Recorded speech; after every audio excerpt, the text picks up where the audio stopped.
getting into the game.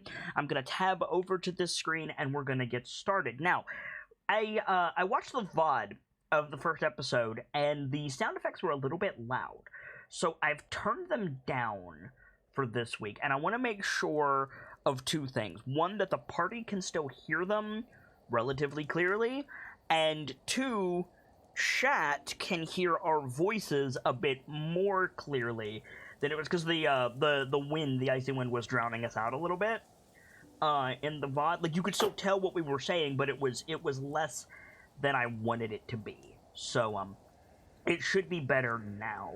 At least that's the hope. When last we left our heroes, everyone had arrived at the moot. I wasn't sure if I was going to be able to get everybody to the moot in the first episode, but I was able to do it, and everyone arrived. The opening ceremony of the various factions was held. The prizes for the Ring of Valor were brought forward, and all was good for the most part. And then a tent exploded, and a stone dwarf appeared seemingly out of nowhere and was set upon by... Well, I guess set upon is the wrong word. Was surrounded by dwarven soldiers, who then proceeded to bow to this stone dwarf, and that was pretty much the last shot of the episode. So if I could find Dwok's music,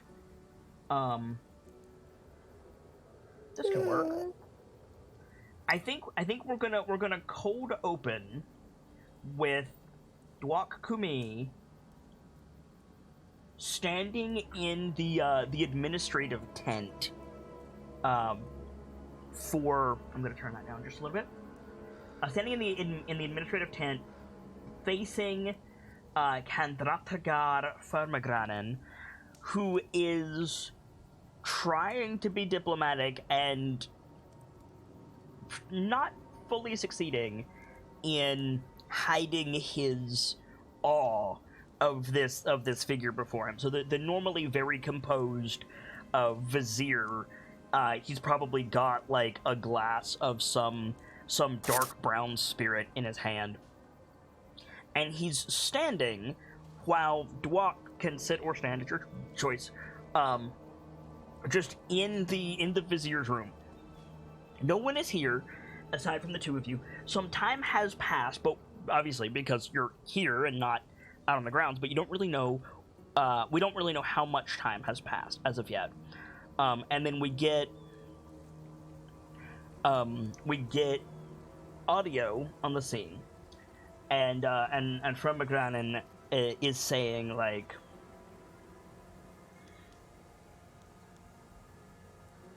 surely it would have been better if you'd arrived in Gontulgrim.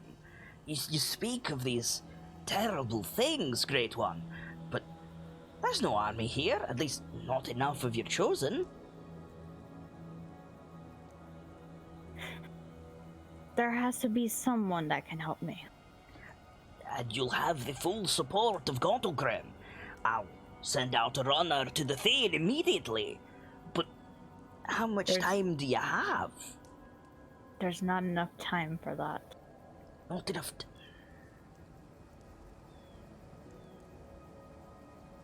Every Adwaron here is at your disposal, of course.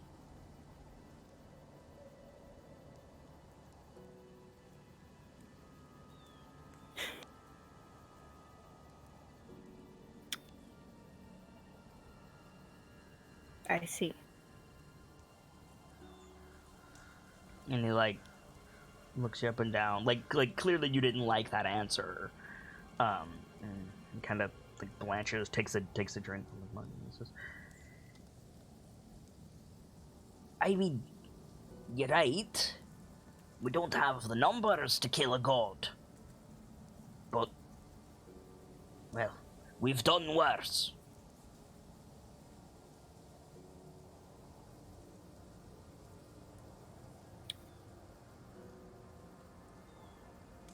I will pick who I want to take with me. Lotto, then, to get things started while we can muster an army. Your wisdom is certainly without bounds, Great One. Might I recommend... There's several champions of Gontlegrim here. Perhaps a stable from among them. The favourite, of course, is Cindercloak. He'll be going with you, no doubt. And, perhaps the sergeant as well.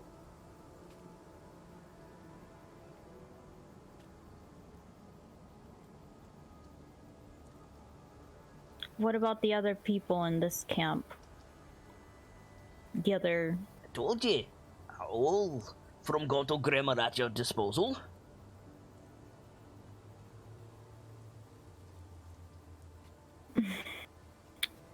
I meant, like, the Goliaths or the humans or... Firmagranon's beard twitches a bit. Looks confused. He says, I can't speak for them, Great One, but they're not... Surely you're not here for the likes of them.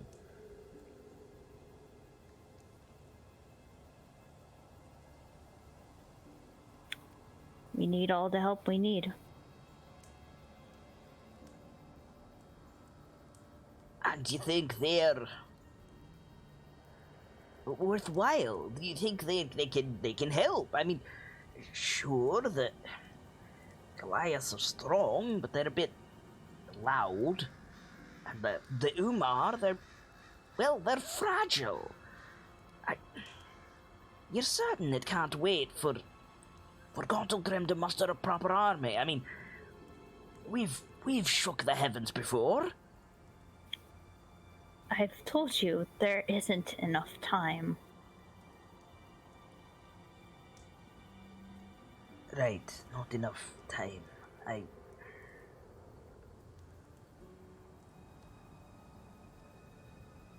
you certain you want to put your faith in... Well, I mean, we're alike, you and I. We're chosen from Moradin. They're just...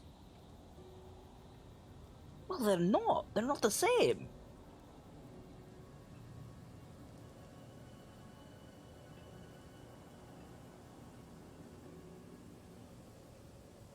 Is there a way I can watch the champions? Might take a bit. There's been complications in the mood, but the pride of Gontlegrim will be on display at the Ring of Valor. Aye. And I shall watch and choose. It's really just a formality, Great One. Cindercloak's going to win. I could send a message out to him promptly, and you can heed his advice to build your team. But what if he doesn't win? Does it? Now, Great One, I don't mean to tell you that you're fallible, or that your perception might be wrong, but all the bets are on Cindercloak. He's going to win. Don't underestimate that now. I mean, it's not just me. The high clans have already cast their votes. Cindercloak is by far the city's favourite.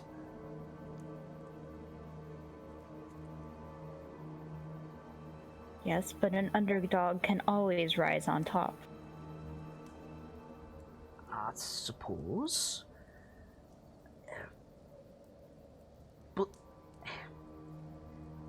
But either way, you need champions, and Cindercloak is certainly going to finish top 3, so I still think you should talk to him now and build your team and go from there. I mean, he's going to be on the team regardless. You need... what? There's 13 champions here, so... well, 12. One doesn't really count. But, like... surely that's enough to get started. Who doesn't count? Some artisan, Dwemerwood. Don't worry about it. We've got good Gauntlgrim champions here. They help take the city. Their clans are storied. But why are you leaving one out? She's not cut from the same cloth. She's here on a technicality. Honestly, it's not worth your attention.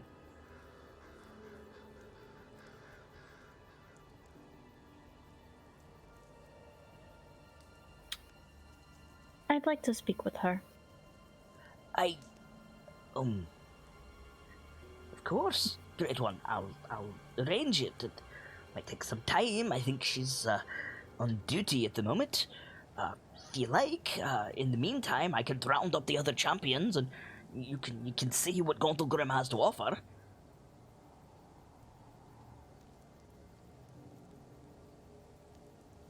We don't have time for that.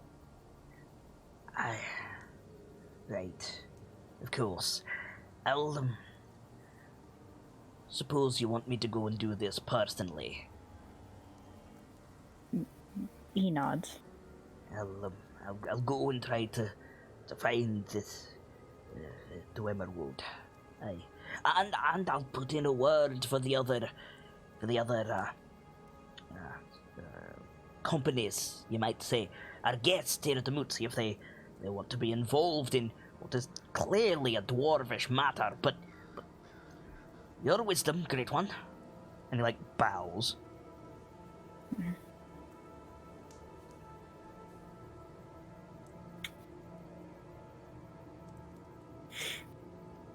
I'm sure everyone would want summer or spring to come back.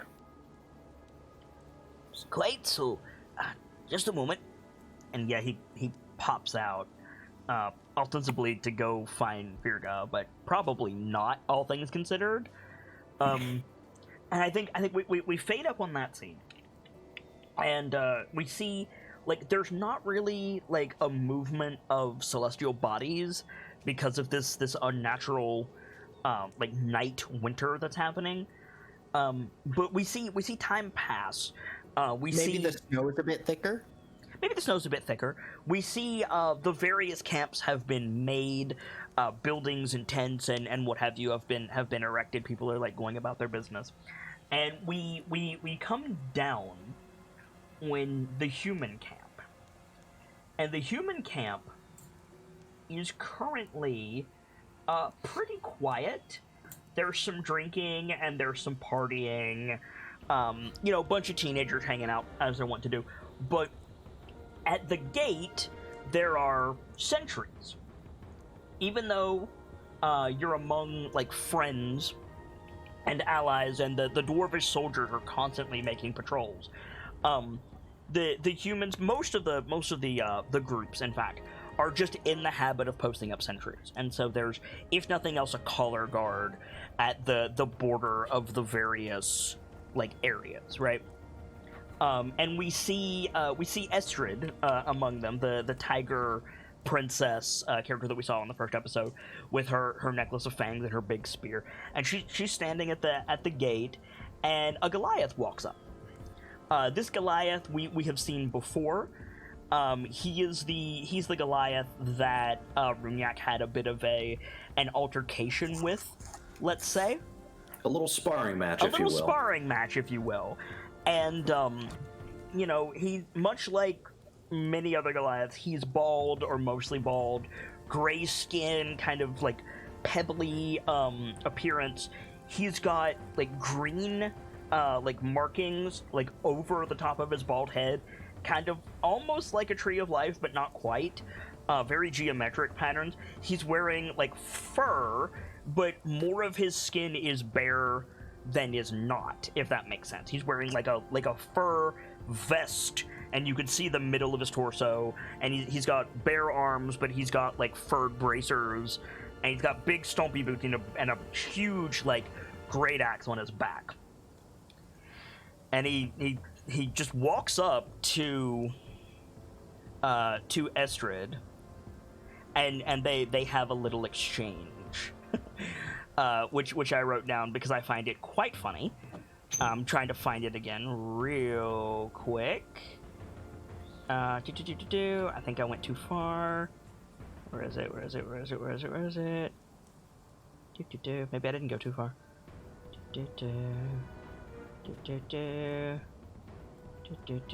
Here we go. Yeah. So, Solvi Bearmantle, the Goliath, like, rocks up, and he says, "Ho, little one! I'm here to see your Primarch." And Estrid blinks, and, like, looks him up and down. She says, "Wait, what? I don't think I know you, sir." And Solvi says, "Runestrike." What? Who? "Runestrike Cragson of Clan Eld." And Estrid goes, "Are you drunk, father?" "Yes. What does that have to do with anything?" "Go back and drink with your clan. There's nothing for you here." "I'm not leaving until I speak to Cragson." "I don't know who that is." "He's your Primarch. How could you not know? Calls himself the Wolverine. Says his legend is finished." "Are you talking about Aldo Runyak?" "That's what I said." "Why do you want to speak with the Elder?" "Because his legend isn't finished." "What?" "He's given up on himself, says he's too old." "He is too old. He's resting right now." "His steps are firm. He got more to do, and I'm not leaving until I talk to him." "Well, you're not talking to him." And Solvi just, like, you see his chest swell as he inhales, and basically everyone in the human camp just hears, "Runestrike, you thrice damned coward, get out here." And I think Estrid just, like, looks over her shoulder and sighs, and she says, "You're officially disturbing the peace, father. Get out of here. I'm not going to warn you again." "You're a pup.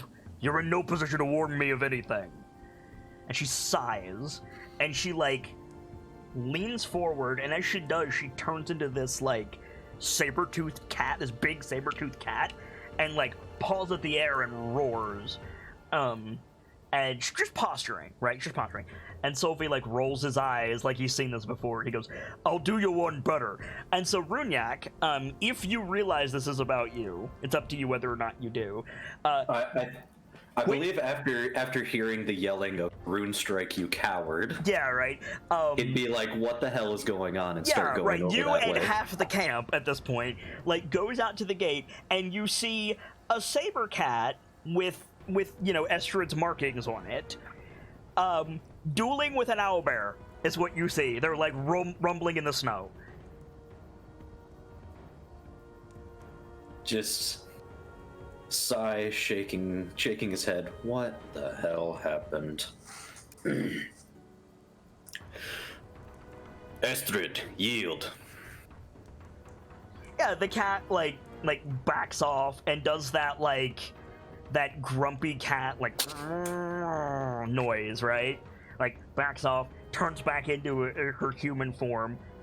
She's, "Sorry, Alda. Brief altercation. You can return to your rest." "The hell you can! I'm here to talk to you!" Solvi's turned back as well. Neither one of them are, like, bloody. Right. And what is it that you need with me? "To talk to you."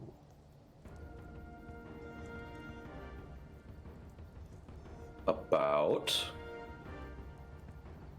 Sophie looks at the crowd, like, behind you, and looks back and he's like, "You want to do this here?" We've already fought once today. I do not wish to do it again. "I'm not here to bleed you again."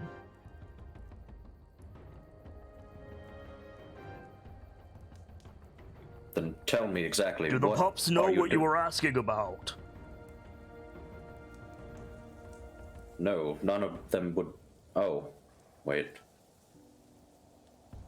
You're coming to me about this now? What, is it a bad time? Tell your mate to wait, this is important.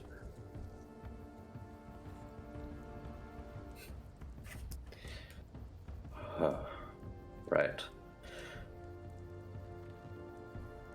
Everyone, go back to what you're doing. This is nothing of importance. You're not going with him, Alder? I'm just going to be gone for a little while, Esther.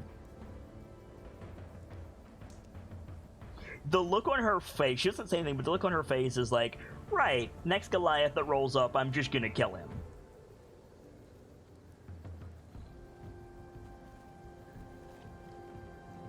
And Sophie, like, nods, like, haha, I win. And then he says, "Come on, Runestrike, let's just go over here and talk."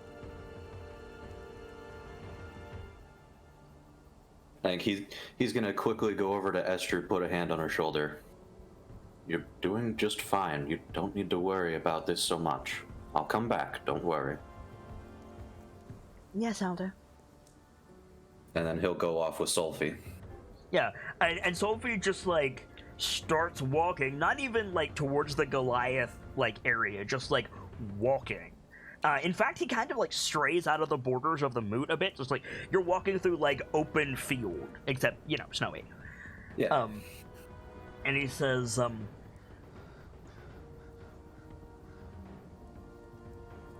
"Pup thought she was made of something. It's a good thing you showed up." They are young and ambitious. I do apologize if anything bad happened. Please, they can't hurt me. But, well, you did. You bled me. And because of that, you know, my opinion means something. Okay. You're not done. I've lived quite a full life. I don't know what much else I could do. Apparently learn? You asked about what we know? Our secrets? Which, by the way, they're not secrets. You seem to be the only people who really understand those ways in a manner that's actually good. Of course, we're the smart ones.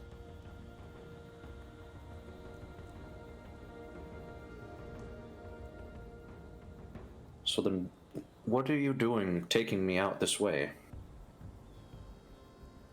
He looks around like he hadn't thought anything of it, and he's like, "What? There's nothing here? I mean, okay, yeah, there's a bear over that way, but it's too far to be a problem. You didn't see shit." Yeah, I'm not talking about... I mean, why did you take me away from there? Just walking. I didn't think it was a problem. Okay. No, it's not a problem. I was just quite confused at the sudden intrusion. You wanted to learn about, you know, the heroes. Yes. Can't see them in the camp, there's too much fire.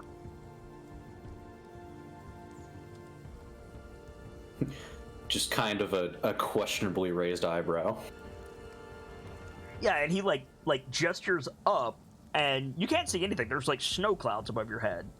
Right. But he gestures up, and he's like, "They're up there. You have to be able to." The snow's gonna be a problem. Well, just imagine that there's, you know, people up there. Do you mean the stars? Sure, let's go with that. You probably don't even know their names. No.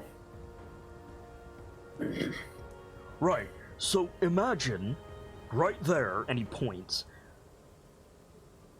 that's Snorri Thunderbelly. But it's also Mother Bear. Oh, okay.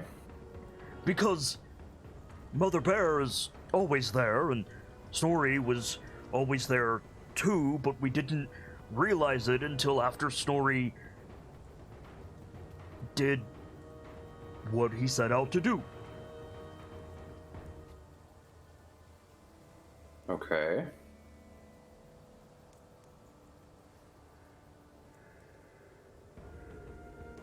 And there are more than just Snorri and Mother Bear up there, yes? Yeah, Jara and Wolf, Eric and Eagle, Torvald and Crab. Dozens more, all of us, all of you. I'm up there, I think.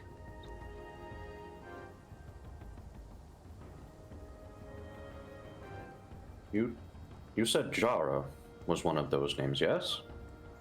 Jara Golden Dawn, yeah, why? One of your patriarch, I do not quite understand, was calling the Wolfwalker Jara. Oh, that was probably Harama.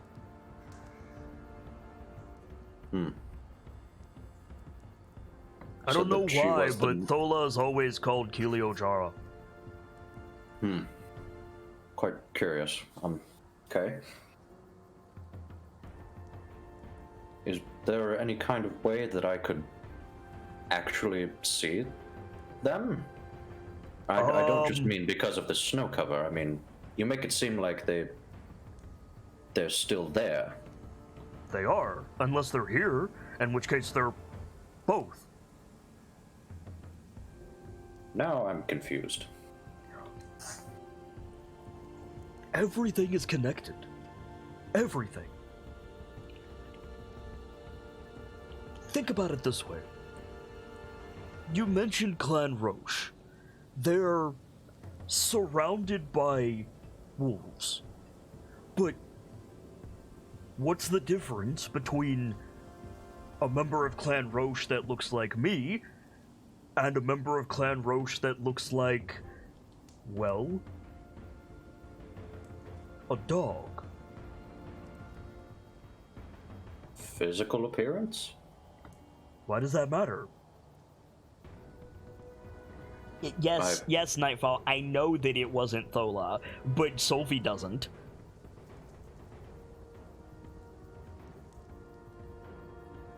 I suppose that in the way that you're wording things, they aren't that much different. What's the difference between a member of Clan Roche and a member of Clan Bryn? I will assume nothing?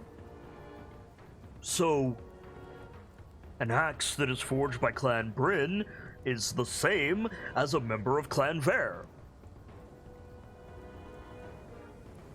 Oh, okay. I think I'm starting to follow you.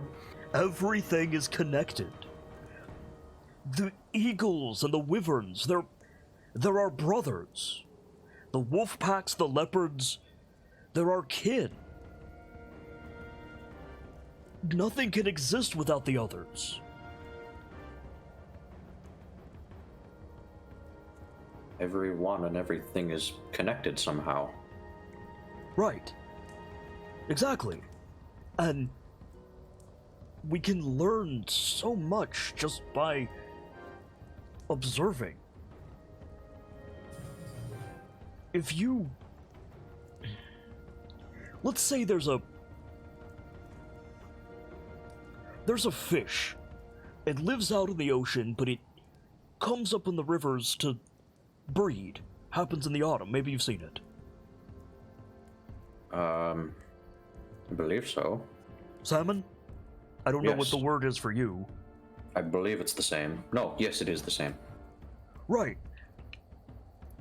The day that the salmon come is no different than the day before it. Except that the salmon are there. Right? There's no difference. Right. The bears know.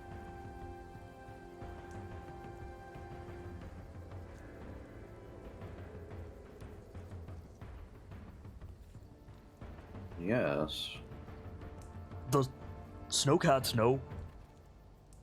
Hell, even the eagles know.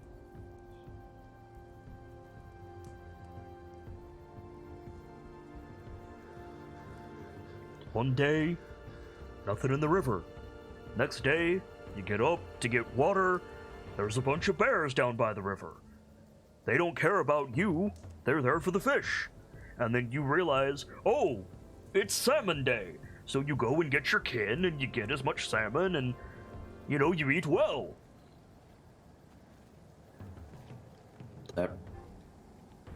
That makes a lot of sense, yes. Everything is like that. The trick is knowing where you fall into it. And really, where you fall into it is exactly as far as people will talk about.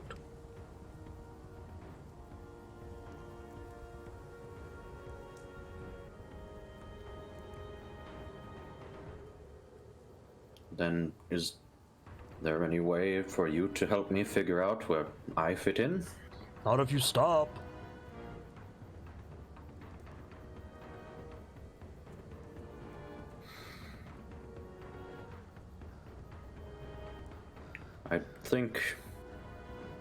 I think you're right. Stopping now would be bad. Yeah, if you stop now, people will forget about you. And, I mean, you're not dead if people keep singing your songs. You have to do something pretty impressive to go up there, though.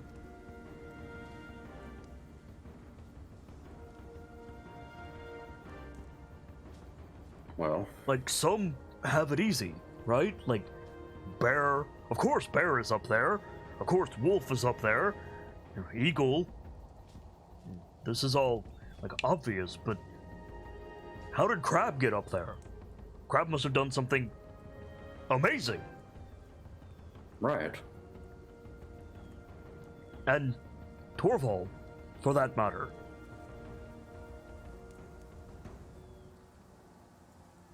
Torval? Torvald the Ironclad. You know, Crab. I don't, but I will find out. You don't I- know about Torvald? How could you not know about Torvald?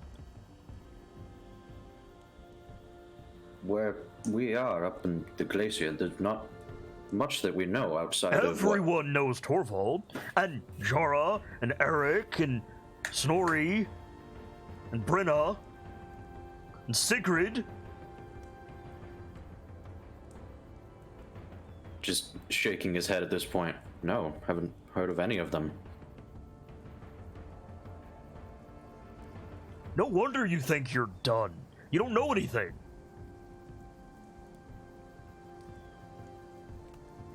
It's why I'd like to learn. There's a lot that I don't know. The question is, what do you want to learn?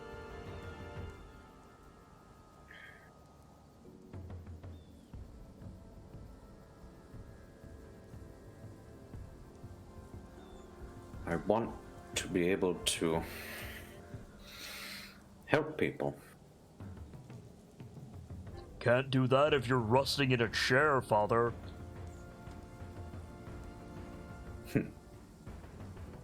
Suppose you're right. Help them do what?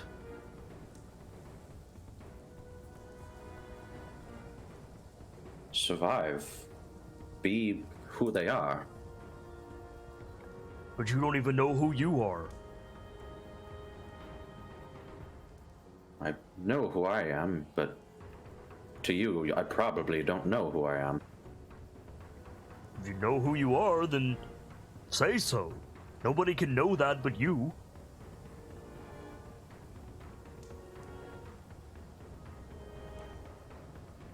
I am Runyak Eriksson.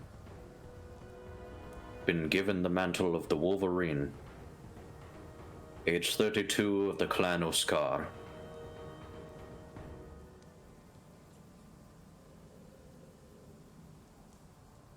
And before yesterday, I'd never heard of you. So, to me, you didn't exist. And now I do. And now you do. And out of everybody, you've bled me, and I've bled you. Which is why we're having this conversation. 'Cause, you know, it matters. I can't go around saying that I got bled by somebody who doesn't exist. And now you can tell them. Now I can say, Cragson's the one who split my nose. And they'll say, what is he known for, Solvi? And I'll say, sitting in a chair and being doted upon by pups. And he like squints at you like, you see my problem? I'm understanding what you're saying. You want to learn how to help people survive. Alright, noble. How? By being a protector. Now you're getting it. Alright. So you want to protect people. You want to help them. Yes. By doing what? By holding back the mountain? By seeing people to the next horizon? By making certain that they're cared for? By helping them start their own lives? By being able to fight when they cannot. Alright. Alright. I can work with that, I think. So I'm from Clan Ver. Solvi Bearmantle of Clan Ver. And we're... I don't know what you'd call them. But we're preservers. We make certain that anything we take, we either spread about to our kin, or we make sure that it'll replenish before we take it again. We don't dig too far into the caves, we don't cut too many trees, unless we plant them. We don't take all the honey from the hive. We don't outfish the river. And so on and so on. And, well, that bear back there with the pup, that was me, I think. It was mostly me. I don't really know which is more me. This, and he like thumps his chest, or that. Both, I guess. They're both Solvi, but one is Solvi and the other is Solvi with the gifts of Mother Bear. As far as I care, you are whoever you want to be. I am Solvi Bearmantle of Clan Ver. And that is who you are. I can teach you what I know, but only if that's what you want your legend to be. You say you have the mantle of the Wolverine, but... It is merely a title that was given to me when I was young. then it's worthless.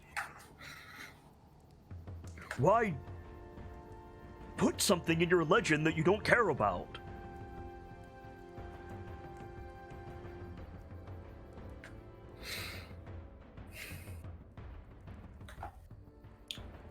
Because it was the first time that nature threw something to me that I could throw back at it. He throws a snowball at your face. What's your armor class?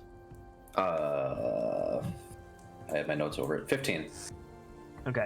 I'm pretty sure Sylvie's gonna hit that, but we'll see. It is a ranged attack, so maybe not. Let's see. Okay, no. So, I mean, it's a snowball, but yeah, he didn't technically hit you. So you say, like, first time nature threw something, so he just, like, yeets some snow at you.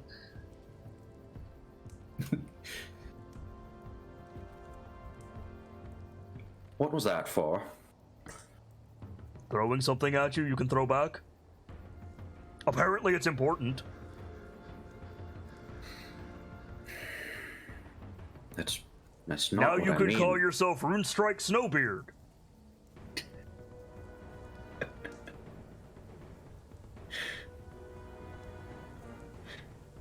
Oh my god.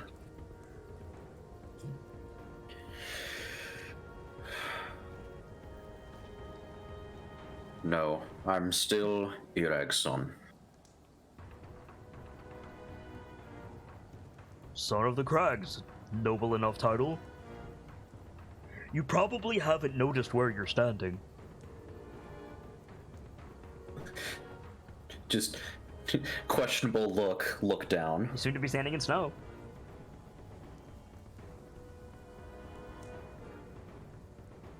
I think.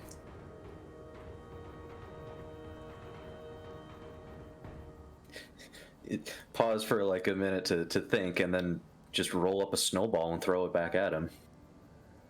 Okay, yeah, he laughs and he says, "We were just talking about it."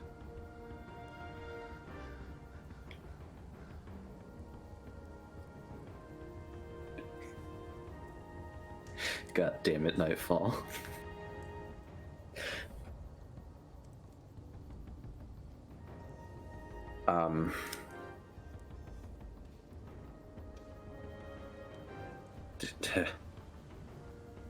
This is why I need help.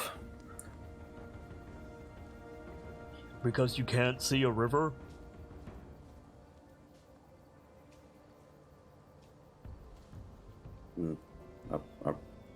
A river? Yeah, he like pulls his axe off of his back and like raises it above his head. And he shouts the name Eric for some reason, and then just slams his axe into the ground, and like ice shatters, and you see like when he pulls it out, you see running water going like below the two of you. Now you can go ice fishing. How did you wait?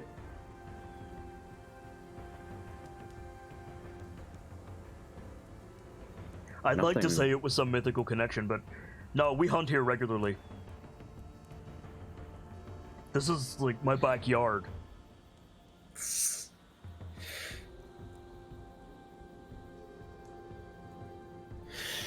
Okay.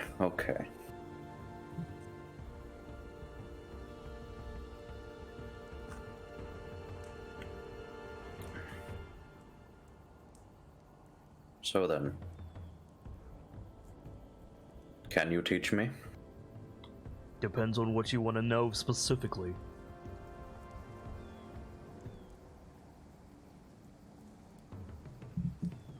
I want to know how to take elements from nature itself and weave it into, well, something that I can use. You'll have to find your own way, but I think I can get you started. Okay.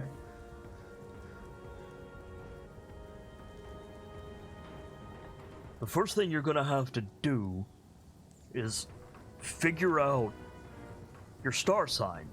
Figure out what your legend will be. No one can decide that for you.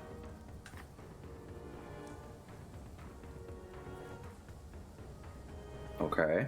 Now, you might not be able to think of that right now, I don't think Snorri knew what his legend was until, well, it happened. Okay. Eric, well, the clans chose it for him.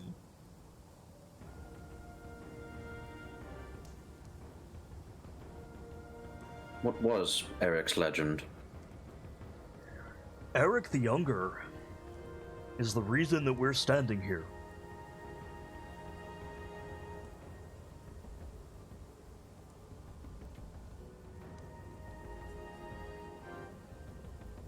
Okay. Eagle guided us here to the peaks and said, "This is your home."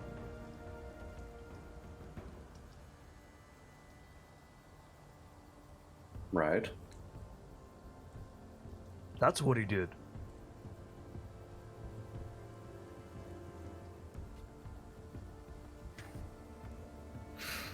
I see. I see.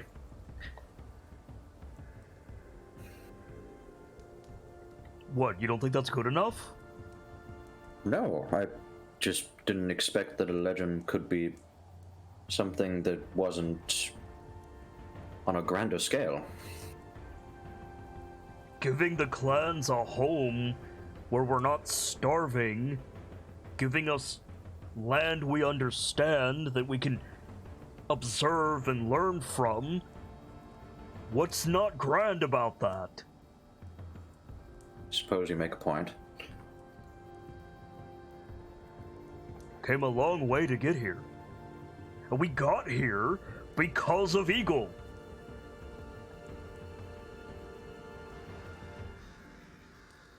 Just nodding his head.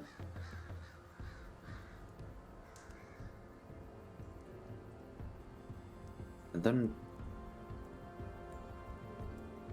what do I do after I've learned what my legend will be? You'll do it, obviously. Well, of course, but...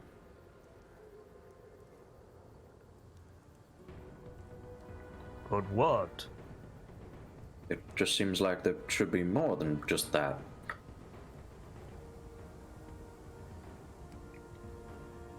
As long as you're remembered, songs are sung about you, stories told. As long as you can keep, you know, walking among the clans, you can do anything. You're immortal. Okay. I see what you're getting at.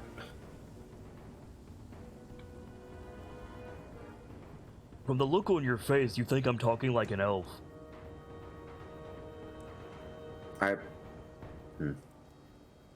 This does remind me of conversation I've had with Elvenkind. No, I'm serious. Like, Torvald is here at the moot.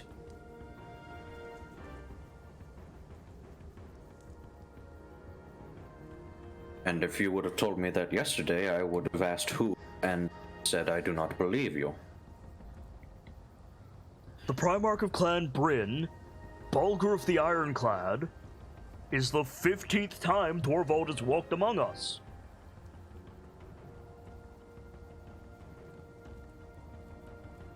Like, we can go see him. He'll probably ask if you want a drink.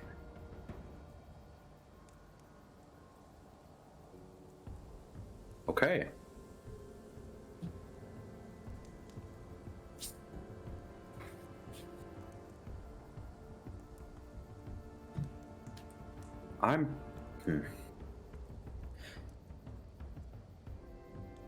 Is there any way for me to do what I want?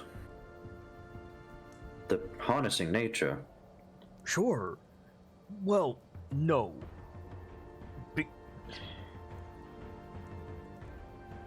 You don't control the balance.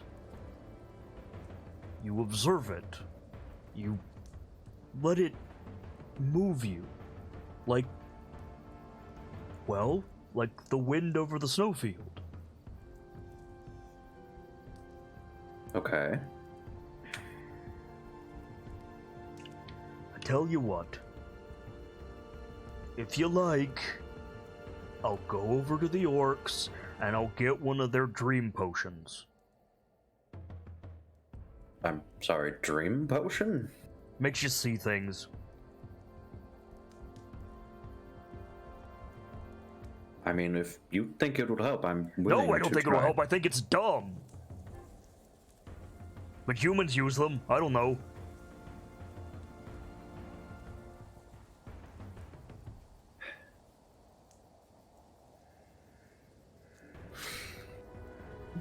There are worse things I could do. Sure, this sounds like a good enough plan to me. The other option is you sit out here until something happens.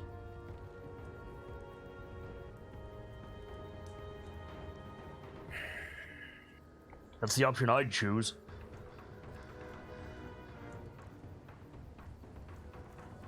You're the more experienced. I can't take you through the woods and show you a fawning deer. It's the wrong time of year. And there's no good deer around here anyway. At least not for, like, sniffs the air. A couple miles.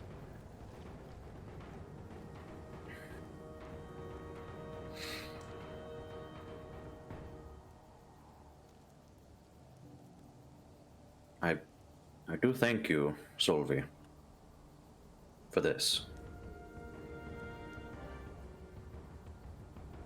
This would be a lot easier if you were a pup. Like a pup. 'Cause, yeah, they ask why, but they get it. You have spent your whole life ignoring it.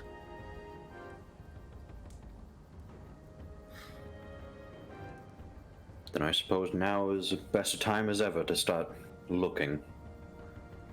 Alright then, jump in the hole I made. I think he's gonna hesitate for a second and then just do it. Okay, so you jump in this, like, mostly frozen river, and you get, like ice water up to, like, your chest. Oh. And Sophie, like, make a Constitution saving throw. Okay.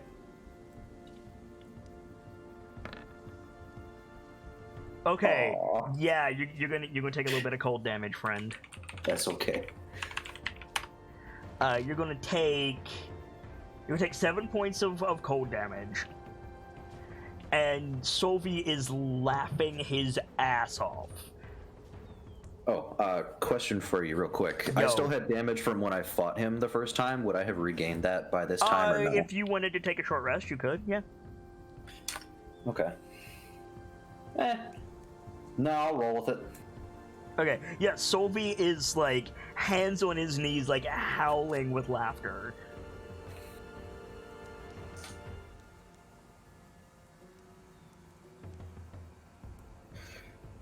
God, this is cold. Yeah, you're the idiot who jumped in there with furs on.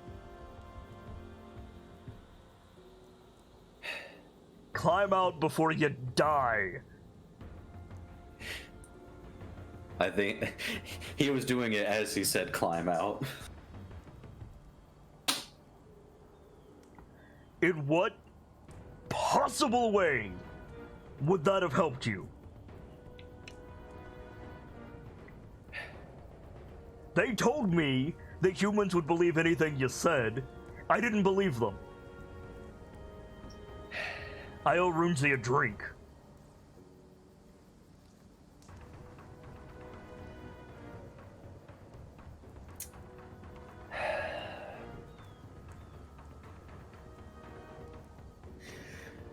Oh. Right. I'm certainly an idiot for just blindly following that. Little bit, yeah. You didn't see anything down there, did you? Your legend hidden under the rocks, maybe?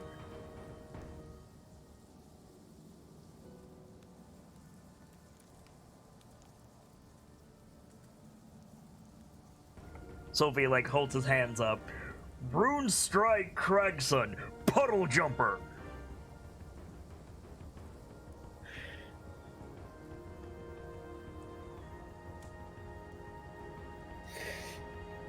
just out of the water, slightly shivering at this point.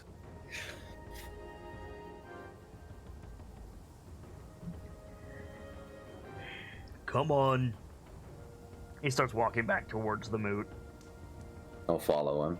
Yeah, make another con save. Okay. Wow, my rolls are bad tonight. I was hoping you'd fail that, honestly, because you're going to take a little bit more cold damage, but something very interesting is going to happen. Okay.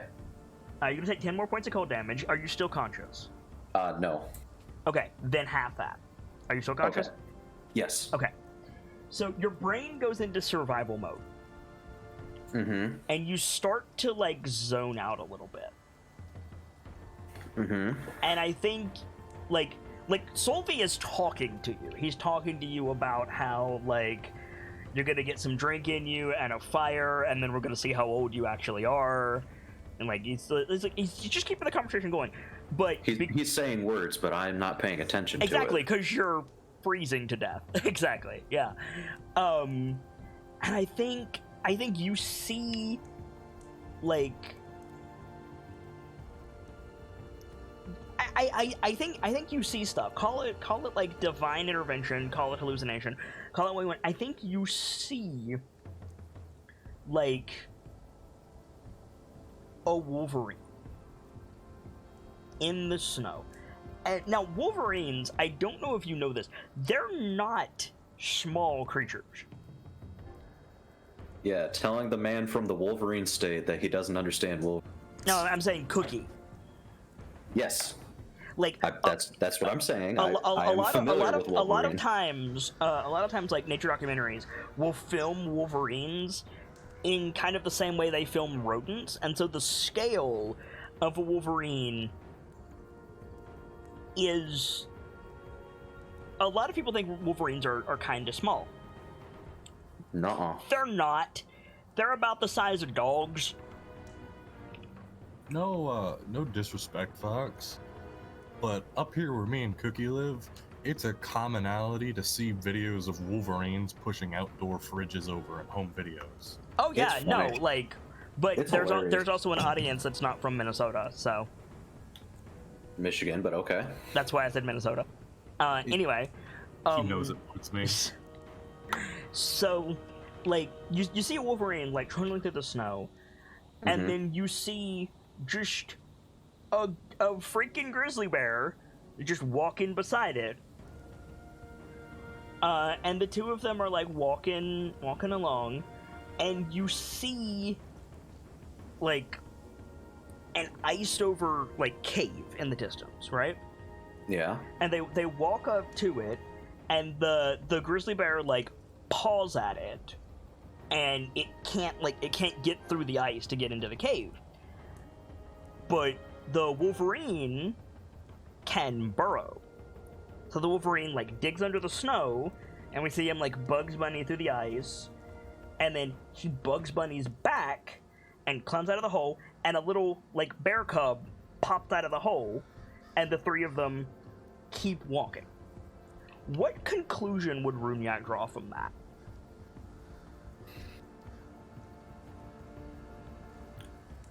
That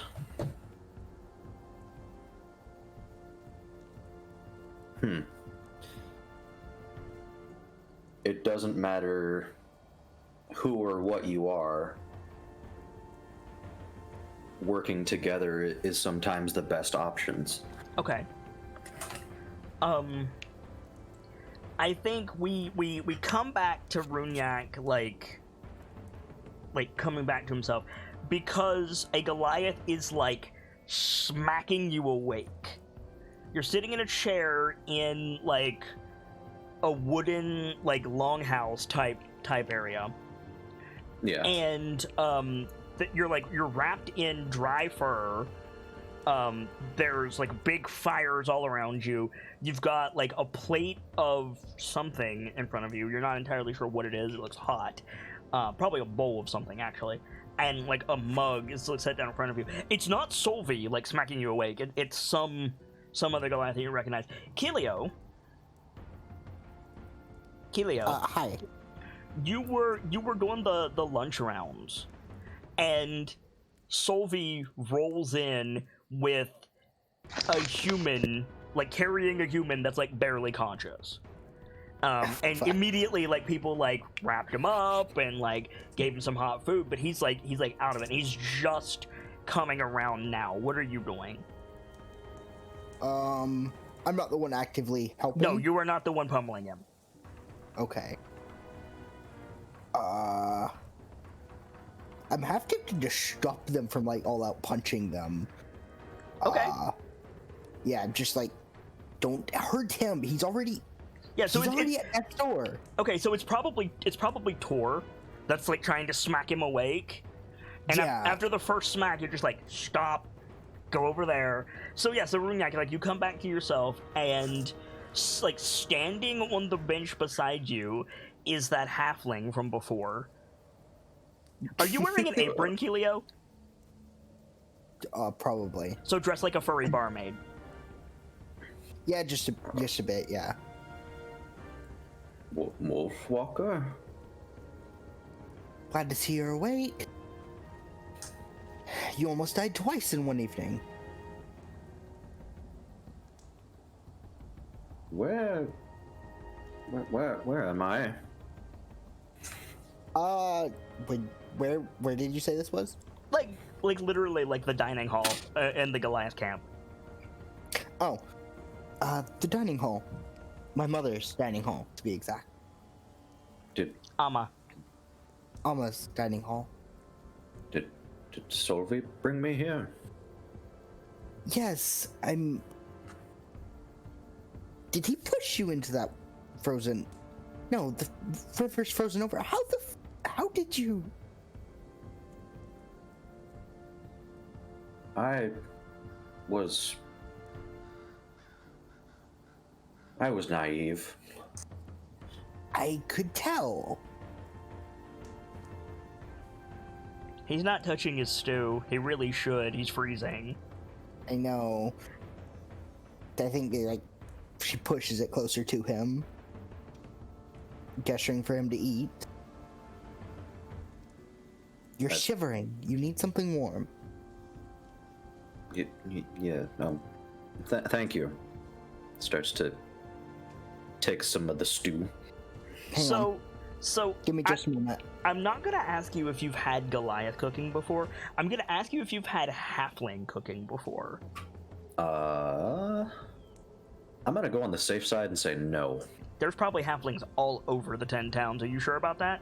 I know for a fact there's one that runs a kitchen in the 10 towns. Okay, if there are plenty in the 10 towns, then I would assume at least a couple times. Like, you know at least their reputation. Yeah. Yeah, this is like the stew you eat, like, it's very clearly like rugged mountaineer stew. Yeah. But it's like, oh, this is halfling cooking.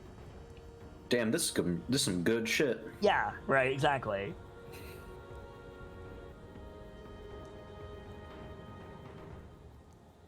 I think just one bite.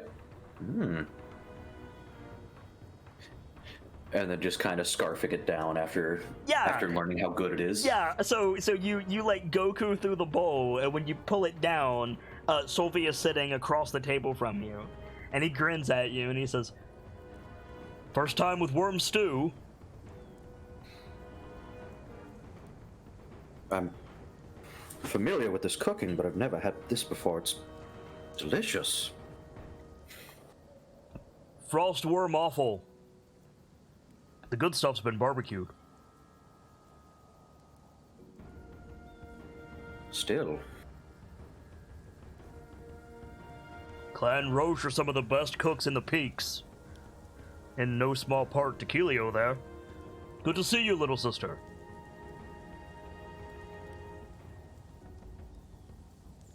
I'm back. Cool. Sorry. No. Impeccable timing. Yeah, your timing is really good. Solvi just sat down and said, "Good to see you, little sister."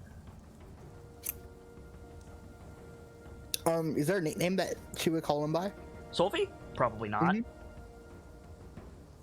He's just like a druid in Clan Vare, a preserver. Ah, okay. Hello, Solvi.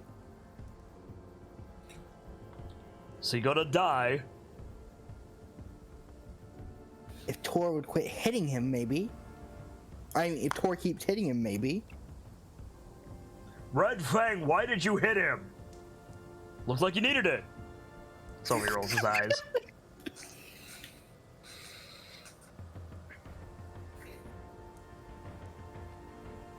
Is he eating the soup? There's an empty bowl of soup. There's an empty bowl in front of him. Yeah, he scarfed it. I think she picks it up and goes to, like, fill it up again. Yeah, because it's a frost victim. Of course, Yurama is gonna top him up. Because that's the whole thing with Thola.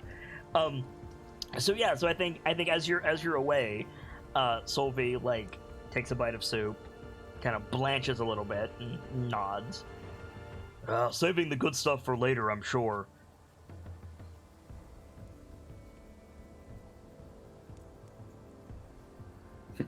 I seriously don't think I'm going to be saying this enough, but thank you, Solvi. I know you get a warm bed and Goliath food. Yeah, well, if you died, then the little pup was gonna kill me, or try to, and then there was gonna be war, and that's not a pleasant situation. Especially with what happened when the orcs came. What happened when the orcs came? I was out hunting.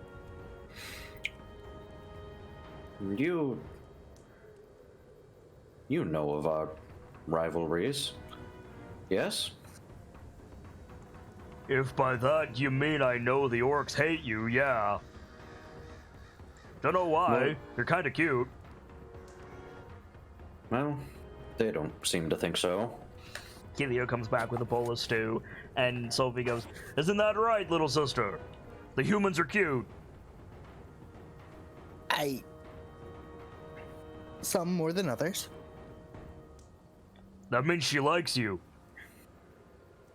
I think he, like, digs her elbow into his gut as he passes. Right.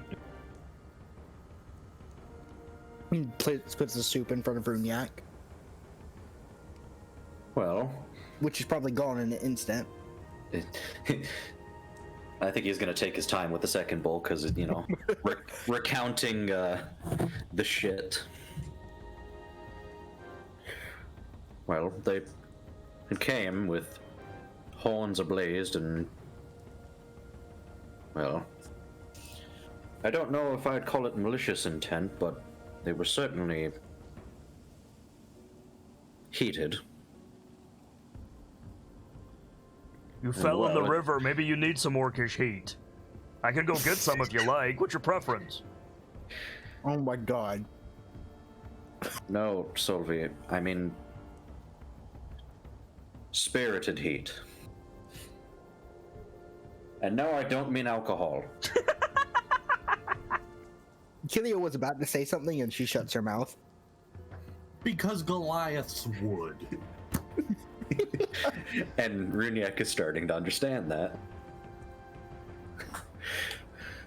They came. Runestrike here wanted to know about his legend, Kilio.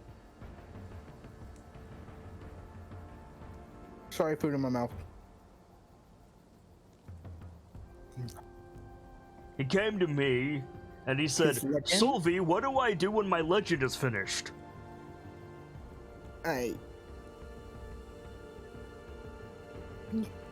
What kind of role would it be to judge somebody's age? Insight.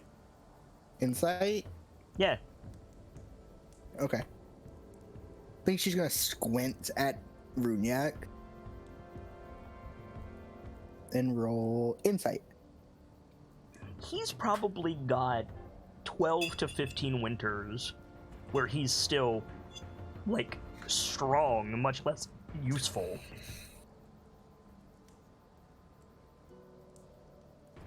You must have done something pretty grand to be done at this age. I've just lived a full life, I suppose. By our standards, at least. What are your standards? Well, frankly, surviving. I'd call him Crafting a a- warrior. Still. Crafting a family to settle down with and help to raise. Getting the admiration That's of your part king. of life, not some legend.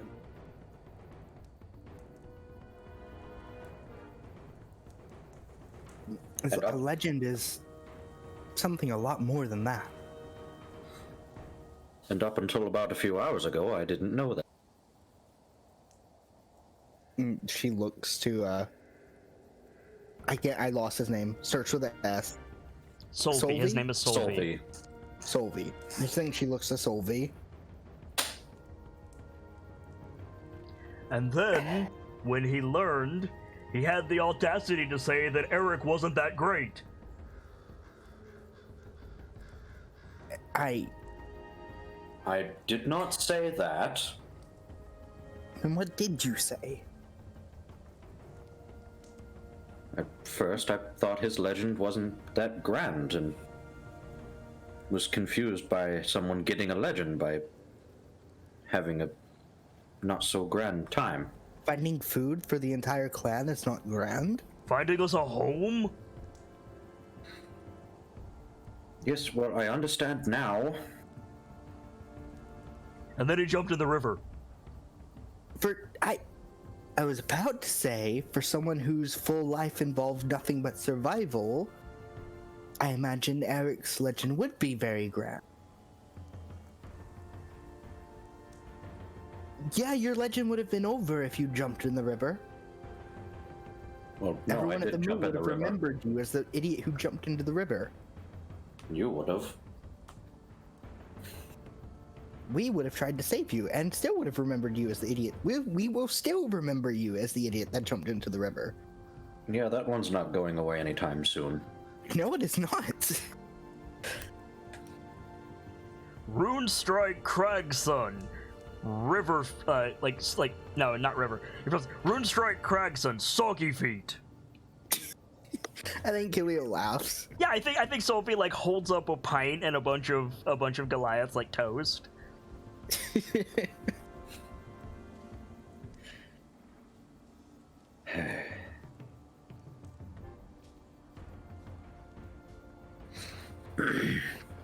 I thought he was having me on when he fell over. Wait, I fell over? Well, you didn't teleport here. Well, no, but we were walking, weren't we? You almost died. Did you expect to continue walking? Yes. Well, yes, kind of. You made it to the sentries and then you fell over. I had to explain to the dwarves that I didn't kill you.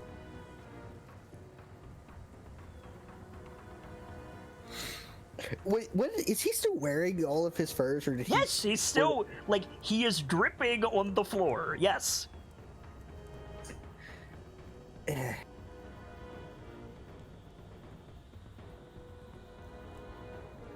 Tor, Hmm? I'm gonna send you over to the human camp. Tell them, what's your name? Looks to Runyak. Runestrike. Runyak. That's what I said. Tell them we need a change of clothes for Runyak if they have any. His clothes are soap. But your Alma's about to open up the dessert line. Go! Fine. Yeah, he runs out. Angie bench. Well, yeah, dessert's on the line. Literally And a I have line. to You gotta be wait. loud. And I have to be loud.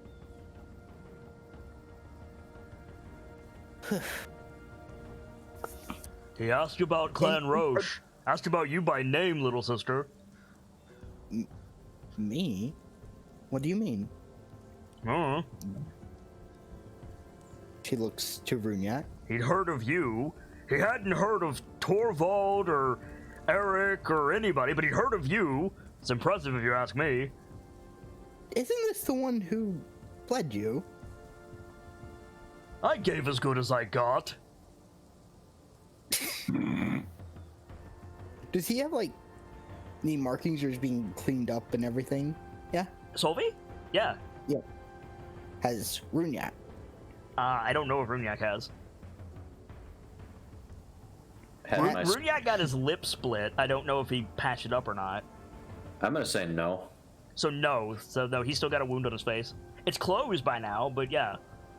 I mean, yeah, it's there. I see that. Got him pretty good there.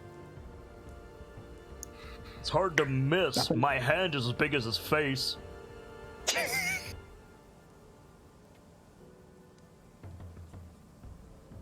It took my feet out. That was a feat.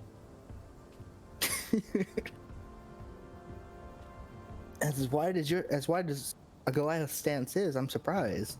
It's not hard to fell a tree when it's right in front of you. I think the Goliaths toast you that time. He'll join in on that toast. With the bowl of soup. No, there's a mug of ale. he's got a pint in front of him. Okay, cool. The point Are there any is, other Keelio, people? he asked for you. Yeah, the reason I mentioned that was because I was there before you showed up. I think that's where he heard of my name. Yeah. And Not the name he used.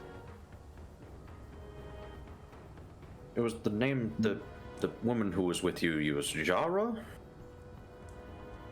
Oh, that's. My Alma calls me that. I guess she picked it up as well. Wait, he's not talking about drama? Who's he talking about?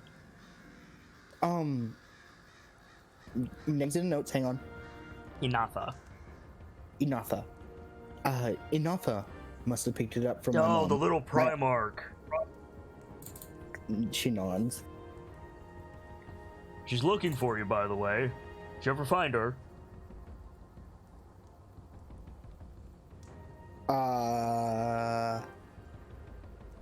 I don't think I did last session. Nope. Did I? Nope. I need to go do that. No. But I think I can go look for her now.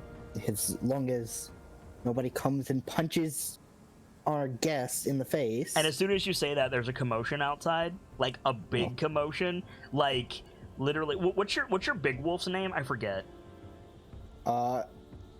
Stoneclaw. Last name Stoneclaw. Stoneclaw like appears in the doorway and like he can't bark because he's not, he's a wolf, but he makes like a hey sound. Yeah, and I think I dash out. I drop whatever I was doing, dash out towards him. Okay, you go outside and there's like 30 humans out here with like weapons, and Tor looking kind of helpless. God damn it, children. What? Okay. What in Yara's... Is it Jara or Yara? Jara. Jara? What in Jara's name is going on out here? You're going to give back our elder right now.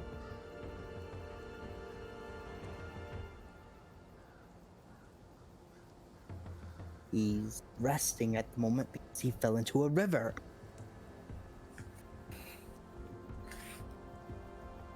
Then we'll take the one who pushed him.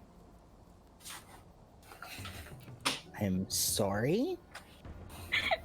Blood for blood. He didn't push anybody. Your elder jumped in willingly. A whole bunch of Goliaths have now come out of the longhouse. Like, what the fuck is happening? He's in here if you... Your elder is in here if you wish to speak with him. But he will tell you exactly as I've told you. Yeah, so Runyak, because of course it is. You hear Estrid shout your name from outside. I tell her don't worry. I tell them I'll be back, and what do? They do this shit. How loud did you say that? Please tell me you say that loud. Oh, I absolutely said that. As loud as they can hear, as loud to where they can hear it? No. Okay. I think he'll get up and Sophie start goes to with walk you. out. Yeah, so you have to like push through like a bunch of Goliaths, like wondering why the kittens are mewling at them, and then yeah, like you walk out, and like immediately, I think it's not Estrid, it's I don't think it's Sigwolf either. Let me look at the champions real quick. I think it's Would it be Thorvald? yeah, it's probably Thorvald. Like you come out, and Thorvald shouts like, "There he is! Alder, which one do we need to kill?" Oh my god. At the word kill, several of the Goliaths start reaching for weapons. Like, are we doing this? I think Orith bears their fangs or whatever they're doing, like towards the nearest human. Yeah, Just right. At that. Children? No. We're not killing anyone here. You were taken prisoner. I was not. Does it look like he's a prisoner? Eldred, what did I tell you before I left? Not to trust the others, especially the orcs. I did not say that. We've given him nothing but hospitality, food, warmth. He even got a second helping. Tor goes, he did? Of course Tor would.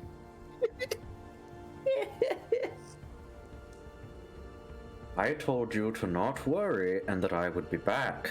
And then you nearly died. Of my own stupidity.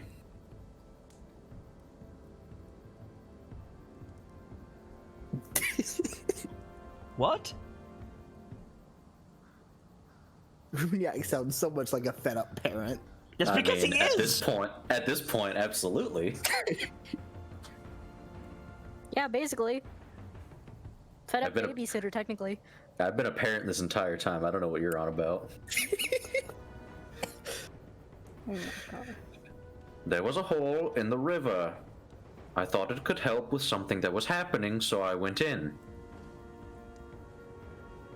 You jumped of your own accord. That's what I told you.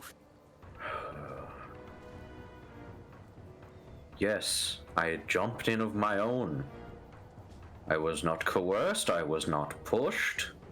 Torvald like walks forward with like a bundle of clothes in his arms. Thank you.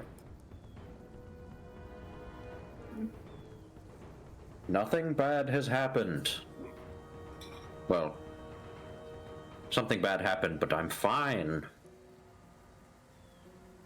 If it wasn't for us, he'd be frozen.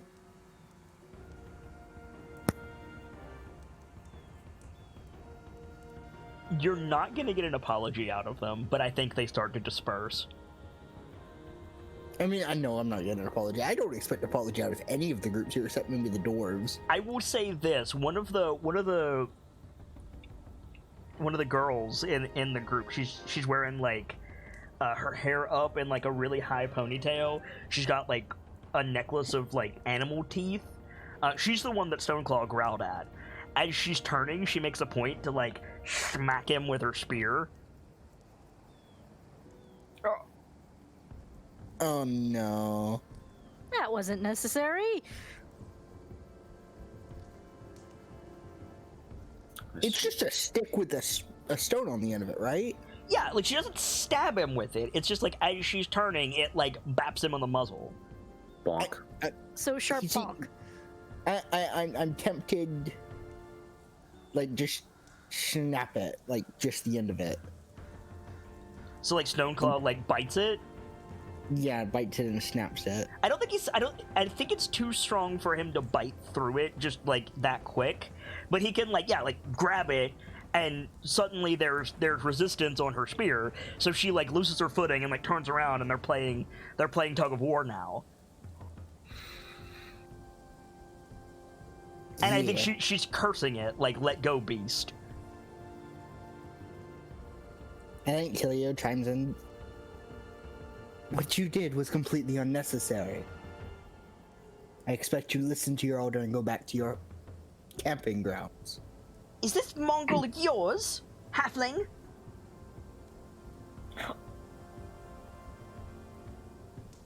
I think she says yield to Stoneclaw and Sylvan. Yeah, so Stoneclaw like opens his mouth and Estrid falls on her butt.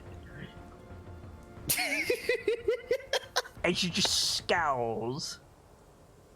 Alda, am I supposed to bear this insult? It's not an insult if you provoked it, Eldred. I didn't do anything! I saw what you did.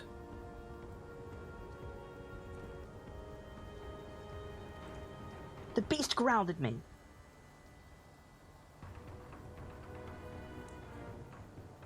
Because you threatened to kill someone.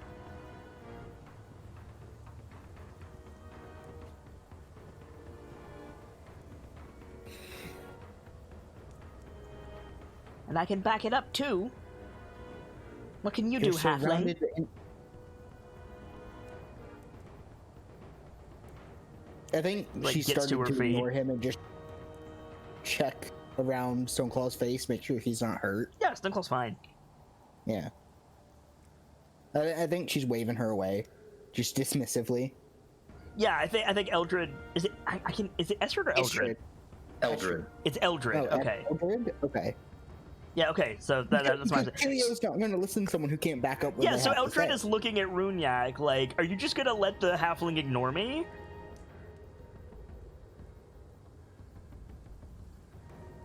I think, in the Red Hedgic, he's just gonna say, "Go back to camp. I'll be back soon." You see her contemplate hitting Kilio with the butt of the spear, and then she turns and walks away. Ooh, that would not have gone well. That would not have gone well. Because Kilio, you've got your back to her, like checking over Stoneclaw. Mm-hmm. So yeah, you see her like hold the spear. She like looks at it, looks at Kilio, holds that for a second, and then turns and walks away. Oh.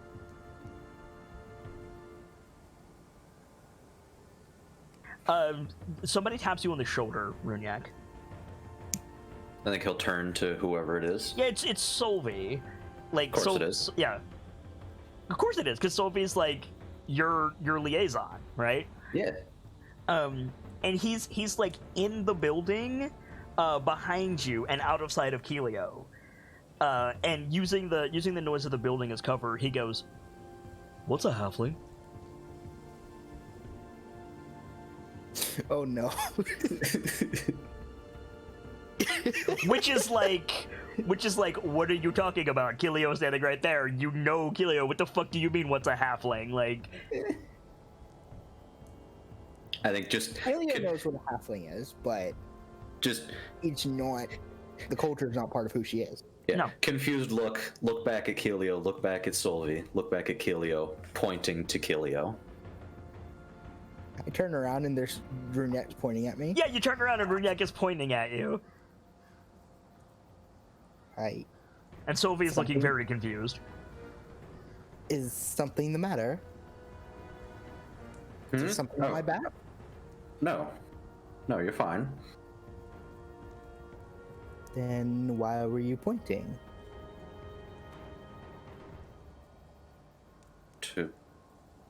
It's not important. You hear like a chime ring behind you, Runyak, and this like older Goliath woman is like leaned out of like a window set into the wall of the food line, and she's like hit a little bell and start like laying out pastries. Is Tor already there? Oh, absolutely. He was the first one in line. Of course, and he was the first Second, one back. actually, second, because Silverpelt was the first one in line, and Silverpelt Oh, like yeah. pads over with a pastry. Of course.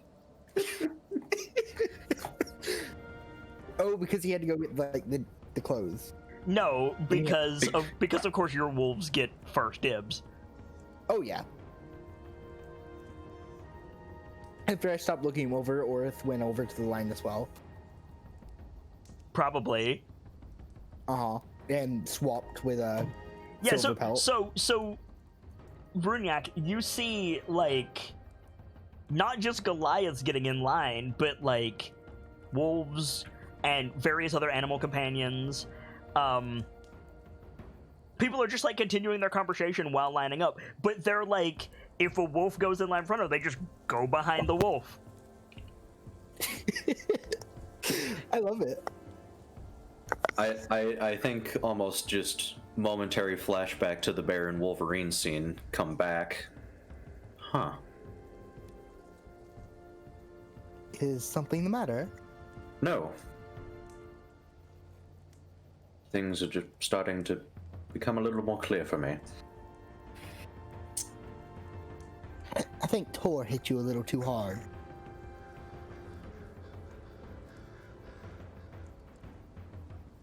Sure. If you'll excuse me, just sort of wobbling over to the pastry line. Nice. What kind of pastries are they? 'Cause I think Killia goes to get mine too. It's probably like bread, with like nuts in it, sweetened with honey. Ooh. Oh yeah, honey's gonna be real hard to get, so this is like a good treat. It's not what. Yeah, it is gonna be real hard to get, but also like there's a marketplace here. Yeah. So yeah, It's going to be real hard to get later. So switching gears, Helio, you go to get in line, and you are stopped before you can walk into the building to get in line by a voice that you recognize as Ragolf Ironglare.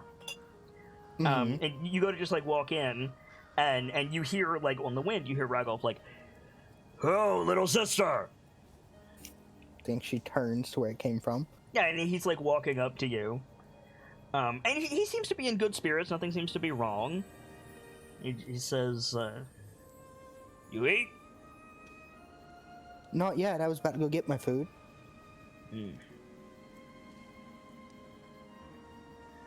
Can't wait. And, like tosses his head and turns, starts walking back the way he came. Whichever wolf is like finished eating whatever, they don't just gesture for them to follow. Okay. Yeah. So you and probably like Ghost Step. Go step. And yeah, you follow Ragolf, and he's got his wolf with him. Notably, he does not have Ingolf's wolf with him like he usually does. Yes. And he's just walking, and he's because he's late for lunch, he's the one going around letting people know that lunch is ready. So as you catch up to him, he's going like, "Lunch! Looks like stew today! Come on!" Like getting everybody together. Which, I mean, you've had to do that countless times. Like it's nothing new. But it also like codes that nothing is wrong. Like he didn't holler at you because something was wrong. Yeah. And you catch up to him, and he turns and he It was nods more at like you. a follow. We need to talk when we get a chance. Yeah, exactly. And he nods at you. He says, "Got a problem." Yes. Hang on. What's the problem?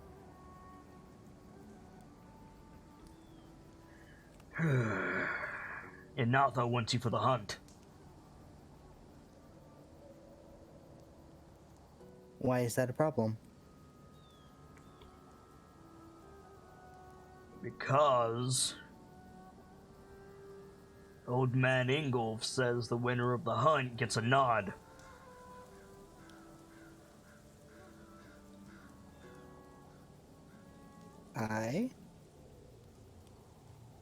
But the dwarves have a different challenge.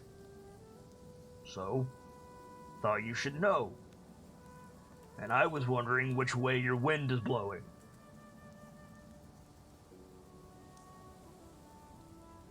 I'm listening. Ingolf says, whoever brings the most meat for the clans gets a nod. But the dwarves say, Whoever fells the biggest beast gets their nod.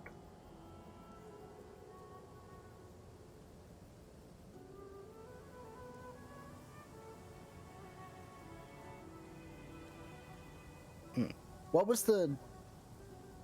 Okay, hang on. Fell's the biggest beast for For the upcoming hunt. the upcoming hunt. You get something from the that- dwarves. Get something from the dwarves.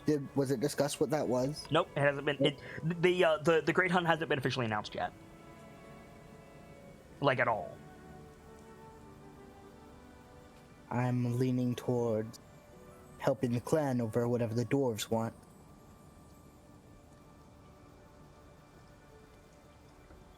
Hoped you weren't gonna say that.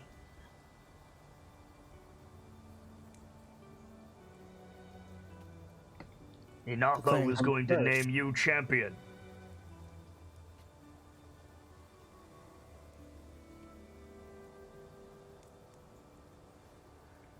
Any chance I can convince you to be my champion?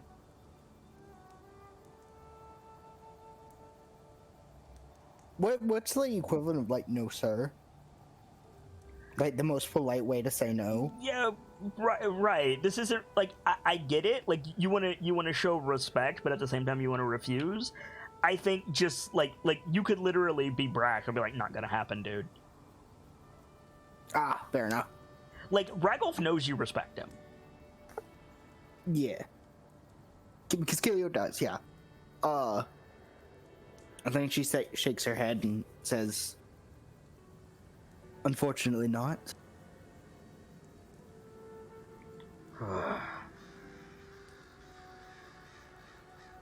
There's plenty of other... What's the word? It's like... I'm trying to think of a way to say great hunters, not use the generic one. I think Ragolf cuts you off. He goes, yeah, there's more straight shots, there's faster runners. I agree with you, but when it comes to quantity, you've got an advantage.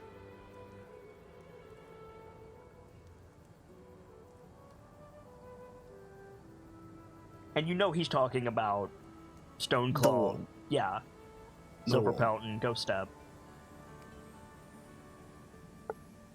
And she shrugs and goes, sorry, not gonna happen.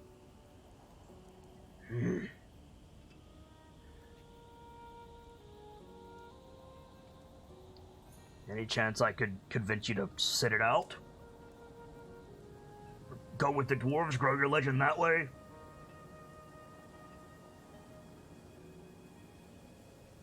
Honestly, from Kilio's point of view, no. So that's her answer. She says, I don't think she says anything. I think she just shakes her head. Ragolf sighs. Had to try, you know? And she gives a nod, not like a dismissive nod, but just kind of like, yeah, I get it. There's a lot more said in body language. I have to get better at describing it. Totally. I think Ragolf like pauses and he like reaches into his like vest and he pulls out like a scrap of leather with a marker on it. It's just got like a stamp on it. And he holds it out to you. Takes it. It's not a it's a clan emblem. It's like Clan Bryn, but it's not like a specific maker's mark that you recognize. Mm-hmm. Relax, nothing to do with what we just talked about. She nods again. What is it? Don't know. Was asked to give it to you.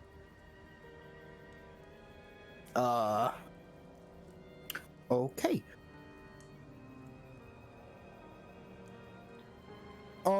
Take it to Throck Hidespinner.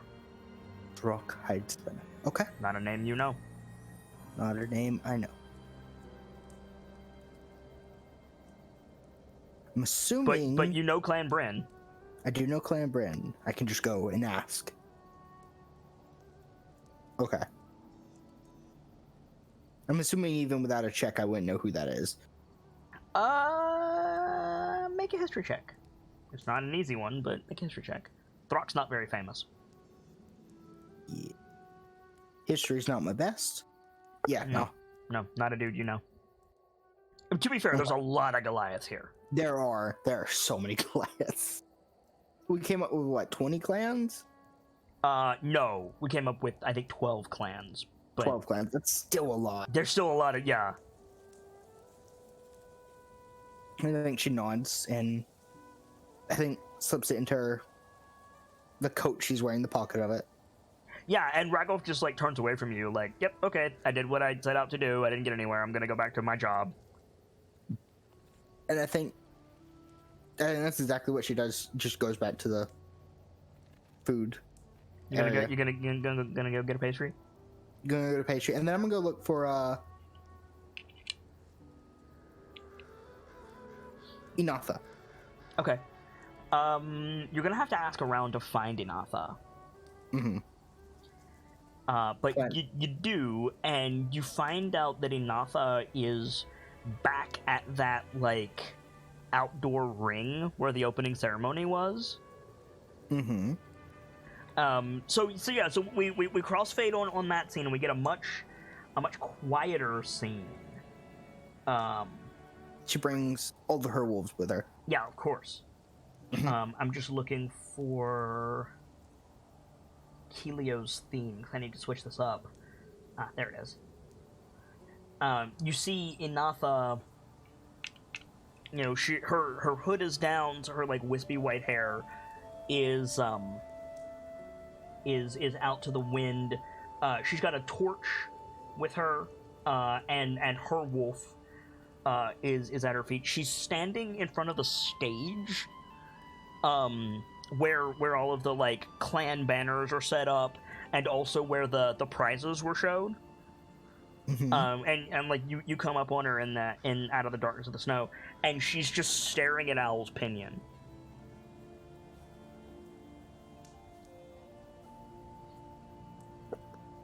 Snow Hunter. She turns and she smiles at you. Good to see you, little sister. Did you eat? I did, as did my wolf. Sorry it took so long. We had a... Well, what's the word to describe a person that's like fallen in ice? Like frost victim? Yeah, frost victim. You could have just said an accident as well. Yeah. There was an accident and someone needed tending to. Tor rip open his bandage again. No, an idiot human was with another Goliath and fell into the river. Into the river? She like turns fully to face you. Shrugs. Same two that fought when we first got here. Who wants the body? There is no body, he's fine. It was the human. He was brought along by... What was his name? Solvi? Solvi. Solvi brought him back to us. Baremantle, the druid. She nods. Suppose there are worse people to fall into a river with?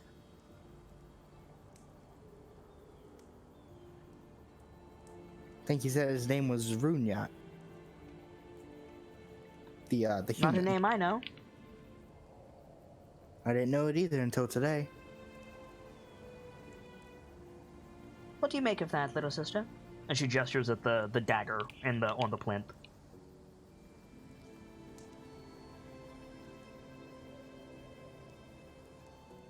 The item itself has quite a legend, doesn't it?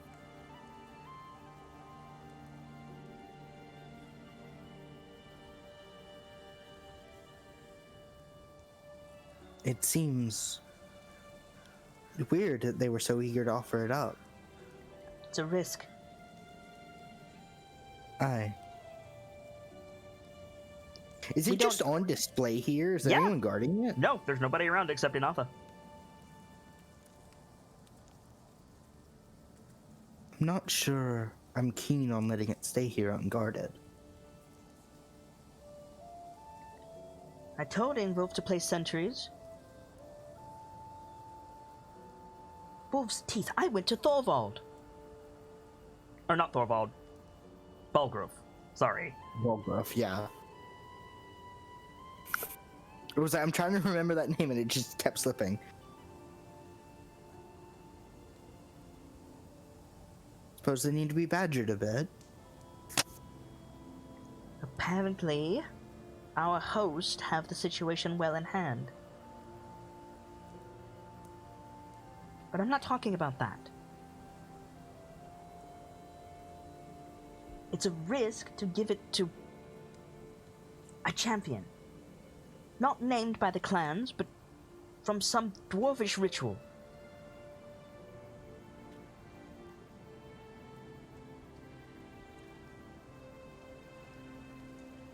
So, what if?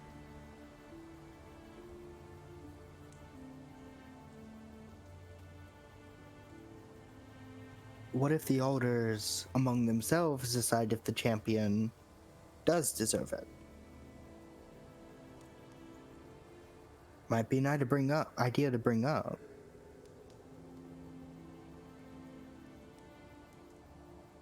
Why make a show of offering it? And for Grawl, it doesn't make sense. She shrugs. It really doesn't. Valdak has something in mind. But Primarch Nadja won't tell me.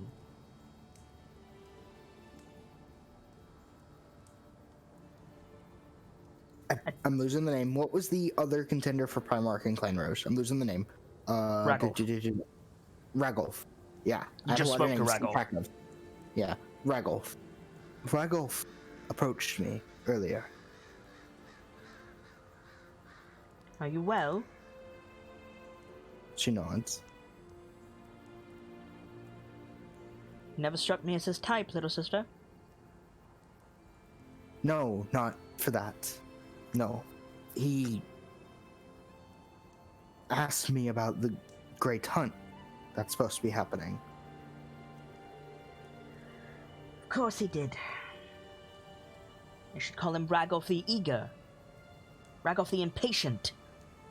Ragolf the leaping off the start line. She snorts.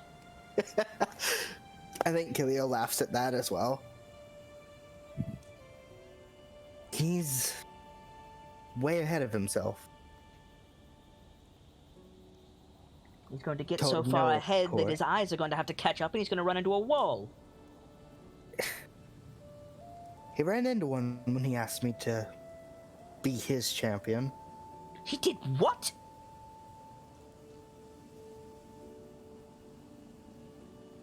She gives a slight nod.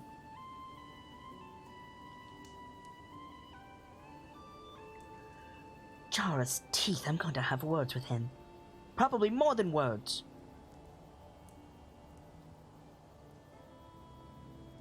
He tried to ask me to side with him, and then first he asked Kilio to side with do the dwarves thing, and then when I said which one I was going for, then he said,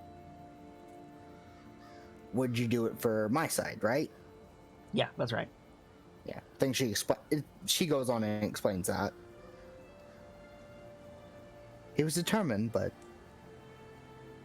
turning away at every turn. She sighs.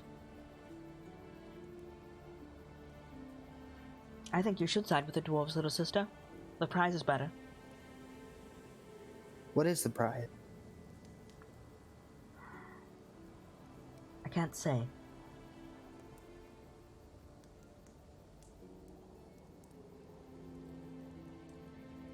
You would be welcome, but a Primarch has to provide. I can do it myself.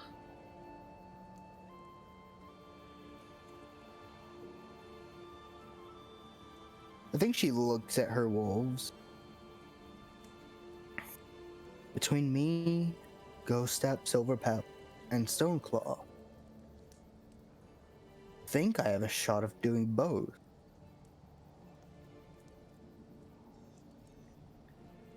That would truly be the makings of your legend.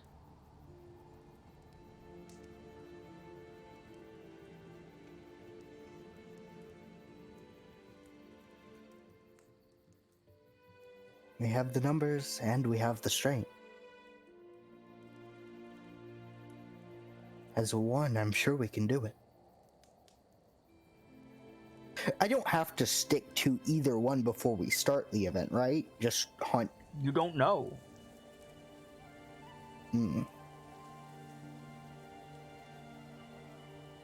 How does the Great Hunt even work? Never hunted for sport and I don't plan to start, but that's what this is looking to be. It is that, yes. Beyond that, it's not my place.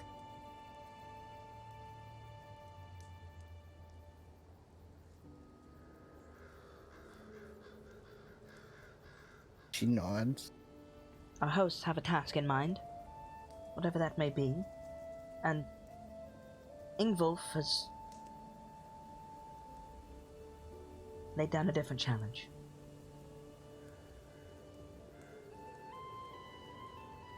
She raises a brow.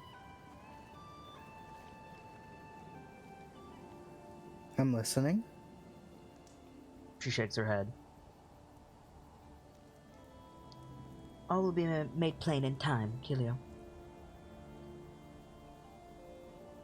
She nods. Clanbryn is looking for you. I actually need to go speak with Clanbren. She rifles through her pockets, pull out this little thing. Oh, you got it. Good. I was told to bring this to, Hide spinner. Hat Spinner? Hide spinner. Hide Spinner. To Hide Spinner. What is it? Do you know? She shakes her head. I've been here, trying to make head or tails of these dwarves. She gestures behind her at the ring, like between the stage and the bleachers. That's meant They're for not fighting. bought. Aye. It's a much bigger ring than I expected us to need. Worries me.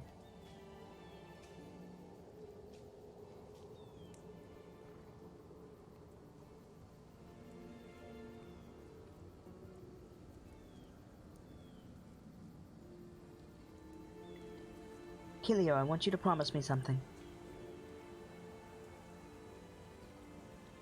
Yes. Yes? You saw the big ones come in, the bulls.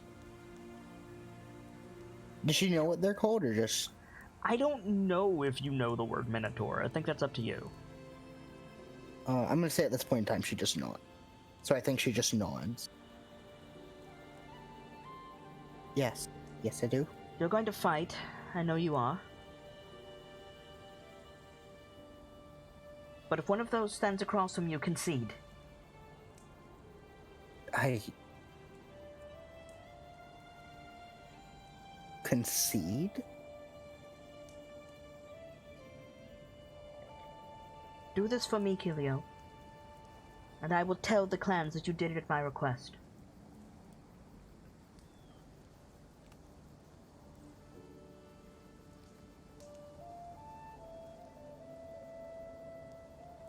I will try.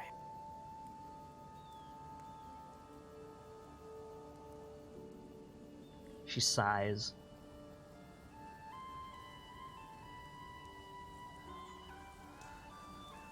And since she's on the back of one of her wolves, I don't think Inaltha sees it, but her hand, one of her hands is just kind of balled into a fist.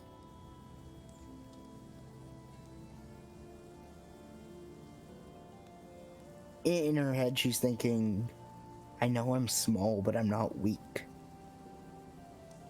The thing is, it's out of character for Inatha to say that. Because, like, she knows you better than most people.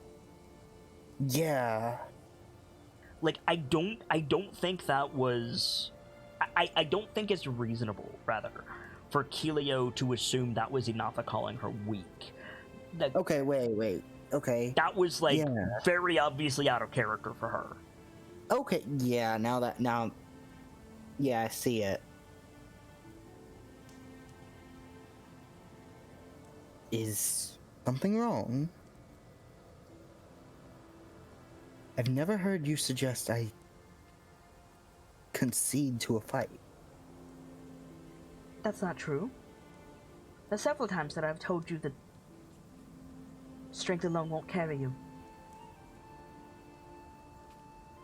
I've never been just strength alone. You know this. She's the one making fists, actually. Now that you like see her a little bit more clearly, because you're like, wait, why did you say that? Like you like she's like tense and like, yeah, her jaw is shaking a little bit. There's something you're not telling me.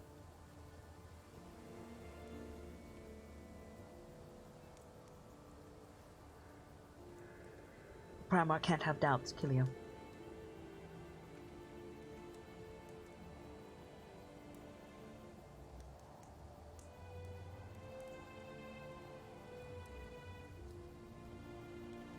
What are you doubting? Not. I just told you I can't. You're not the Primarch yet. You can still have... You're still your own person. You're not just the head of the pack. We are one together. Make a persuasion check.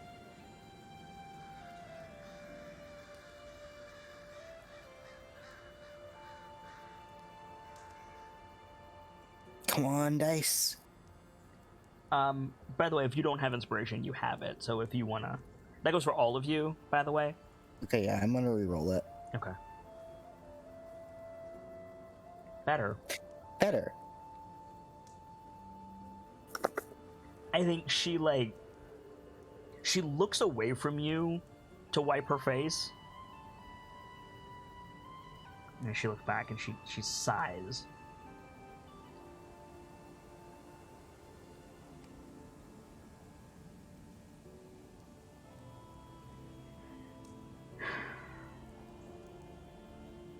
I don't want this, Kilio. I've never wanted this. But someone has to change things. And it's not going to be Ragolf. She nods in agreement. Kind of solemnly, but in agreement. And I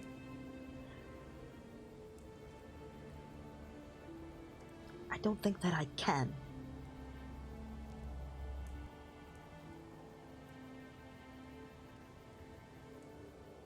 It's one thing to have doubts.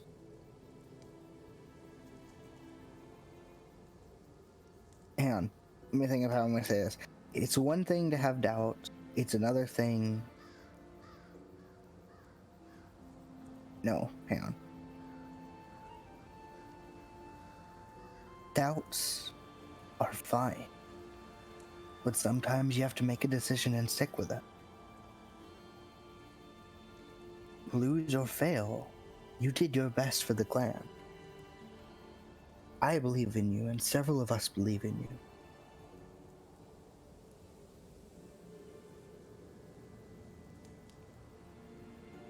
And she like chuckles almost sarcastically. And she says,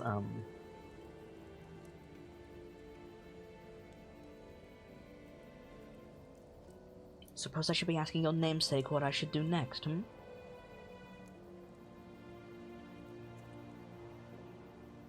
I think her eyes go to Inatha's wall.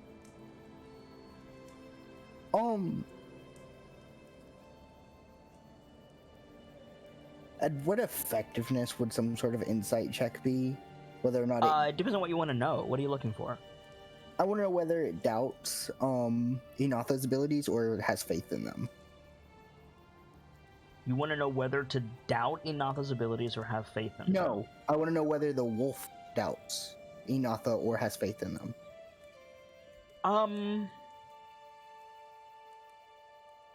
with all due respect, I don't think the wolves are smart enough to follow this conversation. I mean, no, not in the conversation, in general. In general, one of the main wolves of the pack chose Inatha. I mean, yeah, fair enough, but I was meaning more her wolf, but I get where you're going. Her wolf, like, is same as yours, like, to you, unconditional loyalty. Like, Yeah.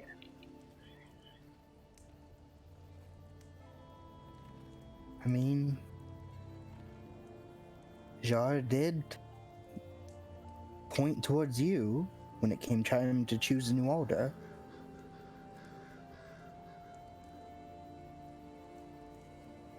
she laughs and wipes her face again.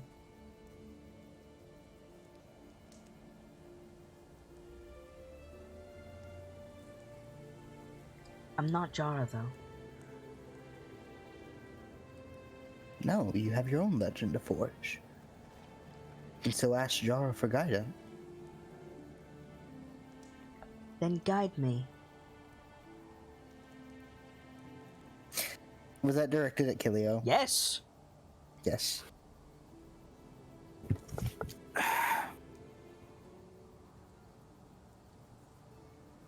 In what way?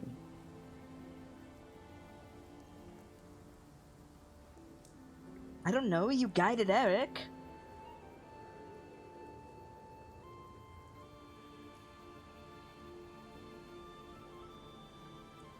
Have faith in yourself and your abilities and your packmate. Make a persuasion check with advantage. Oh boy. Okay. She takes a breath.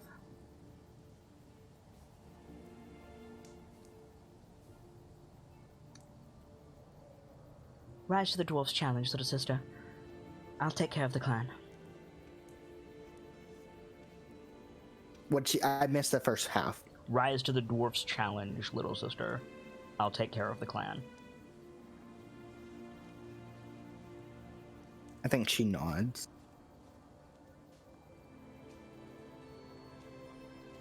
As you wish, Snow Hunter. And if Owl's pinion goes missing, hunt it to the ends of winter. She gives another firm nod. Yeah, and she, like, takes a stealing breath, and, like, you see her make a little gesture, and the wolf stands up, and she starts to walk away. Mm-hmm. So, meanwhile... No well, boy. While all of that's been happening, Firga, Yes. hi. Hi. Where is Firga, say, a couple hours after the opening ceremony, winding down for the evening?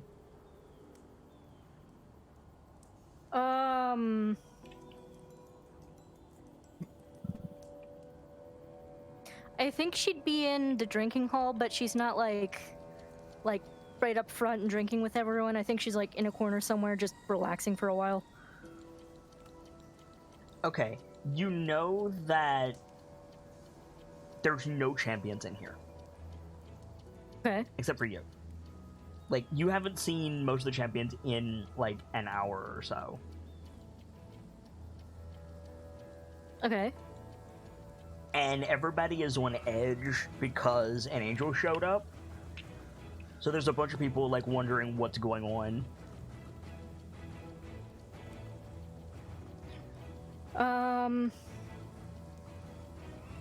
Yeah, that whole thing is a bit nuts, isn't it?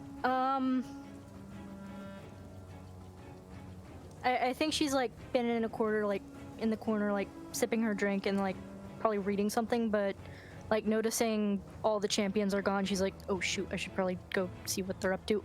Okay, bye. And I think she's gonna try and figure out where everyone went. How do you do that?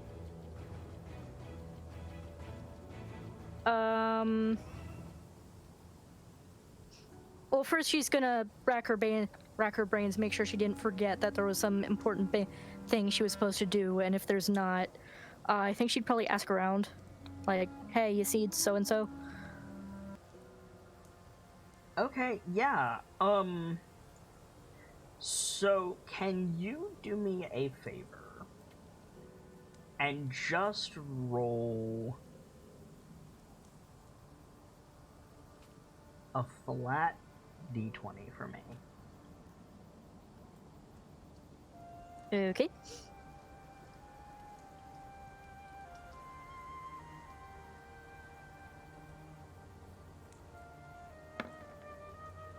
Okay.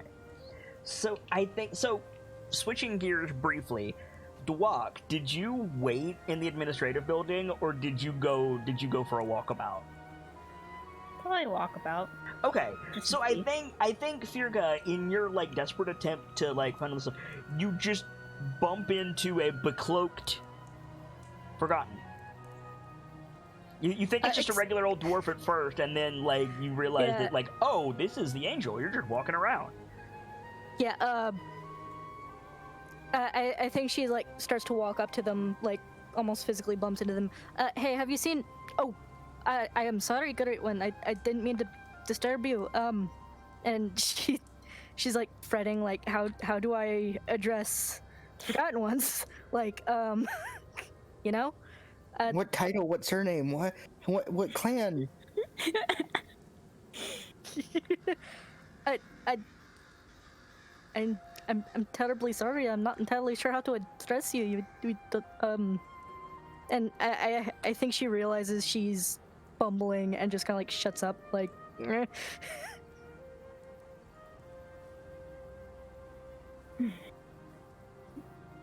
I see you. I didn't properly introduce myself. I am Duwak Kumi. It is an honor. It is an honor to be in your presence, Dwakumi. What is your name? I am Fjerga Dwemerwood.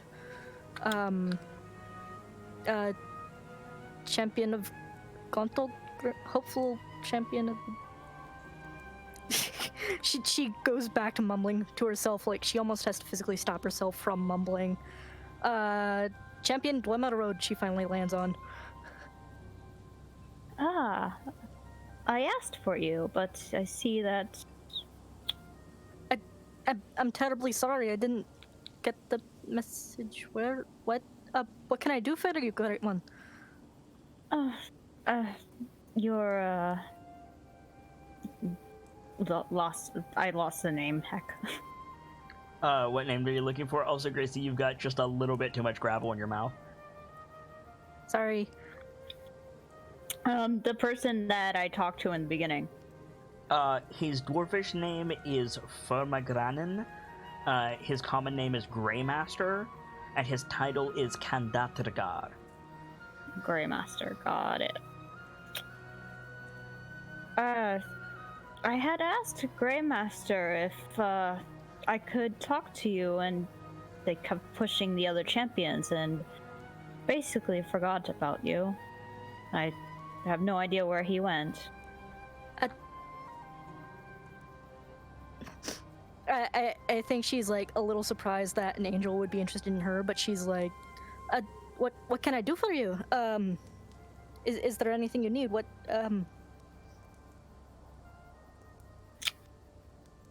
Well, you see,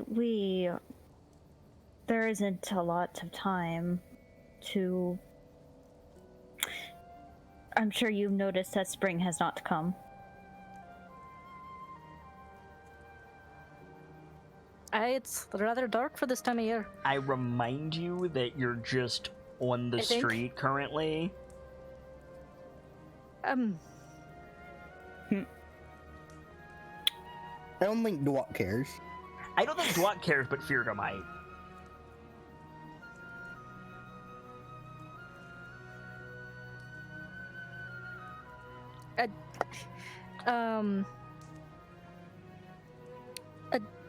Would you rather discuss this inside where it's nice and warm?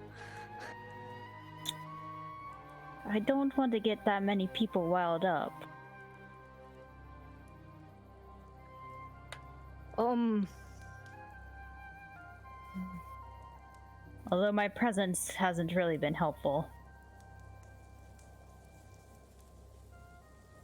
I love how the literal divine made flesh standing in front of you is like, my being here has made people kind of excited. In other news, fire is hot. Furga's got a face like, yeah, kinda, but like, she doesn't say What anything. can you to that. do? What can you do when a In demigod other shows up news, on snow your is front door? cold. What can you do when a demigod shows up on your front door except grovel? Out of character, I'm drawing a blank on where they could speak privately. Furga would probably know, but I'm drawing a blank. Where we can speak privately.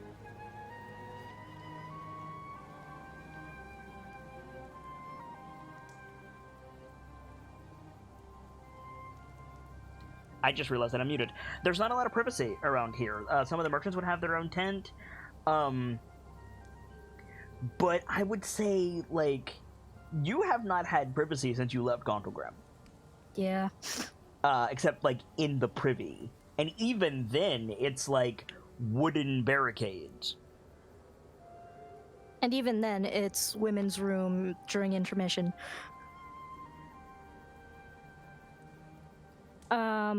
Then yeah, I guess,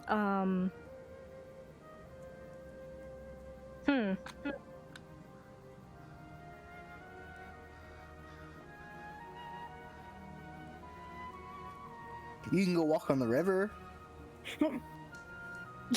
That is true. 10 minutes in any direction and you will be alone. Yep, that's fair. I guess, unless, Dwok indicates otherwise, she'll, like, start walking off into the... I mean, you're clad in plate mail armor with a big ass shield and a weapon. Like, aside from like a dragon or a behir, you are the scariest thing out here. So, by all means. Yeah, that's fair. So yeah, unless Dwok indicates otherwise, I think she'll, like, gesture, like, you want to speak privately kind of thing. He nods. And Off into the follows. cold. Huzzah! Okay, yeah, so you guys walk away from the mood out into the rising snow.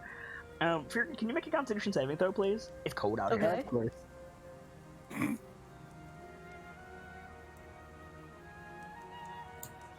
Just don't jump in any rivers and you'll be fine.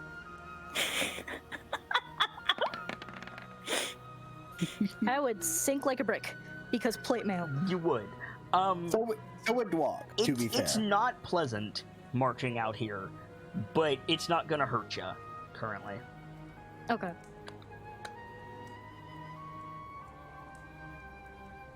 So yeah, you two are quickly swallowed by the dark wind, which, by the way, if it gets out that you just took a Deva out into the cold and something happens, like, you are gonna be tried for treason.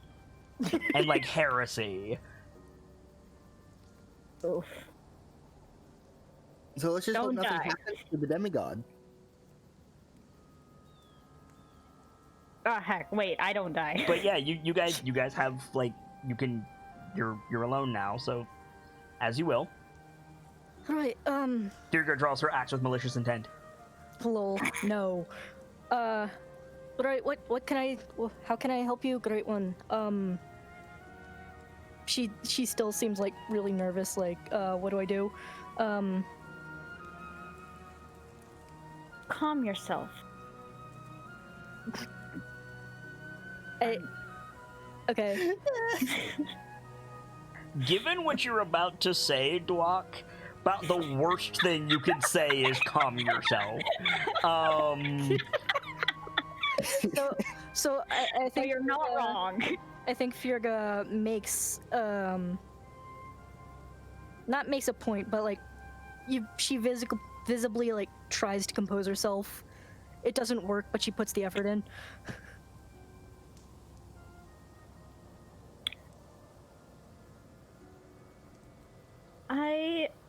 need an army. Blink, blink. Off to a great start. Great start. Although Greybeard has offered to get some people from Grontalgrim, we don't have enough time.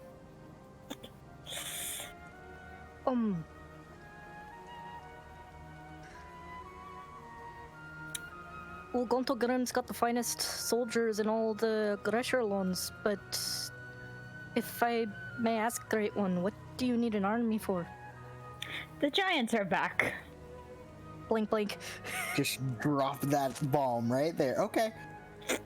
You do you, Dwok. Oh. Pardon?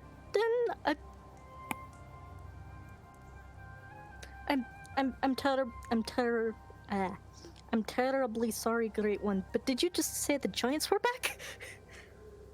He nods. Like, back. Mm-hmm. Oh boy, that is just lovely news. I'm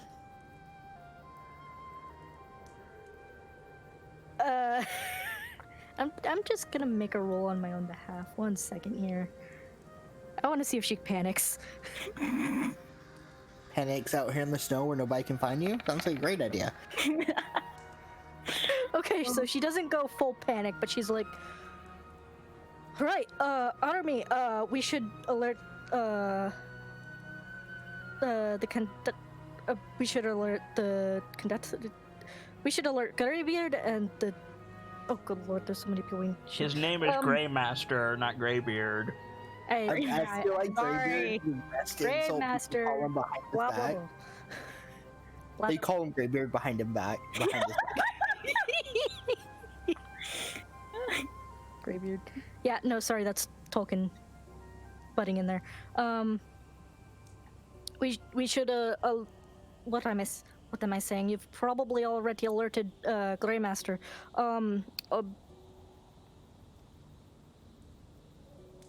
The question Firga should be asking right about now is, what does this have to do with me? Yeah, I was about to get to that. Like mid ramble, she pauses, like solid beat. Then what with me specifically, Great One? I see potential in you where others don't.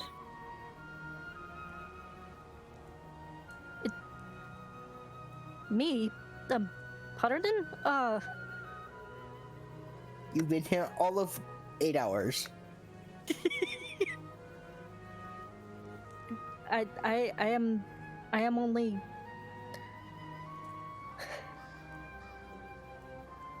I'm. Cat, got your tongue. I'm nobody, Great One. I'm just some dumbass who signed up for something too big for her. I don't see why you would want me. Ah, so you don't see potential in yourself? I thought I did, and then I got here, and So there's this guy named Cindercloak? Maybe you should be talking to him? yeah. I believe there are much better candidates among the champions, Great One. No disrespect, but your opinion is wrong. I have a question. Okay. Do you have anybody you know from the Goliath clan, the human clan, the champions that might be of interest to me? Can I offer some fucking perspective on what the fuck Rock just said for a second? may I please? Go ahead. So you're a shepherd out in the field, and fucking Gabriel shows up. And instead of being like, I bring you tidings of great joy, he goes, do you know a Buddhist? I need to talk to a Buddhist. I mean, the nearest Buddhist. God. Like, no disrespect to Buddhism whatsoever. It's just Dwok is a symbol of a specific religion, and he's specifically going, "Hey, person of arguable Abrahamic faith, I need to talk to a Rastafarian now." Like, there is no time to talk. Again, no disrespect to any religion, but that is the magnitude of what Dwok just said. Oh my God. Fuck Like, I need... Like... Well, then Walk has to tell everyone that shit's going to the fan. Do you know a Viking? There's plenty of people in the mood, but Gontogrim's got the finest army in all the Northlands. I don't understand. I suppose I'm not meant to understand, but Stares at her. I've told Grey Master this 3 times. We don't have time to get that army. I see.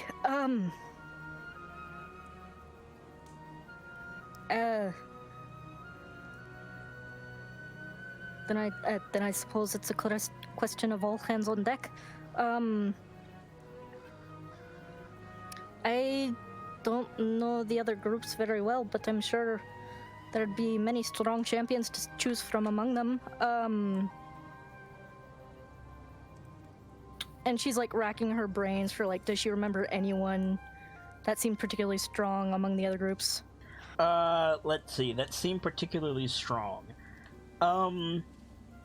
You are not necessarily literally strong, but like. Well, see, champion that's material. the thing. Firga is a strategist, and like you said, that her whole thing is like finding the specific people. So you know who would be a good choice that she's aware of. Right. So out of character, I would be like, you want Runyak, and you want Breaking Dawn, and you want Helio. Right. So there's this guy. He just jumped into a river about 5 minutes ago. No, so Firga, you are probably aware of who is being betted on in each camp. Okay. Make a history check. All right.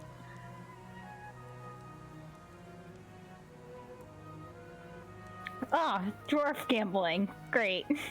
So there's this one human who's kind of... He's the only one there old enough to go to war. Okay, so Firga, you know that more than one clan is betting the farm on Cindercloak.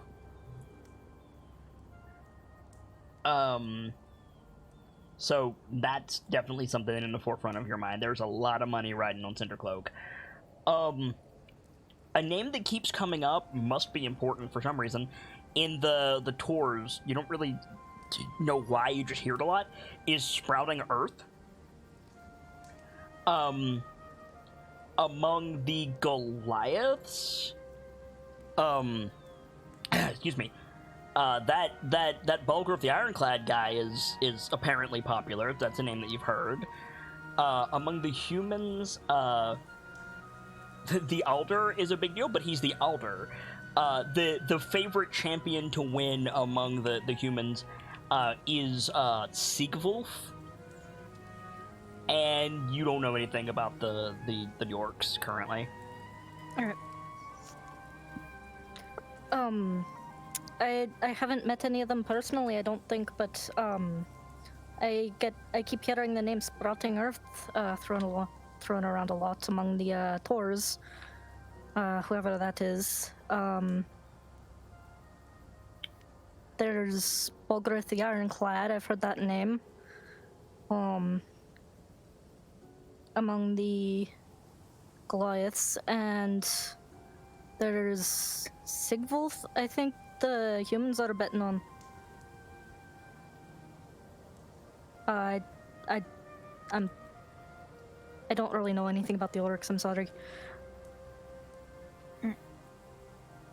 He nods. And among us dwarves, excuse me, Cindercloak is all but promised to win.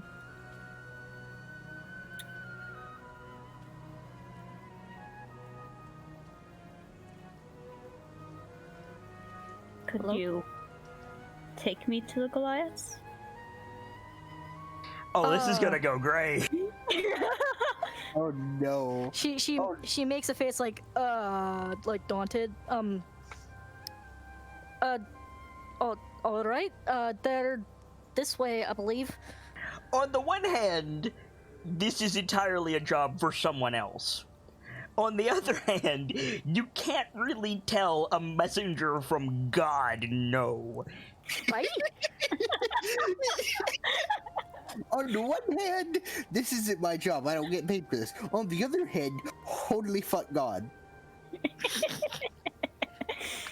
See, this is Firga's time to be caught between a dwarf and a hard place.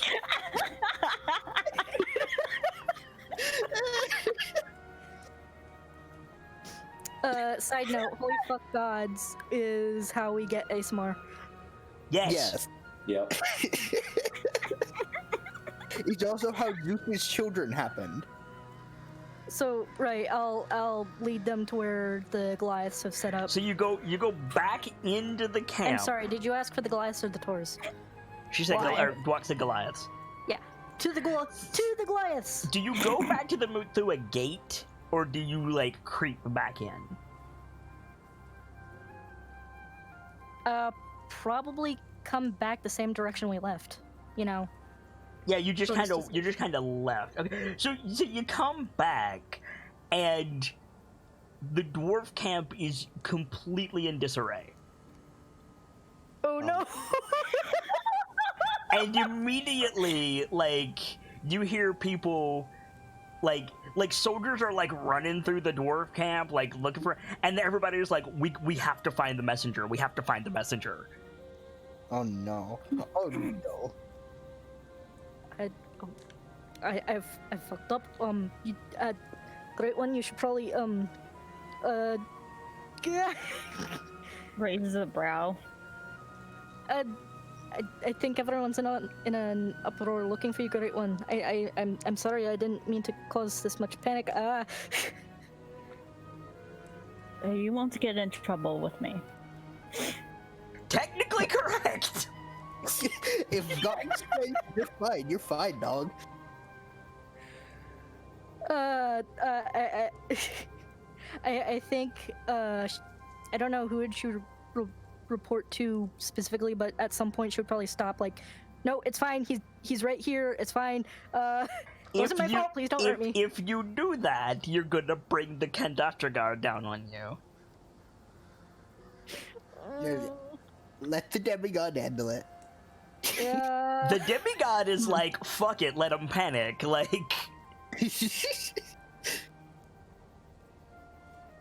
Okay, to the Goliaths we go.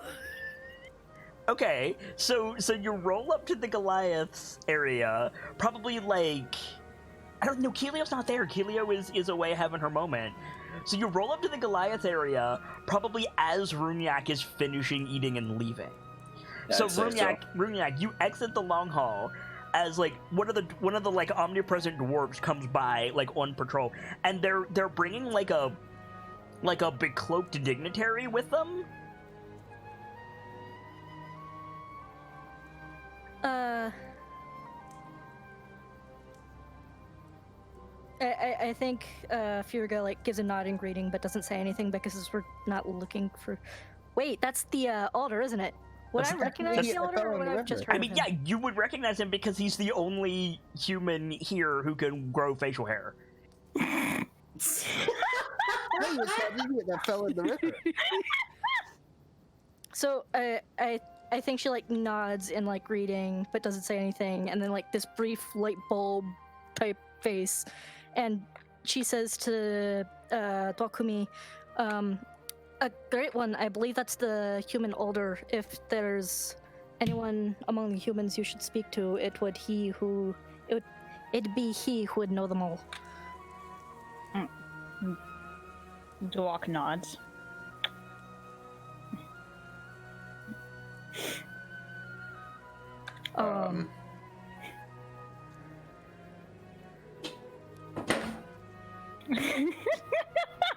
Yeah. Hey, it wasn't me that dropped Cool. something. So in the ensuing silence, Runyak walks away. Yeah. I mean, I was about to say, and unless Dwok like flags him down, It she probably figures- does. He'd be like, "Excuse me." Have you met our Savior Moradin? Shut up.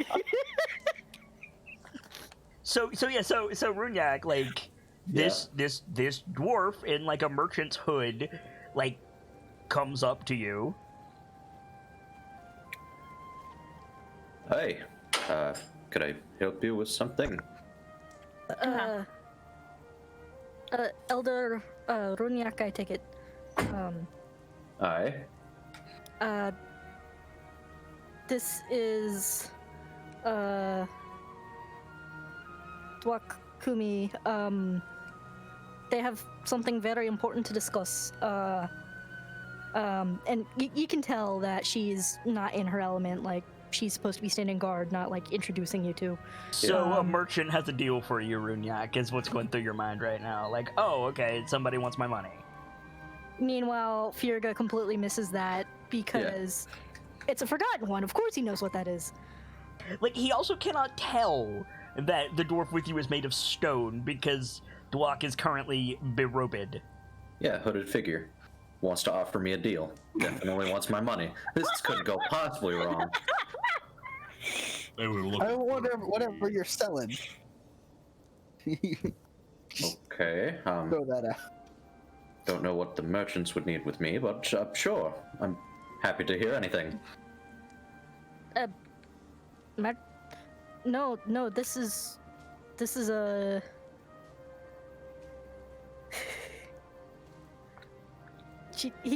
She's got a face like, do you not know who this? What guild are you with, little father?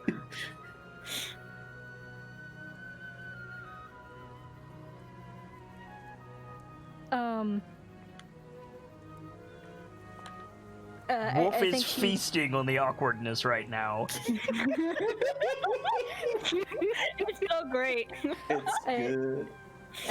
I think she says like, do you not know who the Forgotten are? But I think she says the Dwarvish for it. I can't remember what it is off the top of my head.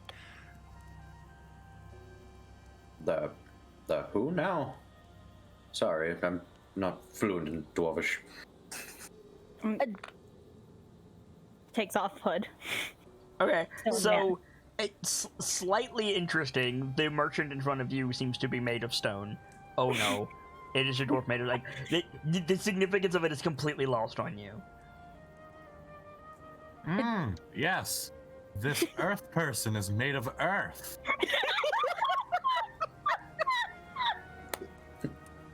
Completely normal. Completely This normal one- to I who lives behind a wall of fucking ice. Oh my god. This is great. Wow. I love it. I did not know that there were elemental here. Oh my god. No, Alder, this is Dwakumi. One of the first dwarves ever made. He has something very important to discuss with you.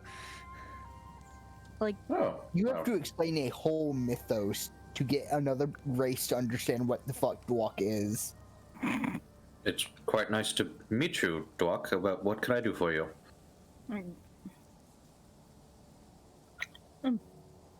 Dwok pulls them to the side. Oh, okay. does Away from the Goliath dining hall or whatever. does does he, where exactly do you go? Because you specifically said, I want to go where the Goliaths are. Guess what's here? Goliaths. And a human. Probably away from the Goliath camp. does Cool, he we're going back out bring- into the waste, guys. Yay. God, the waste our privacy zone. Does he bring Firgo with him, or just those two? Oh yeah, you're coming with again. Oh boy. I'm dragging your ass along, boy. Okay, so Dwak is like, I need to talk to you, and then just starts making a beeline for the barrier. I mean, this isn't the first time I've gone out tonight, so fuck it. Okay, alright. Don't go to the river this time. You have your worm clothes on now. It's okay. It's okay. We're not going by a river. It should be fine. Hopefully. You say that. You couldn't No, see we it the ju- first time. How do you know you're not going to go there the second time? Exactly. Well, there's not a Goliath to break open the ice this time. I think we'll be okay. No, but there There's is a just- very heavy door for two. This is 100% exactly what I was just talking about. This is the prime example of Stop. human Right there. brain. What's up? I'm not going to let What? Gamzee finish that joke. Gotcha. New TOS, Okay. dude. Oh. I should probably find that. I didn't even hear the first part of it. So Yeah, that's oh. why I stopped him.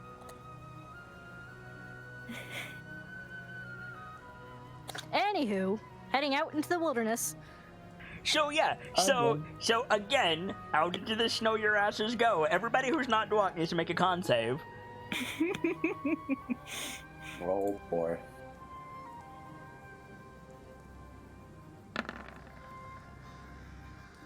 Yeah, that tracks.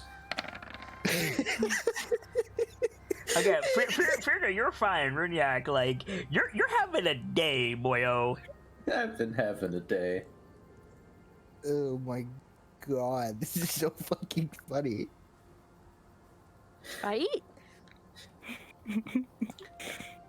So, for posterity's sake, just in case I don't want to die out here, I'm gonna use my second wind feature. I mean, you could have easily taken a short rest if you wanted to in the fucking Okay. longhouse. Like, if Yeah, you want to let wait, me- if you want to wager some hit dice and get some HP back, you are more Yeah, than welcome I'm- to do so. I am going to do so. Alright, I'll be okay. Okay, so you go at some distance out. Okay, Mm-hmm. what's gonna be great about this? I'm gonna keep my mouth shut because I'm hoping it's gonna play out exactly the way that I think it is. Everyone out into the field. Okay, so Dwak, you take him out there. Turns to Runyak. Mm-hmm. We.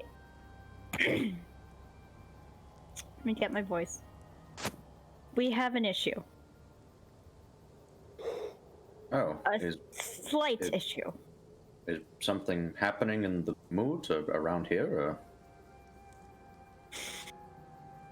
Would you believe me if I said the giants are back? Well, yeah, I saw their footprints myself. That was exactly what I was hoping would happen. Hooray! Blink, blink.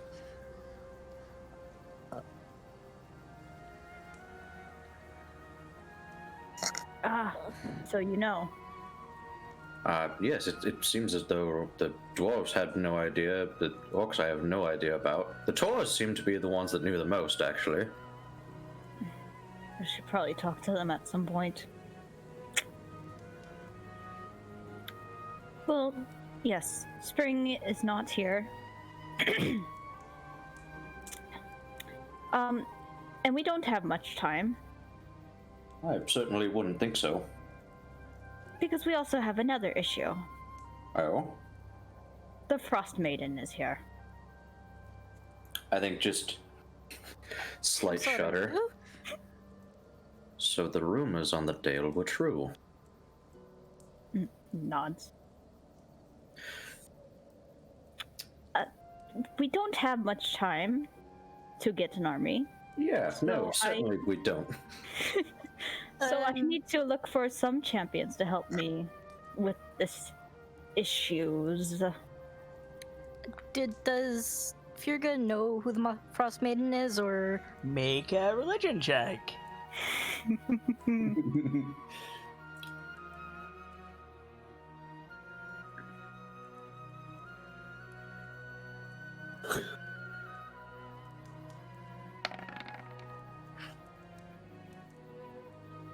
I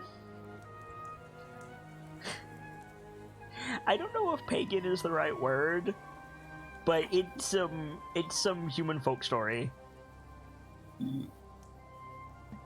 I'm sorry, who? Ariel, the Frost Maiden. You've never heard of her?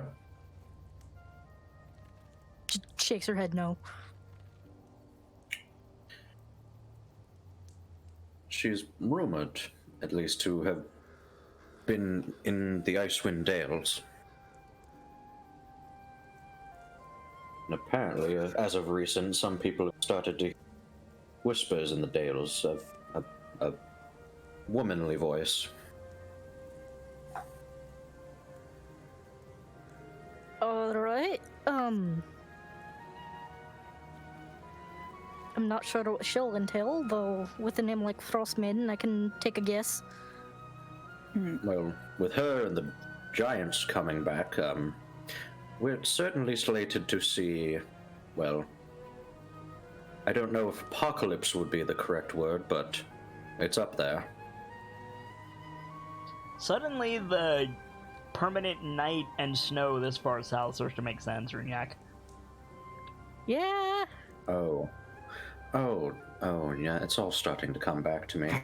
It's all starting to click.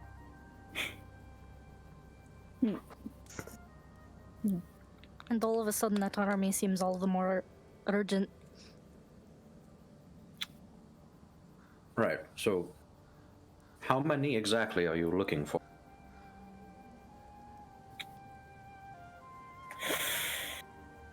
I don't know. But the reason I came here instead of Grantlegrim is because I needed help. It's the whole reason I got woken up. I looked up some research and I knew I had to find something, and I heard of this and heard that many clans would be here. You're interrupted by this like deep bellowing like horn call that echoes like from the moot. Like everyone in the moot hears this. Oh God. And Virga, you're like, oh shit, the hunt. Oh shit, the hunt. Head tilts. The what? Huh? The Great Hunt, it's one of the events. As I recall it, the prize goes to whoever falls the biggest beastie. We shall get going then. Right, Dwark, I rest assured me and my kin are willing to fight for protection. No, I'll keep that in mind. Thank you. So briefly, before we go to do the Great Hunt thing, this is going to be a short scene, and I do apologize for that. But I want to very very briefly catch up with Breaking Dawn. Dawn, what have you been doing since the what's the word I'm looking for? Since the opening ceremony concluded? Probably, in all honesty, probably exploring the moot. So you've been walking around? Yeah, trying to get a feel for things. So are you walking by yourself, or do you have your bros with you? If they wanted to join me, they were welcome. But if not, if they wanted to attend to something else, Breaking Dawn. Did you ask them to follow you? Probably not. Okay, so I think we see Dawn like walking through the market, which has like all the races there, mostly dwarven stalls, but they have Mm. space for the other races to like set up and sell stuff. But we come in on Dawn because you're watching a dwarf behind like a cloth stall. He's selling, it looks like gemstones. or otherwise like semi-precious stones, and he's trying to politely dissuade what is very clearly 3 kobolds stacked on top of each other wearing a large coat. God damn it, Fox.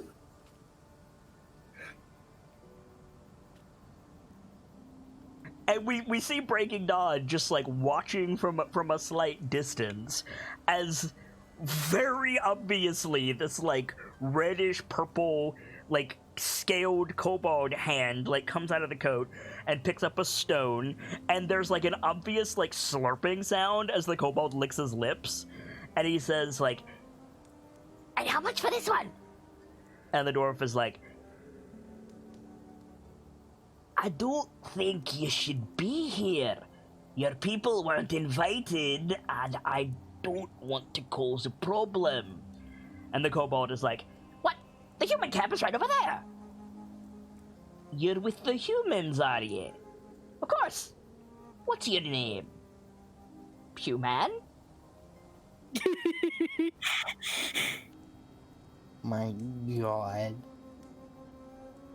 What are you doing, Dawn? See, I'm torn. Because on one hand, Dawn's like, I could solve this right now. But on the other, he doesn't know if this is like normal and if it'll sort itself out. And he just kind of wants to see what'll happen. Because to him, it's as simple as buy them a gem, tell them to leave. But at the same time, if this is something normal, he wants to understand it.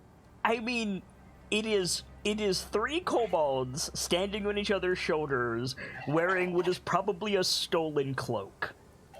And has Breaking Dawn ever met a kobold? You have met a kobold, yes. You have not met human. We.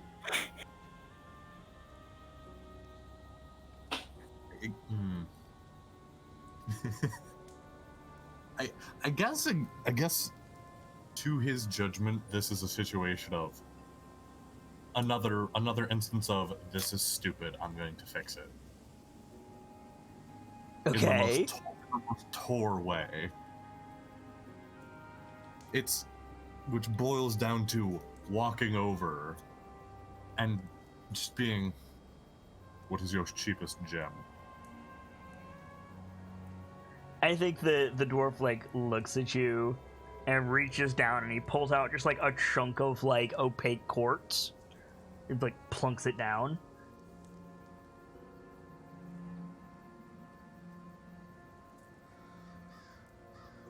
How much is it?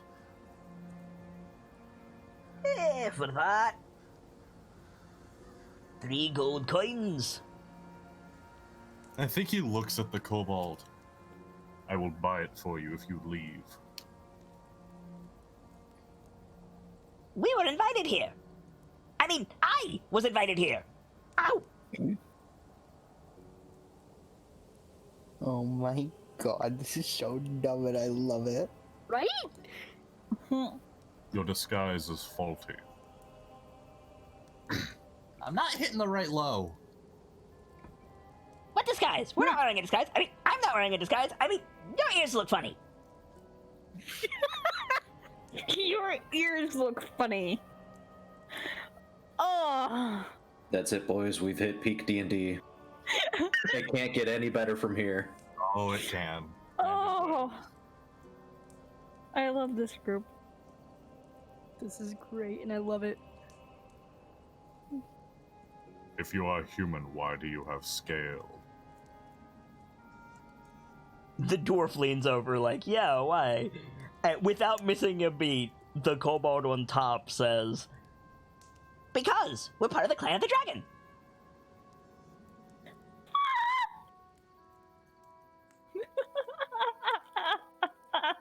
These adorable. I was half expecting them to say skin condition. I would too. These adorable dumbasses had that planned.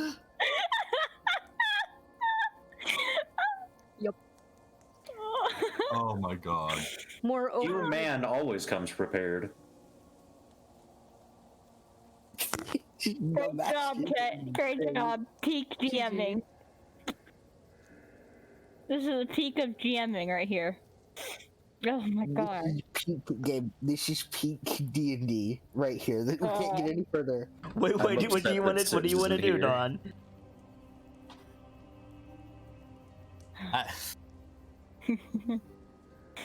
I can't get back into it. Oh god. This is so stupid.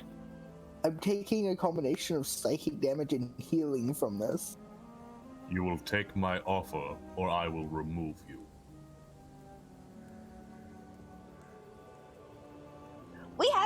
I have diplomatic thingy. Immunity. You have immunity. Yeah, we're immune. I'm immune. Oh my god. I love this game. I love it. I love these characters. Why did they have the dumb one on top? I swear. Because the others were strong enough to carry them, that's why. This is ridiculous. It's ridiculous and I love it. It's much better than them having scorpions on sticks. Oh my god.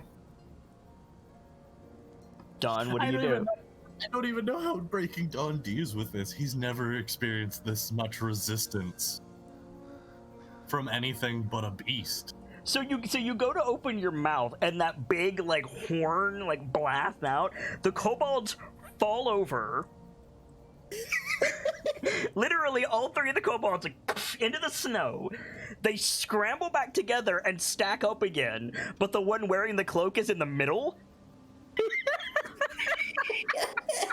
Oh my god.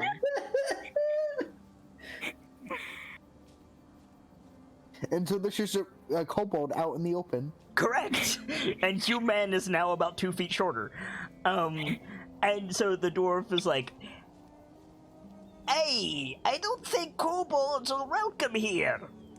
and the one in the middle goes, Kobolds? Where? and like puts his hand to his brow and like looks around, but it's like the middle of the creature's chest because he's in the middle. Remind me. Kobolds can The speak. one on top has his eyes squinted closed and he's like covering his head. He's expecting to get hit. Oy Kobolds can vey. speak Draconic, right? Sorry? Kobolds can speak Draconic, can't they? Technically, yes.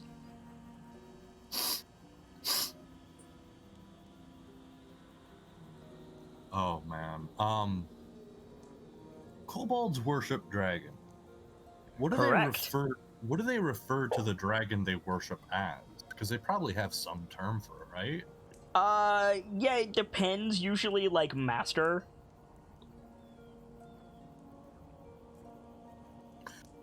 I think Dawn like does this like half lean forward and in Draconic says to them, I will report you to your master if you do not leave. Make a persuasion check with advantage.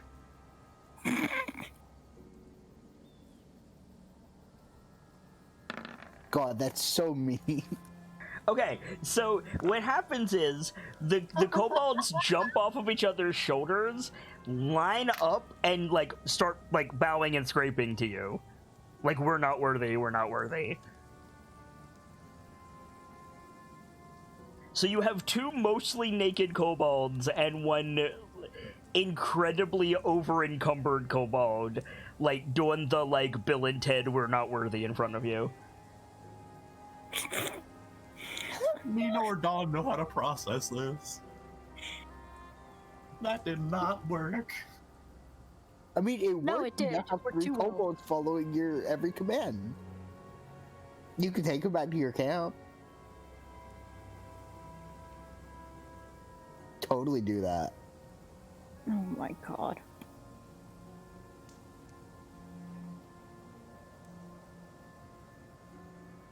Three kobolds added to your inventory. I, And he's large enough to carry them. He is large enough to carry them. so here's the terrible thing. I see Taurs as the type that'll use whatever resources they're given, because they don't have many. Okay.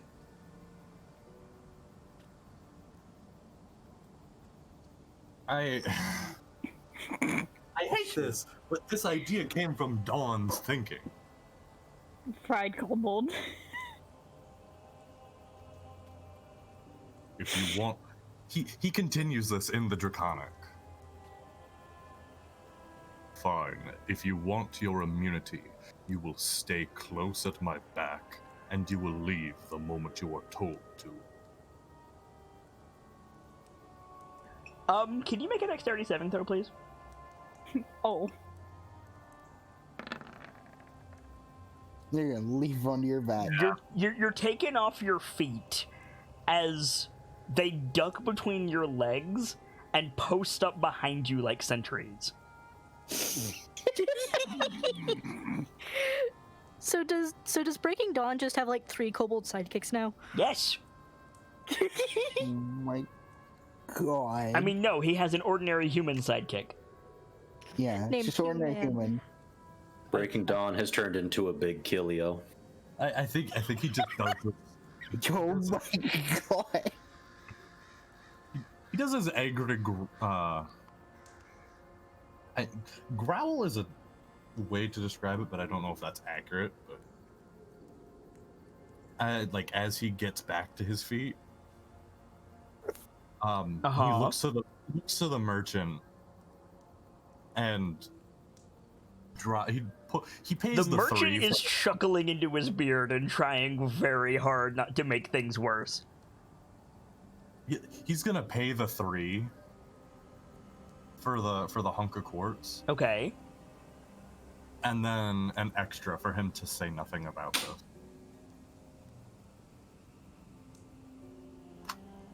I think the he's dwarf talking to his takes buddies it. in the tavern.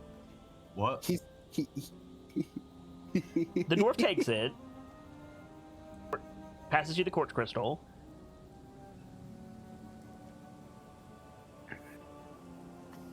Yeah, he'd take it, hold it behind his back for the kobolds. What's your armor class, friend? 16. Okay, so you're gonna take a point of damage.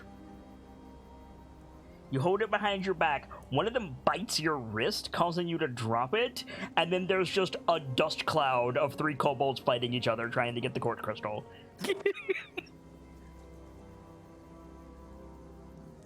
My god, they're vicious. Okay. It's almost like they're kobolds. Almost like it. Squish them. They're just kobolds now. They're not humans. I think he just turns around and watches them. Just at this point, curious how long it takes them to tire themselves out. Angry So you're gonna dad miss the Great watches Hunt, them. is what I'm hearing. I mean, I don't know if Dawn was gonna participate. Okay, well, these 3 kobolds have plot stamina, so they're just going to fight until something changes. Okay. In that case, it's probably watches them for a minute, realizes, oh, by the earth, they're not gonna stop. And he's just What's funny is they knocked the crystal away in the first 3 seconds, and they're just now mauling each other. I think he just, if he sees it, he's gonna grab it. So you grab it, and then in unison, 3 voices shout, "Hey, that's mine!" And they try to jump on you. Smack. In Draconic, is it? So you're not taking off your feet this time, as they go to leap at you, and you Draconic them, and so they slide. They try to stop themselves. There's ice everywhere. They slide into the tent across from the gem dealer and take it out. and the gym dealer can't hold it anymore, and he's just laughing his ass off all of a sudden. I think Dawn looks at him. This is not normal, is it? No, it's pretty standard for kobolds, aye. I love this. Fucking kobold. Do you have 2 more? He holds up the gem. Aye, I do, but I don't think that's going to help you. They seem like beasts. Give them meat and they will sit. I mean, I could just Hey, call but the you gotta guards. train him first. I could just call the guards and have them removed. They could be a resource. They're rather like cockroaches, all things considered.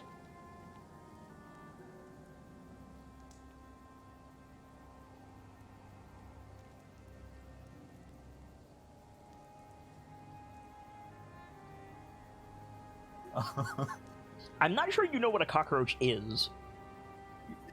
I don't think Dawn would, because they've lived on the ice. You know, he was raised on the ice.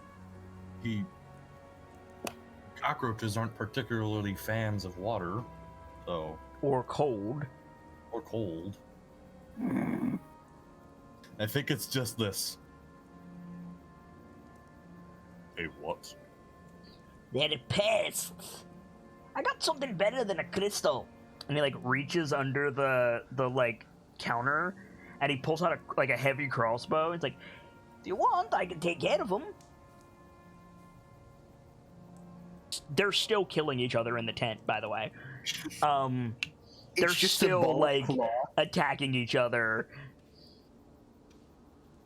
It's just a ball of cloth doing like the Yes, The fight join the Looney enemy. Tunes dust cloud. Yes. yeah. At this rate, I believe they should take care of themselves. Probably. There's a kobold infestation in a tunnel. We just block it off and check it again in a week. They're usually gone or dead.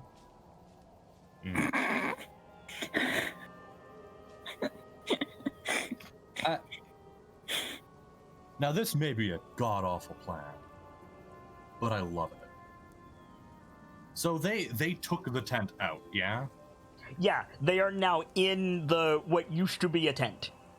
They've got, like, the cloth draped over them and everything. Yup. Can I just hoist them all up in the cloth like a sack? Make an athletics check with advantage. The answer is probably. Breaking Dawn's newest weapon, a sack full of cobalt. The sack full of kobolds is definitely a common D troop somewhere in Waterdeep. You can, in fact, hoist them all up. This does not stop them fighting. I think it's It hoist them up. probably encourages it. Hoist them up in Draconic again. Stop your fighting.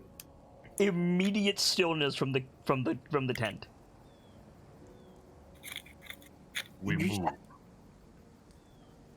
And he just slings he just holds the cloth over his shoulder and starts going. Right! He's- I'll leave that to you then, Father Wintervale.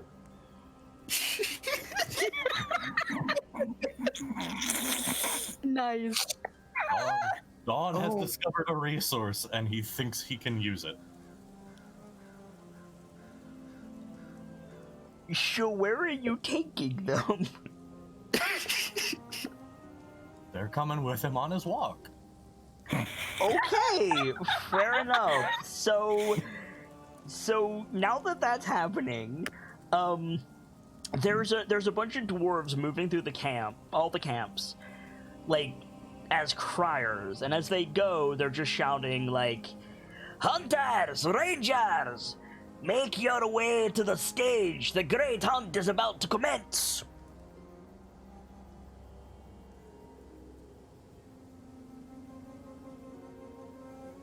so who is going? I am.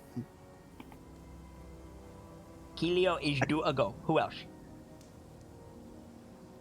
Kirga is preoccupied with Dwakumi.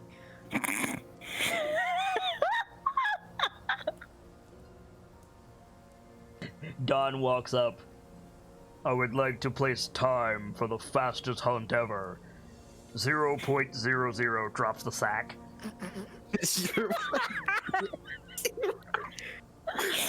I feel great for the dude who has to fight 3 kobolds in a trench coat. In the because Dwak, are of you course going to the hunt? I'm not gonna join it, but I'll probably watch it. Okay, so who is going to the hunt ceremony area? Again, Furga's following Dwakumi because apparently Dwakumi wants her for something. With how tonight's been going for Runyak, I don't think a hunt is good. So you wanna set it out and go get some rest? Yeah. Okay, so Keelio, you head over and there's hunters from all of the various people, like gathering around, and Greymaster is up on the stage, and a couple of people, no Goliaths, but a couple of non-Goliaths when you roll up are like crying foul and pointing at your wolves.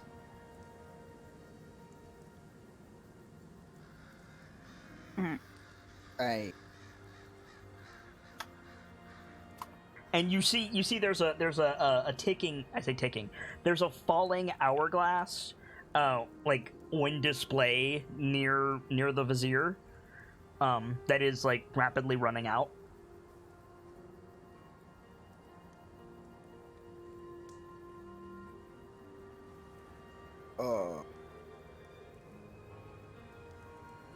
Okay. What do you want to do? Everybody is just standing around, just more people are coming up.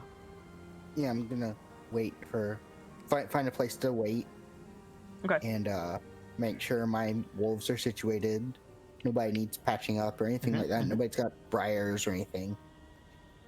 So the hourglass like wears off, and one of the other dwarves casts a spell on the vizier, and the vizier like clears his throat. He says, Thaumaturgy.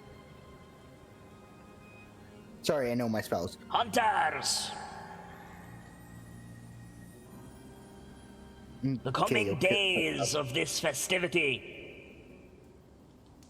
requires preparation, done in secret, for the good of everyone.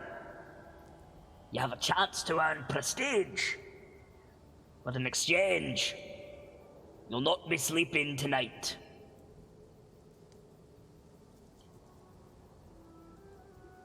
We have 2 challenges that make up the event that we refer to as the Great Hunt. You will test your ability as providers, or your tracking instincts. Divide yourselves as ye see fit. But when I am done, both hunts will begin. Of the first, whosoever, alone or with a group, brings forth the best and most usable meat to feed the gathered throngs will receive a gift from the Thane's stores. And he holds out what looks like a backpack, but it's got this like white mist coming out of it.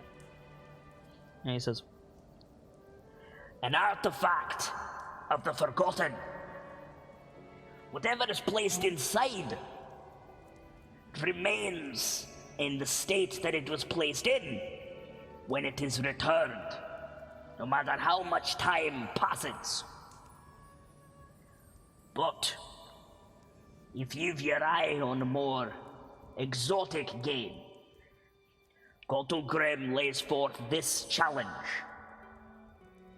The mightiest beast you can fell and bring back here, alive, and prepared for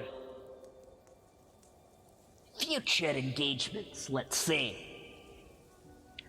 You will receive a gift from those who could not be here. And he holds out an elvish quiver, very obviously elvish. And he says, Our friends to the west, to the east, could not make the moot, but they sent an envoy and this prize. Stock it with arrows, and it is said you'll never run out. So, That's a quiver of holding. will ye prove yourselves as providers, or will ye forge your worth as big game hunters? If it's the quiver you seek, stand at my left. And if you will feed the masses, my right. Okay. and people start to divide. Do I see Anatha? And nothing's not here. Thought Anatha said she was going to join the Inatha said she was going to do the regular hunt, not the. No, she said she was going to be doing a hunt for Ingolf. Oh, that's a separate thing entirely. Okay. I'm gonna do the side for the quiver. So you're gonna go over to the right group on the Kandatagar's left. Yes. Okay. I want that quiver. So he looks out over the groups and says, Right. To those of you who will provide for the moot, Goldgrim thanks ye. And ye shall receive a stipend of 300 gold pieces per person. I'd say you'd have until dawn, but it doesn't seem as though dawn is coming anytime soon. So, use your best judgment. But we'll sound a horn when the time comes. Any meat that you provide will go to the people gathered here, so that none go hungry. Off with ye! and they disperse. He turns to the other group. He says, To ye, who seek glory, the rules are thus. Venture out into the snow. Track what quarry ye dare. Weaken it, bind it, and bring it back here. My kin will take it from ye, and you'll be rewarded richly. With gold, ale, discount in the market, and whoever brings back the prized beast, the elven quiver, at the sound of the horn, good hunting. he pulls out a war horn and he blows it. What do you do? Great. Like I'm on top of, I believe, Orith, and I guess all my wolves to go. So you're gonna dash out into the snow. All right, hang on. Let me give you some proper music here. Do. Proper music. You need some proper music.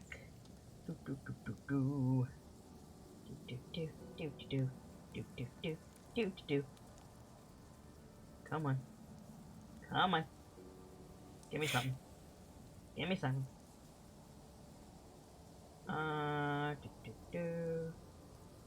Ah, perfect.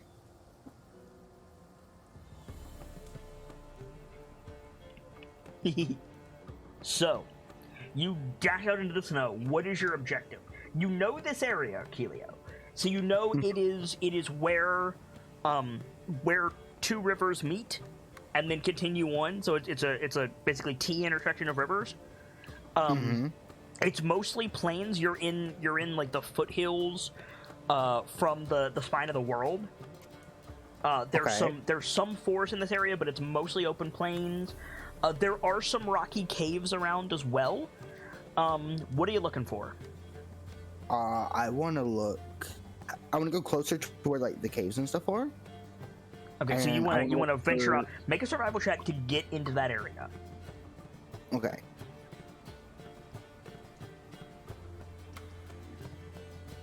Okay. You think you know where the caves are, so off you go at a sprint. That's going to take you far from the camp, from the moot. And I'm going to try to keep an eye out for like any signs of life out here as I'm dashing through. So, real quick, I have 2 questions. Yes. Do you have a light source?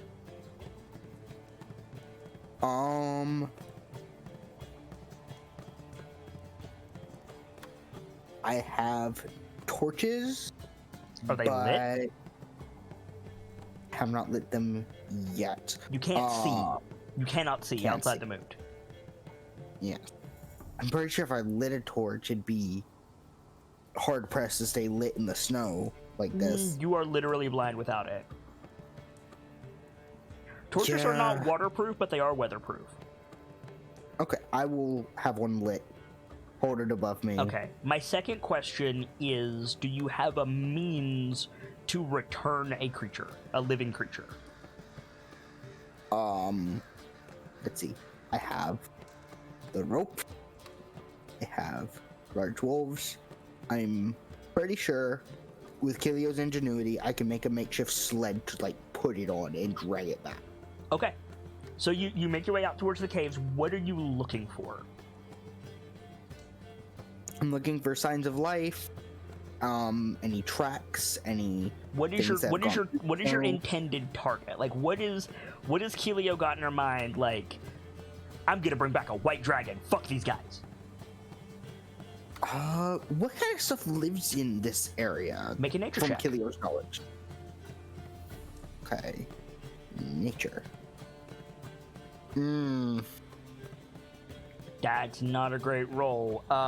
Cave-dwelling creatures include bears, underdark denizens, big spiders, worms, dragons, remoras.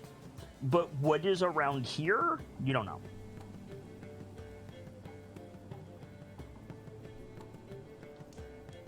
Okay. But what I said was, what's your intention? I want to find something rather large, and I want to find something. I don't have a specific creature in mind. Okay, you just want to win. You're just like, I'm gonna find something big. Yeah, I don't have a specific creature in mind. And so you're thinking that a cave will give you something big enough for this? Just starting here. Caves can connect to the Underdark. Keep that in mind.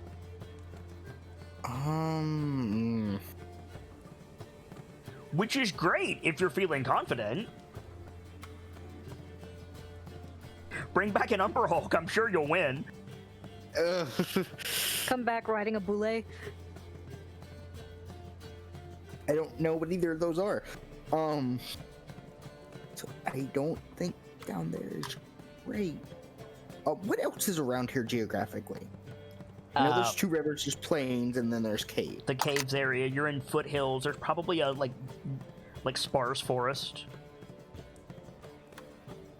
But like the moot was made in like a big open place so that they could see if anything was coming.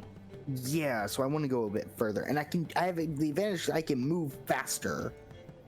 True. Than most people. But however far out you go, you have to bring the thing back. Yes, but I'm not going to just find anything out in the plains where people can see for miles. People can't see for miles though, because it's fucking dark. And snowing. And also, the elves couldn't make the move. Yeah. I'm gonna go through. I'm gonna venture through the plains for a while, searching for anything I can find, and then I'm gonna make my way towards the sparse forest that you mentioned, and see if I can find anything there. Okay. I think that's what You're I'm not gonna do. find you're gonna find plenty of stuff out on the plains, but the main thing that you find out on the plains is the bounty hunters gathering up a bunch of like deer and shit. Mm-hmm. So Okay. that is not a place to get like a prize. Yeah, the plains are not it. Gotcha. So I'm gonna head towards the forest. Okay. Make another nature check. Come on. Forest denizens in this area that are like, I'm gonna gloss over stuff that's not worth your time, right? Okay. Saber cats, maybe a griffin if you're very, very lucky. Remoras would be the big daddy predator in this area. What's a Rimmerall? Imagine. You ever played Subnautica? Yes. Imagine a Reaper Leviathan that can shoot lightning. That sounds terrifying. It is. CR like 12, just FYI. Yeah, not going for that. Well, I'm gonna saber cats and griffins if you're lucky. That about it? I mean, no, there's a bunch of other stuff, but that's the stuff worth your time. I'm gonna see if I can find some tracks of either of those. Okay, make a survival check. Griffins will be hard to find tracks of because they do fly. Can I have my wolves make a secondary check as well? Or would... No, because you have to find a sign to give them a scent. Okay. Okay. With that roll, I think, I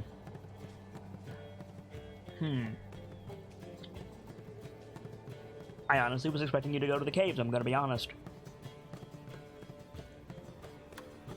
Oh. If, yeah, with that roll in the sparse forest, I think you can find signs of, like wild dire wolves, dire boars, a moose, an owlbear. Like, you're good at hunting. You could find signs of a lot of stuff. It's just, what are you looking for?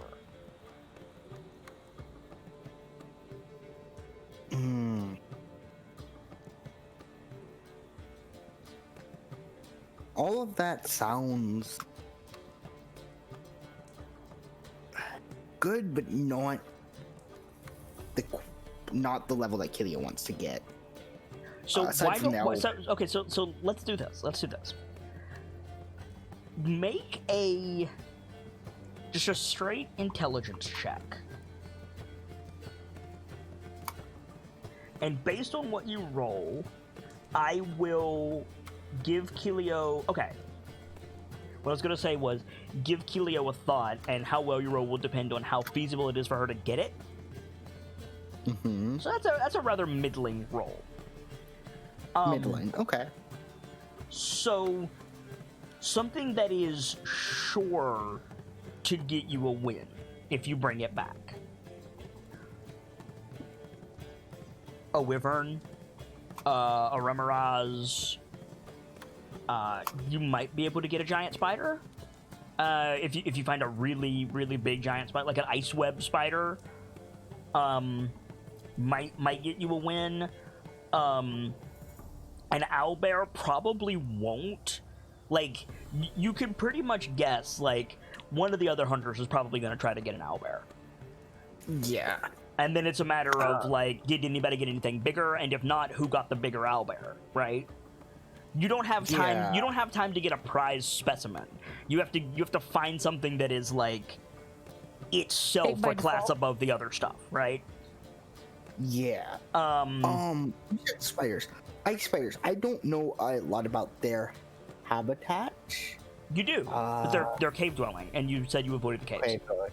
Okay, well then I guess come here. She like. There's nothing here. No, there is. There's mean- a bunch of stuff here. It's just There's a there's bunch of stuff nothing here. that screams like this is the way. Yeah, there's no. So I think just like go back towards the caves. Go back towards the caves. You want to. Yes. You want to. In the Underdark, there's a shit ton of stuff. Like you could get Yeah. an Umber Hulk. You could get a purple worm. You could get a basilisk. Although a basilisk might be a little bit middling. You could get a cockatrice. You could get What are the things that can petrify you? so are basilisks. Yeah. You could get like a roper. Ropers are stocky. They're real stocky boys. There's a bunch. There's a bunch of stuff you could get if you want to brave the Underdark.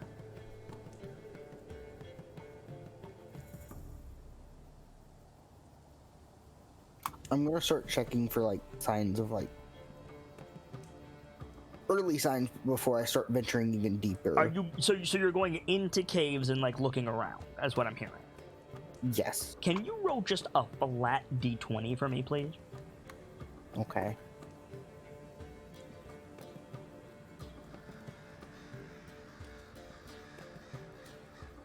You and your middling rolls, I swear. My dice are not really friendly tonight. So you do find an ice cave with like as you go back a little ways, you see like strands of crystalline silk everywhere. If you want to try for an ice web spider, you don't know if it's here, but it could. That's certainly an option. But if you don't want to go for an ice web spider, then this is probably not where you want to be.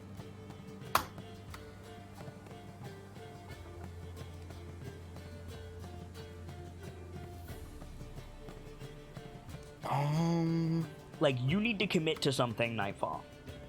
Yes. I think I'm gonna go for it. Gonna go for an ice web spider? Think so. Yeah. Okay.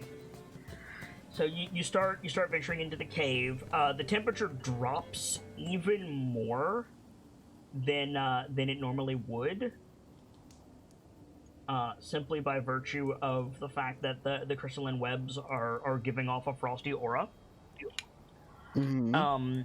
And very quickly, you realize that this cave is very large, and you start to have to, like, guide your... Like, you have to get off and guide your wolves around, like, signal threads, if you know what a signal thread is.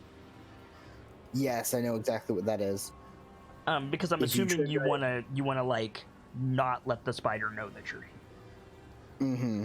So could you please roll stealth for me? It's not advantage or disadvantage, but this will Oh apply my to you and your God. wolves. God. I'm going to assume that was not a great roll. I don't have the thing up right now. My wolves have a higher stealth than I do, but Okay. Do you still have inspiration? I no, don't. No, Kilius. Okay. So, what is your passive perception? 16. No, not yours. Sorry, the beasties. Okay. So yeah. So they're not actively looking for you, and you're avoiding the signal threads. You come to a chamber that is just like. You know how if you're in a spider area of a game, the developers just go ridiculous with the webs everywhere? Yeah. You walk it's into that. a room like that, and you see a couple of like bound parcels, if you will, like stuck to the wall in this. By the way, ice spider thread is extremely valuable. Just saying. Gotcha. How do you collect it? Sorry? Do I know? How do you collect it? Do I know? You need to have something so that it won't stick to you. So you need to grease your hands and then make it so that it'll stick to itself, and then you just spool it up. Okay. But you have to keep it cold, but that's fine. So just wrap it up on a stick. Basically. Okay. But, hang on. You come into this chamber, and there's this humongous, frost spider. Stuck to the wall, facing downward, seemingly asleep. It is far too large for you to try to drag it out of here. So I can't drag it through the opening of the cave. No, you can. You just... It's one of those things that's just yeah, if I had, Clan Roche with me, and 2 days, I could get this back to the moot. Hmm.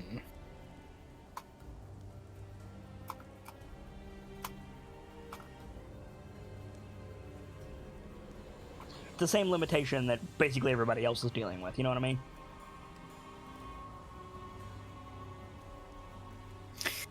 Okay, I'm gonna say the stupidest idea that just came to my head. The stupidest idea that could possibly come to you right now is, I shoot it, roll initiative. You know, the other dumb idea is lure it out of the cave, lure it all the way back to the moot running, and then take it down. That is let me check its speed real quick. That is a thing that you could do, actually. but it might not chase you all that way, because they're insects. They don't have a lot of stamina. It may if I kind of, I don't know, set its home on fire. No, that's the thing, because again, it'll give up after a certain point. It only has so much stamina. You came a long way out here. If you can outpace it, maybe you could just run it into exhaustion and then kill it. That's also No, wait, you're trying to get... Wait, I forget, are you going for food or are you going for... capture. Right. I mean, also exhaustion then capture is a thing.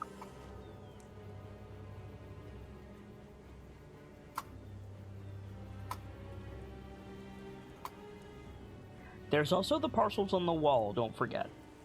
Yeah. How well can I see those? You can see that they are bound completely in spider thread. What are their shapes? Ovoid? Oh.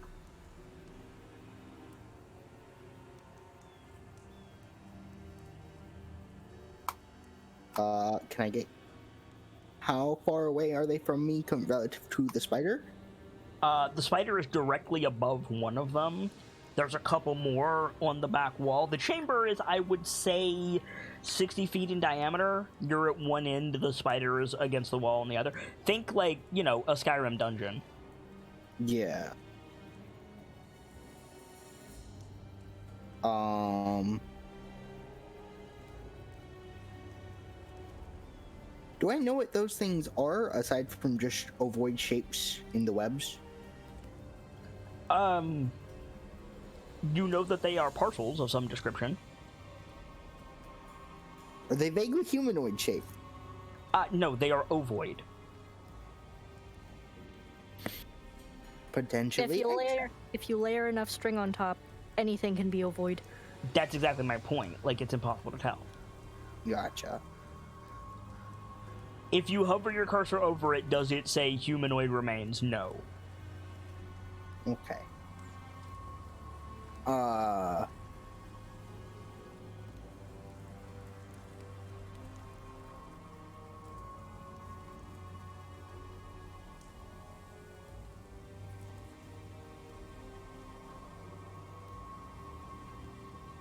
Trying to think, because I have to make a plan. I'm gonna do a thing while you're thinking.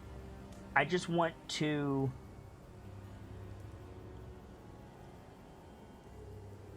Put everything on the board. Yeah, just in case.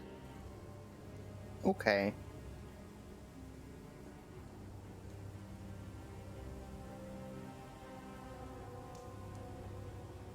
And Yeah, relative. as I suspected, the spider is slightly bigger than any of your wolves. Okay.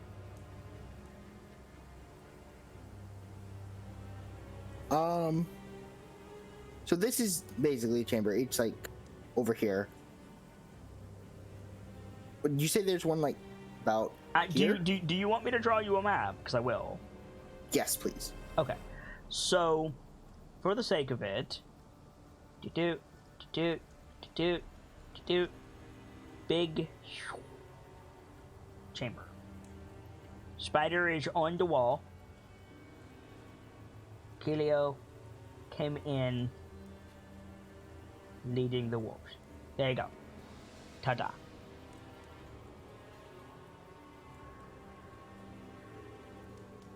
Okay.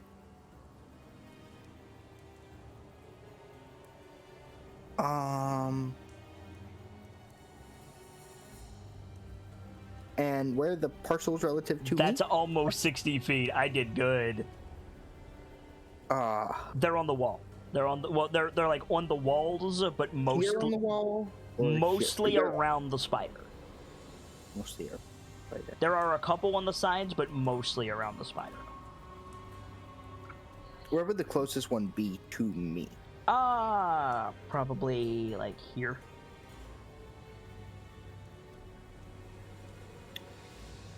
But by definition, you will be disturbing the thread.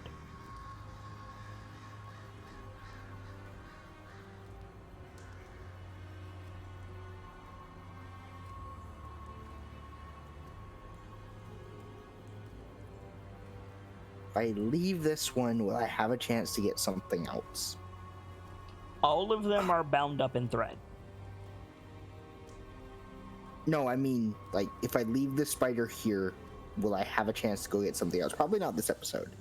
You always have a chance to do whatever. And actually, my next question was going to be, do you guys mind if we run a little long? I'd be fine with that. Okay. I'm good with it. Yee. But you have to make a decision on what you want to do. Like, I can't give you extra time if you're going to squander it. Uh-huh.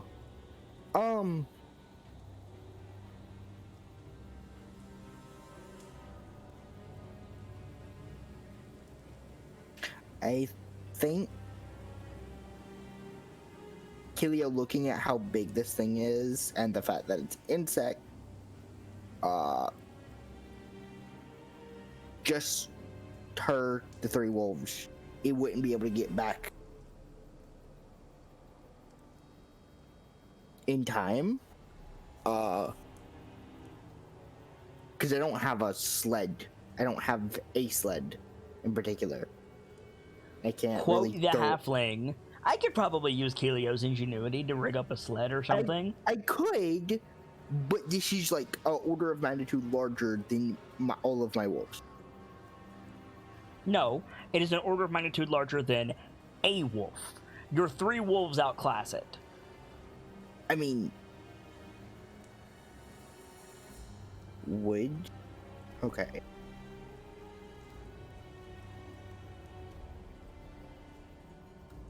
So if you get all three of them in a line like a sled dog thingy. Potentially. But you're not looking for a trophy. You're looking for a captive. Yeah. Which means I would have to have this thing either tired out completely. What do you want to do?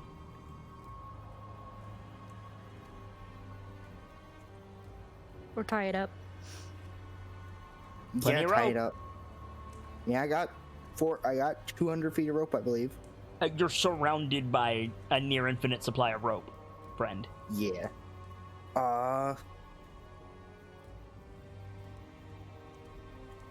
Yeah, I think we're going to do this. I have a question for the sake of it. Go.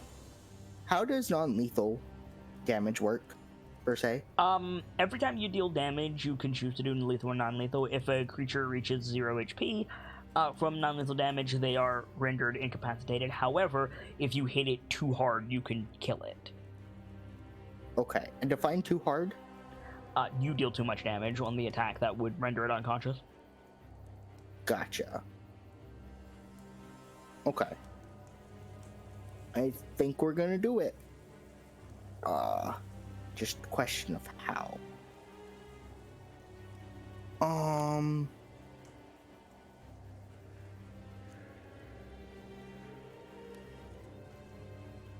I think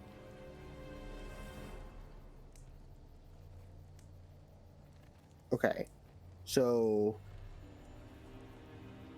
I imagine there's a bunch of signal threads throughout this cave.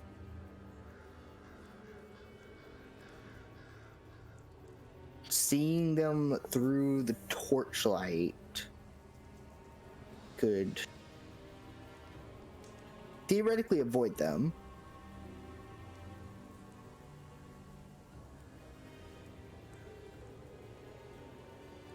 I don't know if I want to provoke it first. Obviously, I want to move first.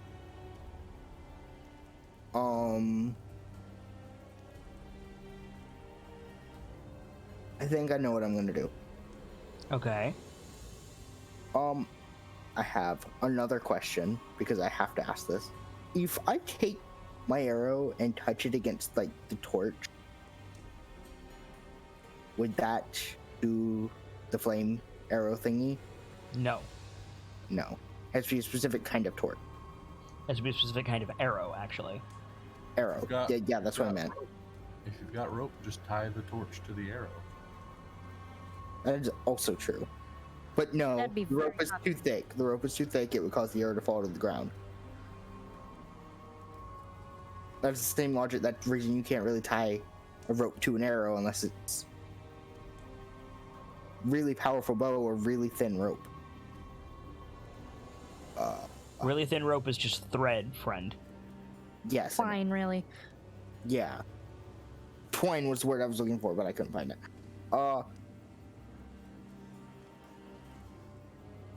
Also, if you use fire in here, you're gonna waste all of this thread. Yeah.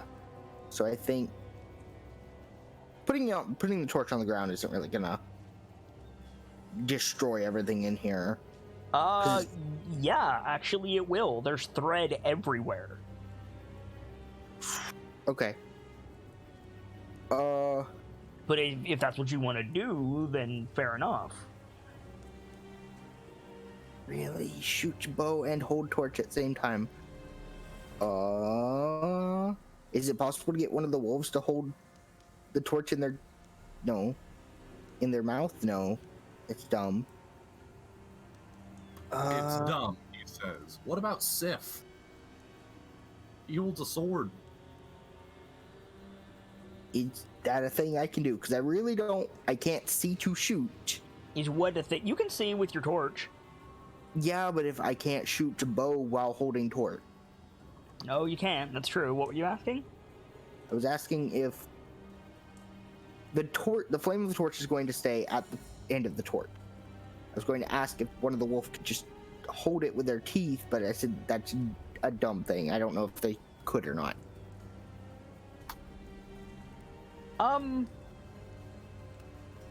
They couldn't fight.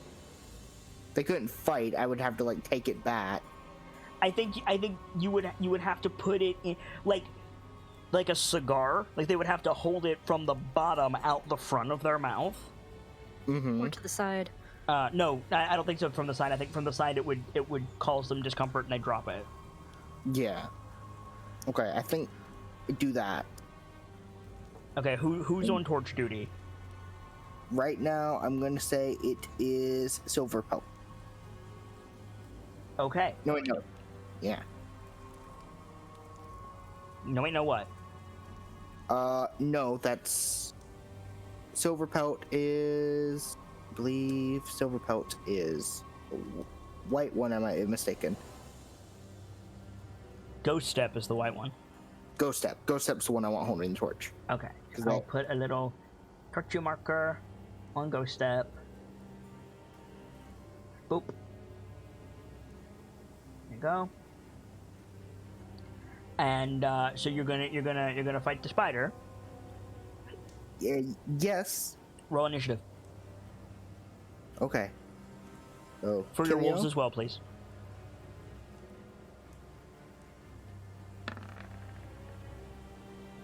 Initiative or Yup, initiative Kilio? for you and your wolves. did it roll? It did for you. Okay. For that one is Silver Pelt. There's the tune. Initiative for Silver Pelt.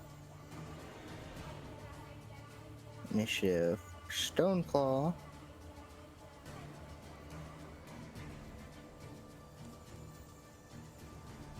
Okay. So you get to act first. Gotta put in Ghost Step. Ghost Step's the last one.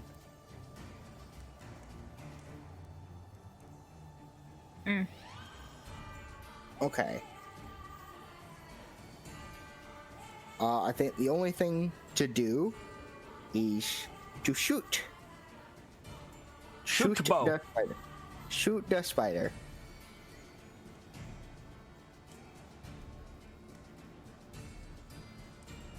So do a shoot. That hits. Go ahead and roll damage. Okay. And 15 damage. The spider wakes up as your arrow boonk, into its back. It screeches and drops down onto the canyon floor, ready to do a fight. Do you have a bonus action and do you want to move? I'm gonna move to about here, taking the torch, if that's okay. You literally just gave it to Ghost Step, but okay, sure. I mean, no. Okay, wait, no. I'm just gonna move. No, it's fine. No, wait, no. I know. Take the but, torch. Like, There you go. they can't fight if they have torch. Okay, and the wolves are gonna hold their action until the spider comes in range, and then they're gonna do a pounce. Okay, so all three wolves hold their action. The spider is going to attack you with its web. So it rears up on its legs, tucks its abdomen under its body. Pew! 20 to hit. That does a hit. So you are hit. You take. You need to make a DC 12 strength save. You have disadvantage on this save. Okay, so you're not pulled all the way to it, but you are pulled like over here, and you need to make a dexterity saving throw to not drop your torch. Dexterity save. Okay, so you don't drop the torch yet, but you're pulled forward. You're restrained by the web. You can't get out, and you take some damage because frost web is dangerous. You take Cold. 3 points of cold damage. Okay. Okay, top of the round, Kilio. If you would like to get out of the web, you need to make another strength save. You have disadvantage cut on it? the save. Can you I cut it? You have a torch in one hand and a bow in the other. Drop the bow, short sword out of hilt. I know you're restrained. You can't get something off your belt. Okay. Then I have to make the save. God, my rolls. You are bound by the web. Let's see. At the start of each of your turns, so you're gonna take another D4. Okay. So you take another 1 point of cold damage. You can, however, do a speak if you want to do a speak. I'm gonna yell to Ghost Step to get me out of this. And I think the only thing there is to do is not wait here. So I think that's all I'm gonna do, and I'm Okay. gonna get. If you don't tell Silverpelt and Stoneclaw to do something, they're gonna continue holding their action. They're not gonna. Okay, no. I'm gonna have them attack. Okay, so Silverpelt's turn. So So you give the command to attack, and then you give the separate command to Ghost Step to like help you. Mm-hmm. I imagine it's like whistles. Yes. Okay, so it's Silverpelt's turn. Wait, no. Yeah, I count movement. Let's see. It's a right click, right? Right click while dragging, yes. My mouse is being dumb. Hang on. And now my headset came unplugged. Give me just a second.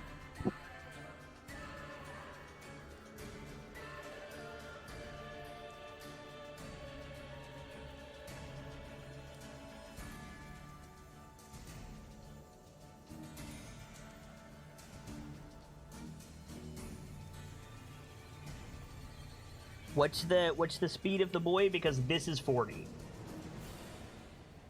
And back. 50. That was 40. It's got 50. Okay, then he can get to it. Yeah. Jut. Do a bite. Do a chomp. And their trip attack. Yes.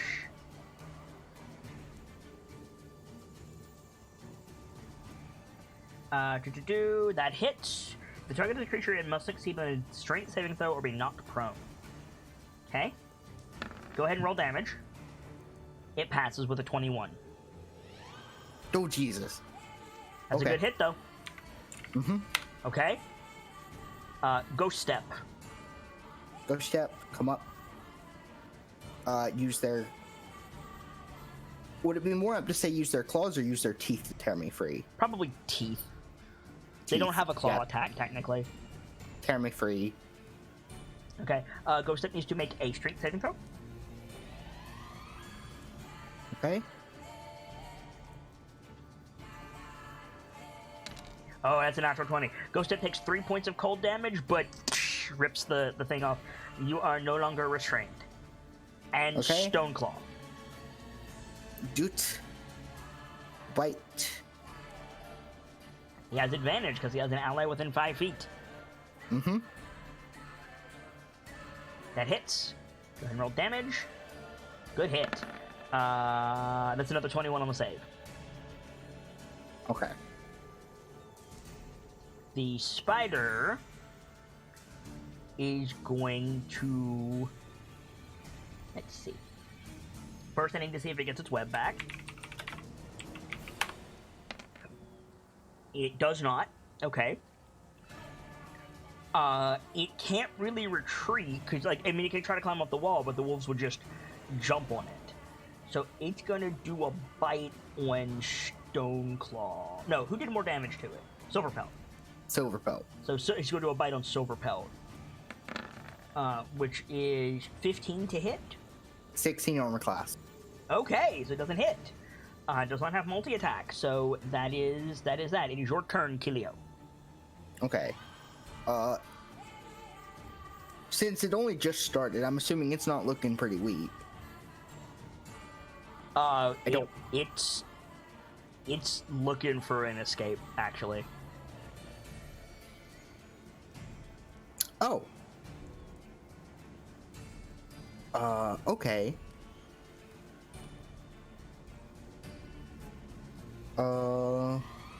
I'm gonna try to go for non-lethal with this stick bow. Okay. Gonna do a pew. That hits. Go ahead and roll damage. Okay, it is not dead.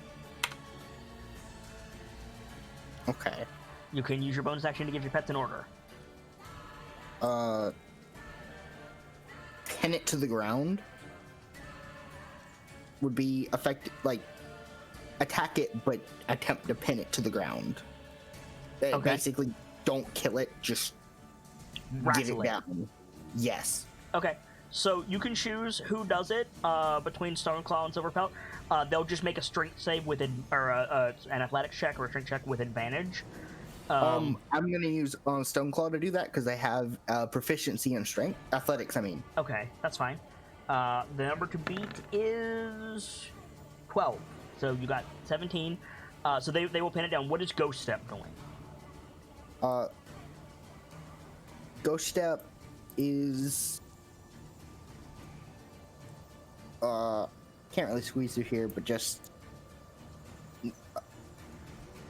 helping to pin it down, helping to keep it down. I mean, you can't give it super advantage. That's not a thing. I know, but like, okay, I don't know. So the wolves pile on and hold it down. Okay, it is your turn. All right, I can only move. Oh, I should have rode Ghost Step over. Heck. How did you do a shoot before? You had a torch in your hand. That's a fair point. I meant to like pass it to Ghost Step. I forgot to do that again. Okay, so if Ghost Step has it, then I don't recommend having Ghost Step run over there. No. I'm gonna take the torch, climb onto Ghost Step, and Ghost Step's gonna move. Gonna move where? Over here, because I need to tie it up with the rope. Okay, it's still struggling pretty heavily.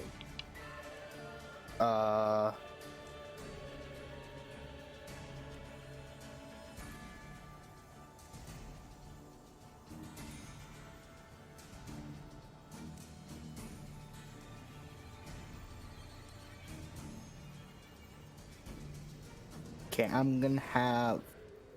Heck.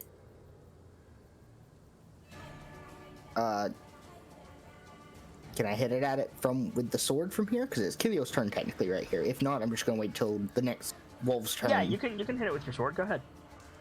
Yeah, non-lethal, trying not to kill it, but trying to incapacitate it. That's not gonna hit, I'm afraid. Okay. So one of your wolves needs to make an athletics check with advantage. It's gonna try to break out. Number to beat is 10. Okay.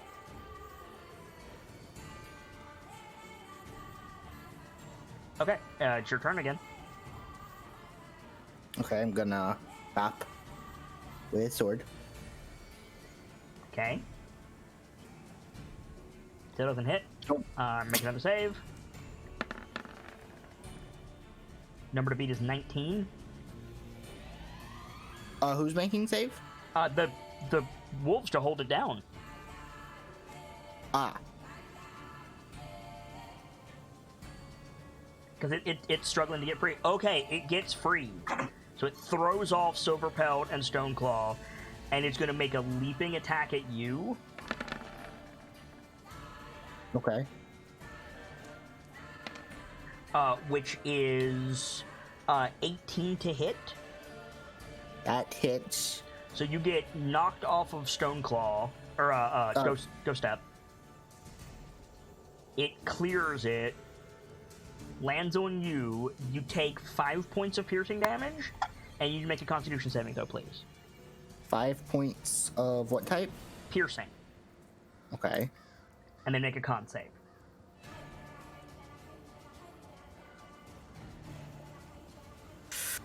The dice don't like me tonight. No, they don't.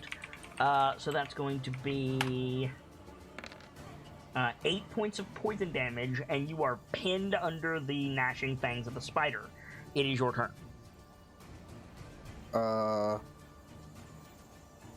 Okay, so I'm gonna use a spell slot and cure wounds myself.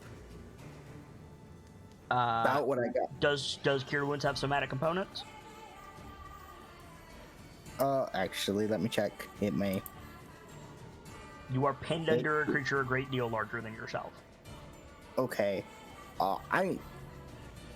Can I try to squirm out from underneath it? You can, but if you leave its threat range, it's going to get an attack of opportunity on you.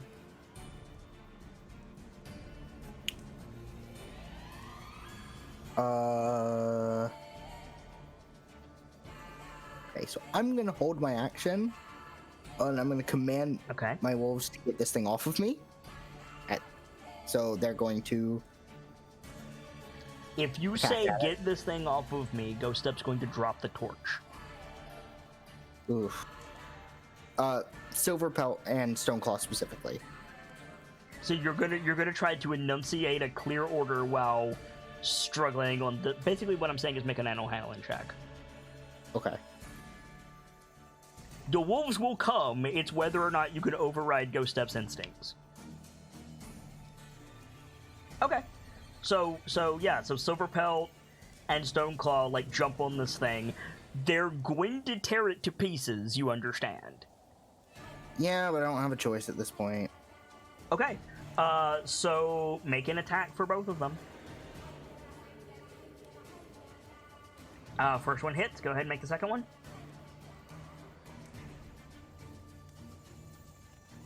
Okay. Go ahead and make the second attack. That is not going to hit. So Stoneclaw, like, grabs this thing. Like, you're, like, trying to get out from under it. It's trying to bite you. You see the black fur of Stoneclaw, like, run up on the thing.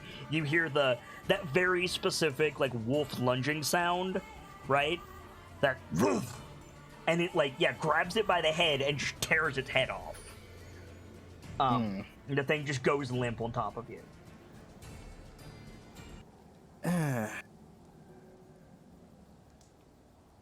Could be worse. I could be dead. Could be dead. I think just gonna lick my wounds and cast Cure Wounds on myself. Okay.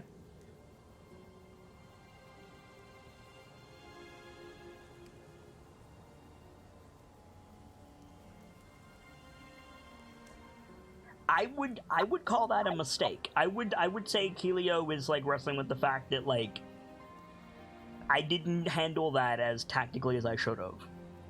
Yeah. On the plus side, you can gather up some of this thread and use it as a trap on another creature. Yeah, that is true. It's not a mistake. It was a detour. What was the time frame they had again? Didn't that one? Yeah, until the horns, until the next morning, basically. There you Was go. what- Got all the fucking time you want. Yeah, I think she's, like, very irritated with herself, kind of kicks the spider maybe, and then looks around the cave. I'm gonna investigate, like, the oval things. Okay. Those. I'm gonna go investigate one of those. Okay. Which one do you go to? I'll mark them on the map. Okay. So there's one, like, here-ish. There's one here-ish. And opposite it... Go away, Spider Queen. I don't need you. And then there's 3... back here. I'm gonna go to this one over here first. Okay. And investigate it. It is something bound in frost spider thread. I'm gonna very tentatively cut open the very surface layer of it with my short sword. Okay, make an attack roll.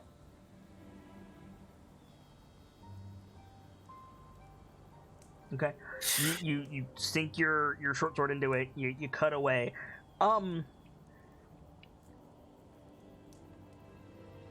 Imagine, if you will, a mummy. And I don't mean that in the sense of roll initiative, there's a mummy. I mean that in the sense of a desiccated, like, leathery skinned skeleton just kind of flops out onto the floor. Phew. Bet you're glad you're not that guy. Yeah. Do I get any experience for killing that thing? You do.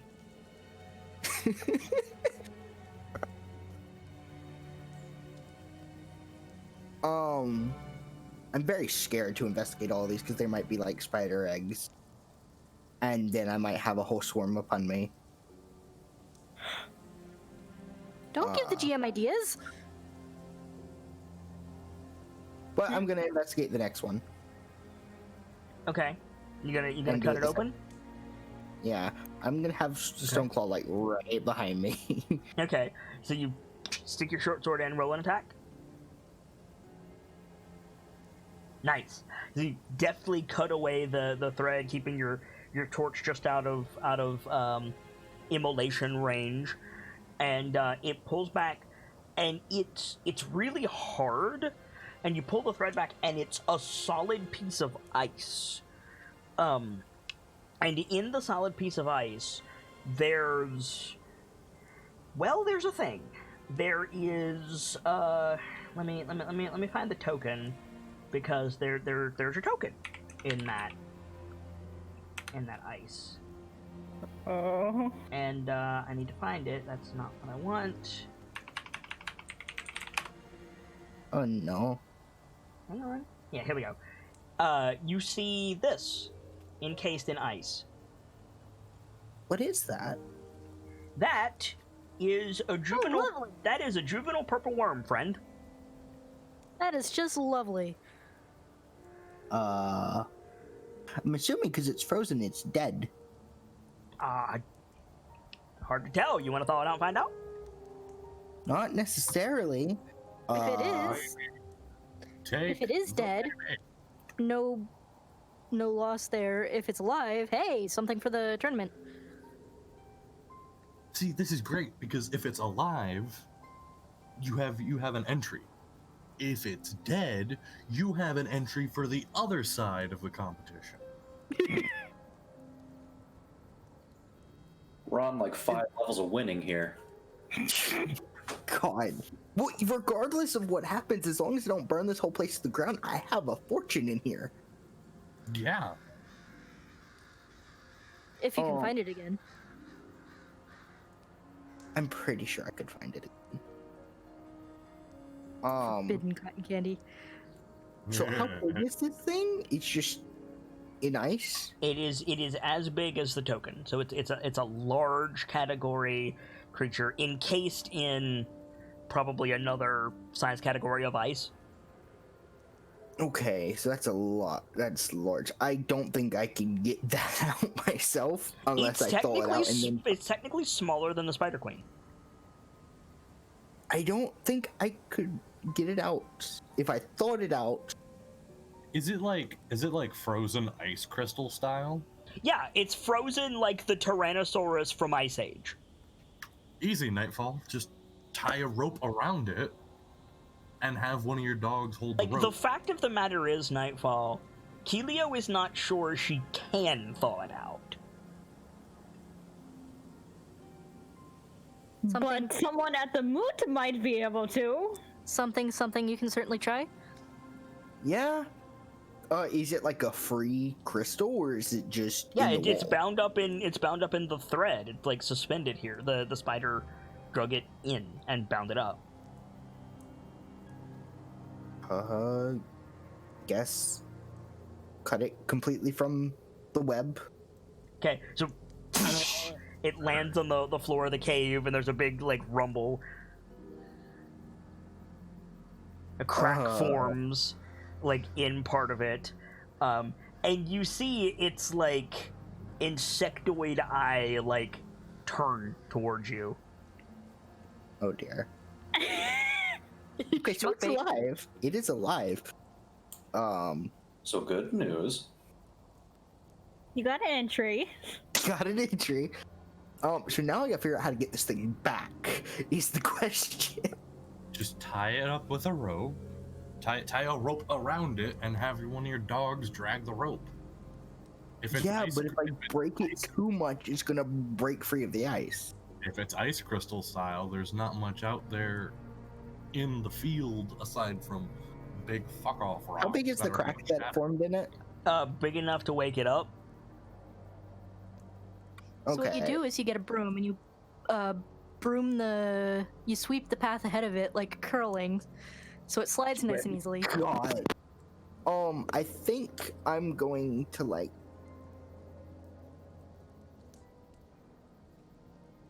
What do I have that I can use to make thingus? Well, you got about 200 feet of rope, so that's a good start. I have 200 feet of rope. That's a real good start. That's a lot. How do you carry that much rope? Carefully. He has giant fuck off dogs. I do. I also have a tent big enough for. The tent is not with you. The tent is in the moot. Yeah, tent at the moot. But there's also a tent that one of my wolves can just carry that's big enough for, once it's put up, me and the wolves. Which does not help you with the current predicament, so if you would please. No. Yes.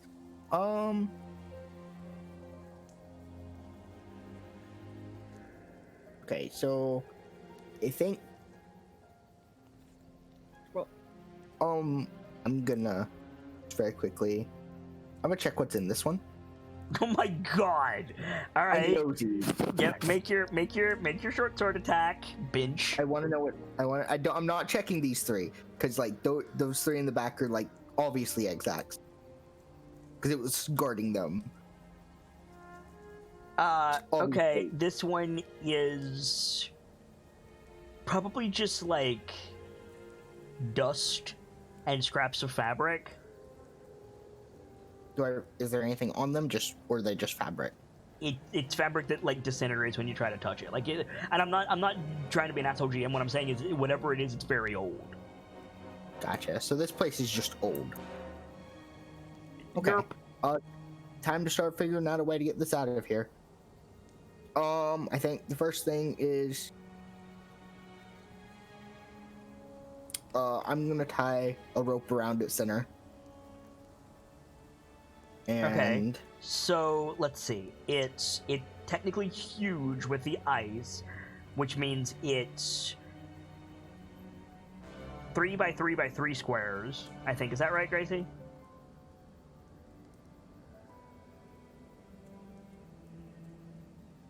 I'm pretty sure it's 9 squares if it's huge, which would make it that you would need a minimum of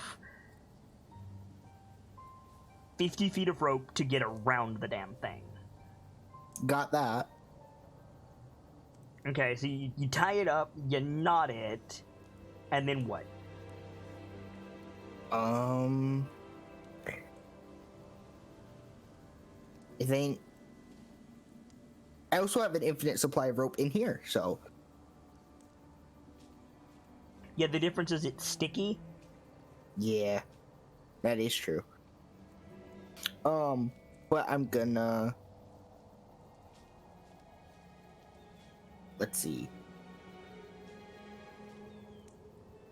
I'm gonna loop.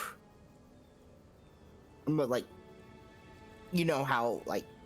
Technically 50 feet of rope, but now just feed it through where it's like 2 ropes, but like the middle of it is on the thingus. Okay. To where it's 2 sets of 25 feet of rope. No, 2 sets of 50 feet of rope. No, each one set looped through it to where the middle is being held against the thing. Okay. Basically, like, let me get my pen. Yeah, let me get.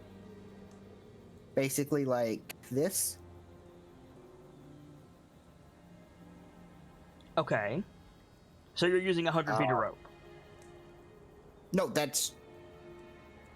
The circle is 50. Circle's 50. This one, it's not that big, but. Okay. You're the one who said 25 feet twice.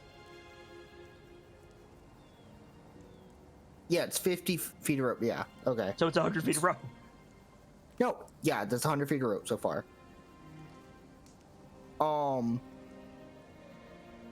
If I go back outside, is there anything I can use to, as like...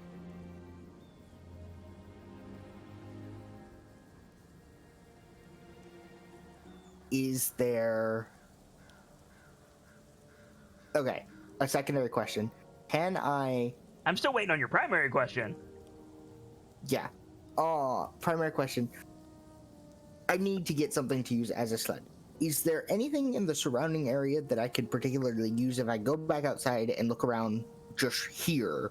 Is there anything I can use? Why do you need a sled? Because I don't want to break it. don't want to break it out of the ice. And putting it on top of something would make that There's easier. nothing between you and the moot except snow. Okay, well, I guess we're dragging it then. I mean, like, if you want to make a wooden sled, my question is, do you have an axe? Yeah, no. Okay, well, Hey, Nightfall. yes. Why not go to a tree, carve off some bark? If you can get a big enough piece, you can just use that.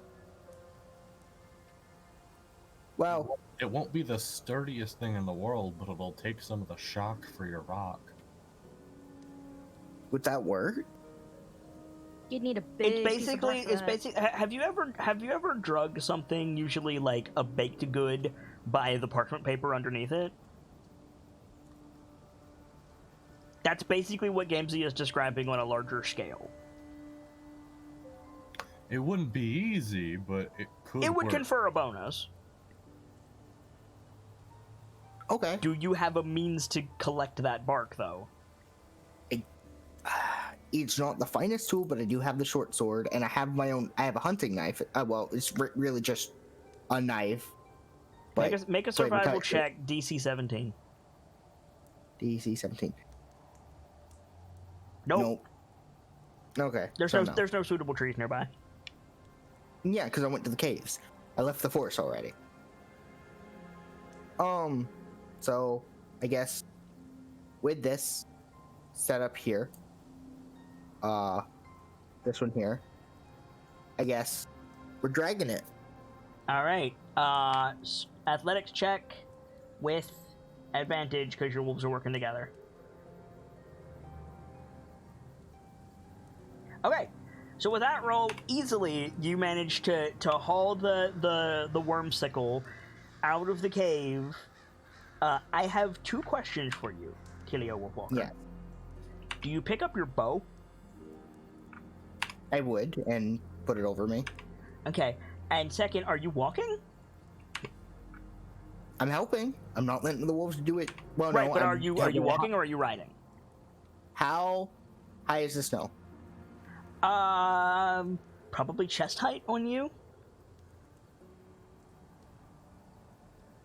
But you also carved a track to get here. Yeah, I think I'd be able to help drag. Okay. I wouldn't make the wolves do it. Okay, so you're gonna help too. So I think we see like the aurora overhead as Kilio and the wolves are dragging this worm sickle through the snow.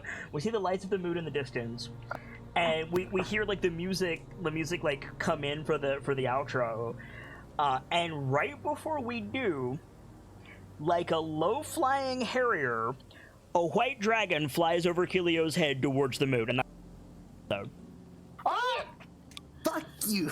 and that is the last shot of the episode, baby. Hacking cliffhangers, man. Oh man, I don't want to deal with dragons. So you guys are gonna deal with that next year. Yourself.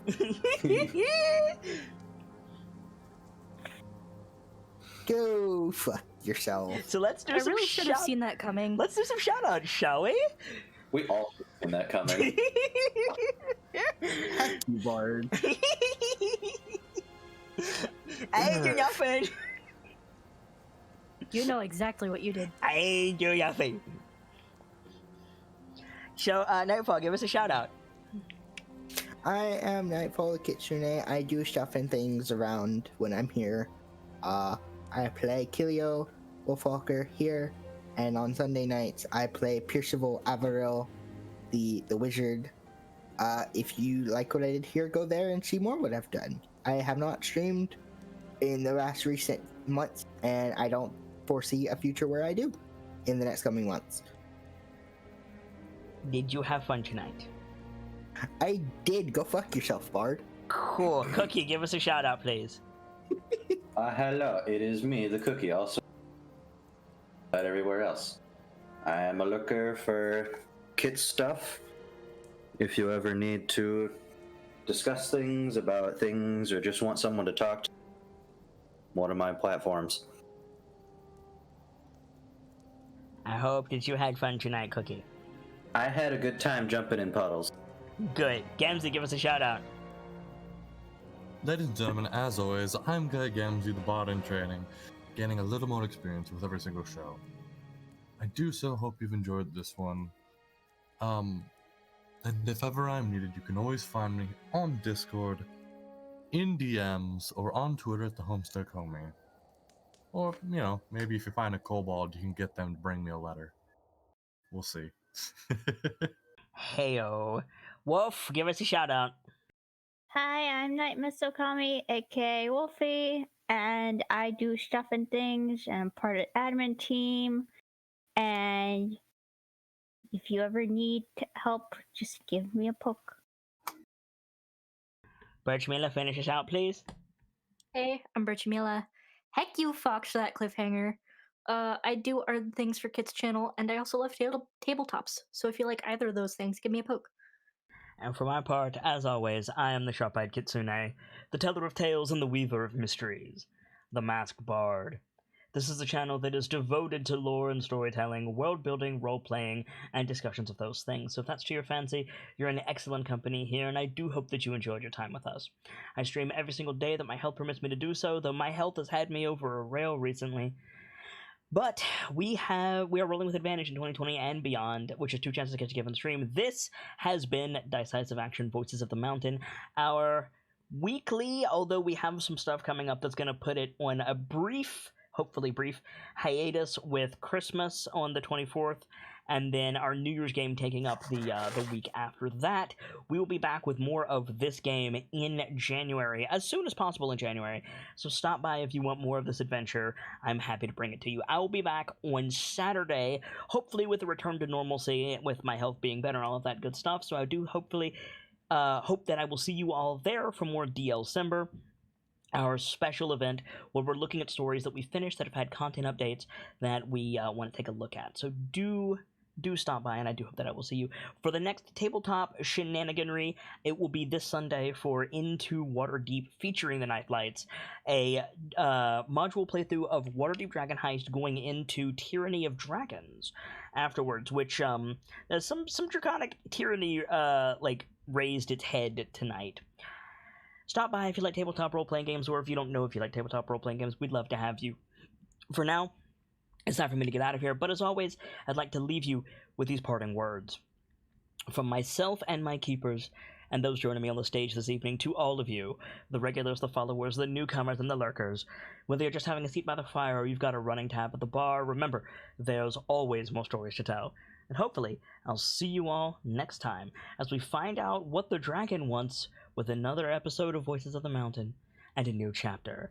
Good night, you guys. Thank you so much for stopping by, and hope to see you again soon.